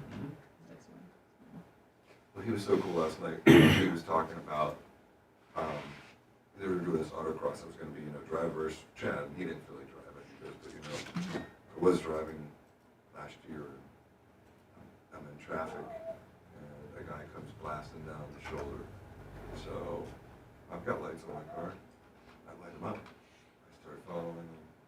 The guy starts cutting through traffic. I follow him. He's like, I'm at a point where I'm gonna do the maneuver, take him, drive him out. And he's another Is that car organic coming, gene? so I made the decision not to. And then he goes down the road. And he goes to that end. And I What if it's not as nice as Todd, Carlo? And get out and I do your arrest. And he's like, I'm like, what does that do for the morale of your department that you're still doing this? He's like, they loved it. By the time I made it back to the station, they all had the video of it already, and they were all like, so proud. It's like, because he's still doing it. How old is he? He's got to be 60. I said, you're defying age, Chad. I mean, I would say he's Chad Chronister. How old? Young He's as fuck. 58. Yeah. And I saw him only a few years ago. I honestly thought I'd say he's Danny's 40s. age. He's got to be. Yeah. He's got really. Whoever's taking care of him is taking really good care of him. But I just said, if that were any other sheriff, that would have been national news of how cool that makes you. That you're like literally doing high-speed chases and then pinning the guys and arresting them. Wow, okay. Yeah.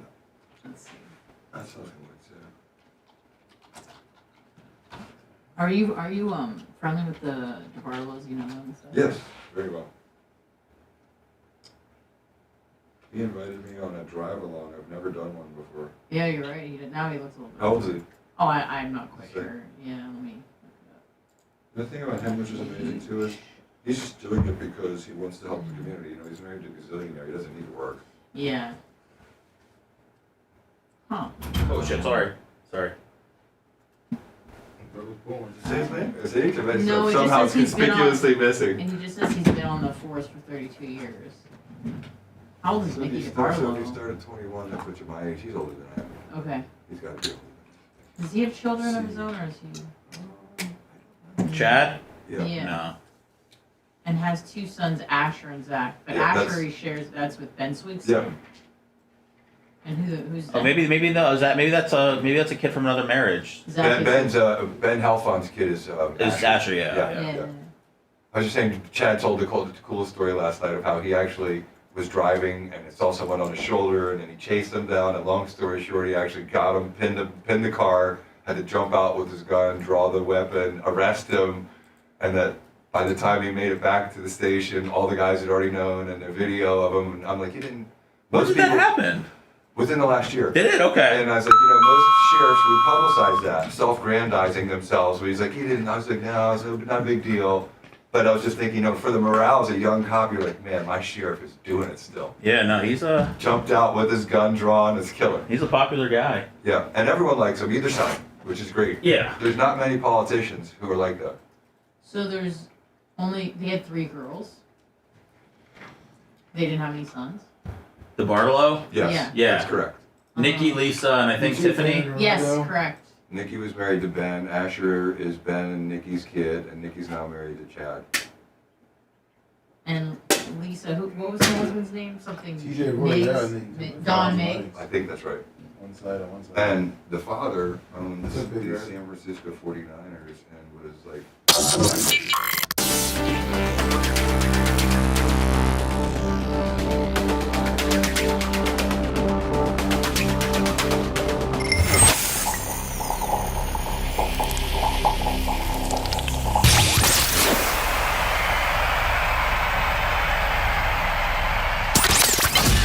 The manliest alpha man that wears women's deodorant. You're listening to the Bubba the Love Sponge Show. Pretty much out of here, Lummy. I got to cut a couple of podcasting commercials, and I know Anna. Oh, you and I got to do the dry run too, Lummy. Yep. Yeah, the dry run. Take your time. New York City handing out migrants taxpayer-funded prepaid debit cards at the Roosevelt Hotel Shelter, with 450 people set to start receiving $18,200 a year payout by the end of the week. Think you want to vote Democrat after that? Migrant families will receive a prepaid card with a week's worth of funds of up to $350 for the family, for a family of four. Mayor Eric Adams has defended the $53 million scheme amidst a fierce backlash. However, the critics include Texas Governor Greg Abbott, who has branded the plan as insanity. So now is this available? I'm assuming it's a federal deal, so it might be available to, anybody in the United States, even if you're in a state that isn't necessarily as migrant friendly as, let's say, New York or California. I think it's a sanctuary state thing. And I think that the reason this is so problematic is this cuts across political lines, like Seth says. If you care about American citizens and you care about the poor, then you would think that the poor are the citizens are the ones that would deserve a hand up and would deserve some sort of a monthly wage or something so they can feed their families and put them in schools. These are the migrants that are rolling through New York. I mean, whether they give them gift cards or whatever, like they would have to feed them and give them things. I know, and that's their entire lives and their suitcases, and I think that they're allowed to. Now, I've stayed at the Roosevelt Hotel before. A very beautiful turn of the century, 1900 Art Deco, beautiful. I mean, like $600-700 a night kind of deal. What? Just because they're migrants, they should go to the Red Roof Inn? Well, I mean, I don't know. I don't know that. You know what? Or No, back to where they no, Seth. I think they should still be at the. I think they should still be at the river, right in front of our country. Bubba, I think the answer is right in front of us. I think we leave, we go to Haiti, we go to Mexico, we come back, and then we're rich. Yes. Seth, so you go to wherever. Yeah, I get the hell out of here. Let's go to Cabo Wabo, and then we'll just walk across the border. We'll go to Costa Rica. We'll stay with Jay for a few days, and then we'll work our way up to the border. I just start in Mexico. That's a long walk from Costa. I just don't understand how. I just can't understand how this is the answer. May I say something real quick? Do you know what those bikes are? Please. Those are unregistered vehicles that have no license plates and no registration that the government is overlooking. And that's one of the things that the guy who just murdered Lakey Peterson, he was living in New York, riding around on one of those scooters. They're Ubering. They're letting him work under the table, driving illegal vehicles that are uninsured. And he was arrested for having his kid on the back without a helmet. Then he went down to Athens, Georgia, and he violated another crime, another sanctuary city. And then he was let out. And then he killed Lakey Peterson. And so I don't care what political stripe you are. It doesn't make sense when someone commits a crime. Laken Riley, excuse me. You gotta have consequences. There needs to be a chilling effect for bad behavior. And what's happened is there's no consequences for coming across the border, so no one cares. Well, hold on. There's not even any stopping anybody for coming across the border. It's like let it eat. Where do you want to go? We'll send you there. Versus the elimination of catch and release, which is, why are you here? You don't belong here. Go back immediately. Sean Combs, sex trafficking investigation. A quote from a very high-ranking attorney. I would be very concerned if I were Diddy, a legal expert says. They have talked to him, correct? Yes. They have talked to him. Yes. And, Jay, where does it stand as of this very moment? They have allegations from these multiple lawsuits. They have made the arrest of his DuBois, supposedly drug guy, and they have what they believe are people. What I believe are people that are turning state's evidence on him to try to prove that he had these events that have been so publicly discussed. And man, you know what? Even your boys, your most loyal boys, when they got those metal handcuffs or they're in little rooms being interrogated, they will flip Mr. Clem, you're facing 5 years in prison, or if you work with us, you're fixing to get probation. Yeah. What do you need to know, buddy? For the longest time, musicians had kind of stayed away from the whole Me Too thing. And if you look at this, it's kind of a combination of Me Too, but then there's the allegations that are so disturbing, I think, to most people are that he had every room, that he was videotaping people doing things and holding them, extortion. I've seen you do this, so you can't say what happened here. Now, if it's just, sex parties and drug parties in the 90s, I mean, wow, that happened all the time. But if it's what they allege, that there were minors there and that there were people doing things that was against their will and they were traveling interstate, that's a problem. That's a big problem. That's different than sex parties where everyone's just taking pills. This would be probably. I mean, R. Kelly was on a certain level with regards to success in the music industry, but P. Diddy is what? Arguably R. Kelly times 4 with regards to volume and. I mean, he's up there. I mean, he's a hip hop mogul. I mean, he's up there with Dre. He's up there with Jay-Z. I mean, they're all. They're all the same. He's on the Mount Rushmore hip hop, is he not? I mean, if old hip hop heads are probably going to argue, but I'd say as far as moguls go and as far as what he's done, so. Yeah, I think so. He's a boss. This would be a big deal if information starts coming out that he was R. Kellyan a little bit. He was a producer, a manager, a talent. Making people do things. Didn't Chappelle do a bit on him when he was doing making the band, and they had to do these outrageous things, these outrageous challenges? I don't think we can play it. I'm gonna find it and watch it. Ever, though. Find it. See if we can play it. Bring me the blood of a Cambodian pregnant woman or something like that. Joe Kaufman, 20 on the Cash App. The Anna Hummel Show. Let's call that 10:30 if we could. 10:35. Available across all platforms. Lummy, I got to read these 2 spots, and then we got to do a Dry Run Willie. The Dry Run Willie, I'll tape, okay? Sounds good. Fantastic. Go to our podcasting world, please. Spotify, iTunes, iHeart. Type in the Bubba Army Podcast. We'll get the new one from this week, Operation Kickmentation, or whatever else. Yeah, we have 4 new podcasts this week. Yeah, there you go. Go get them. We got 3 days left of the month. I want to pull the nose up on the podcast. Appreciate you. We'll see you later. Thanks for letting me finish. You've been listening to the Bubba the Love Sponge Show, starring me, Bubba the Love Sponge, co-host and show historian Lummox, co-host Anna Hummel, Co-host Dr. Dan Diaco, Esquire of Council. Co-host J. Diaco, Esquire, the Spitting Cobra of Council. Brett, the Filthy Ginger video editor. Yeah, back here wiring up. It's Mini Macho. The BRN agent, Thomas Buttoned Up B. And for everything else, go to thebubbaarmy.com. Now, time for the legal disclaimer. Exactly. The Bubba the Love Sponge Show is intended solely for the enjoyment of our listening audience. Any rebroadcast, retransmission, or other use of this show without express written consent of the Bubba Radio Network is prohibited. We must dissuade him of this delusion.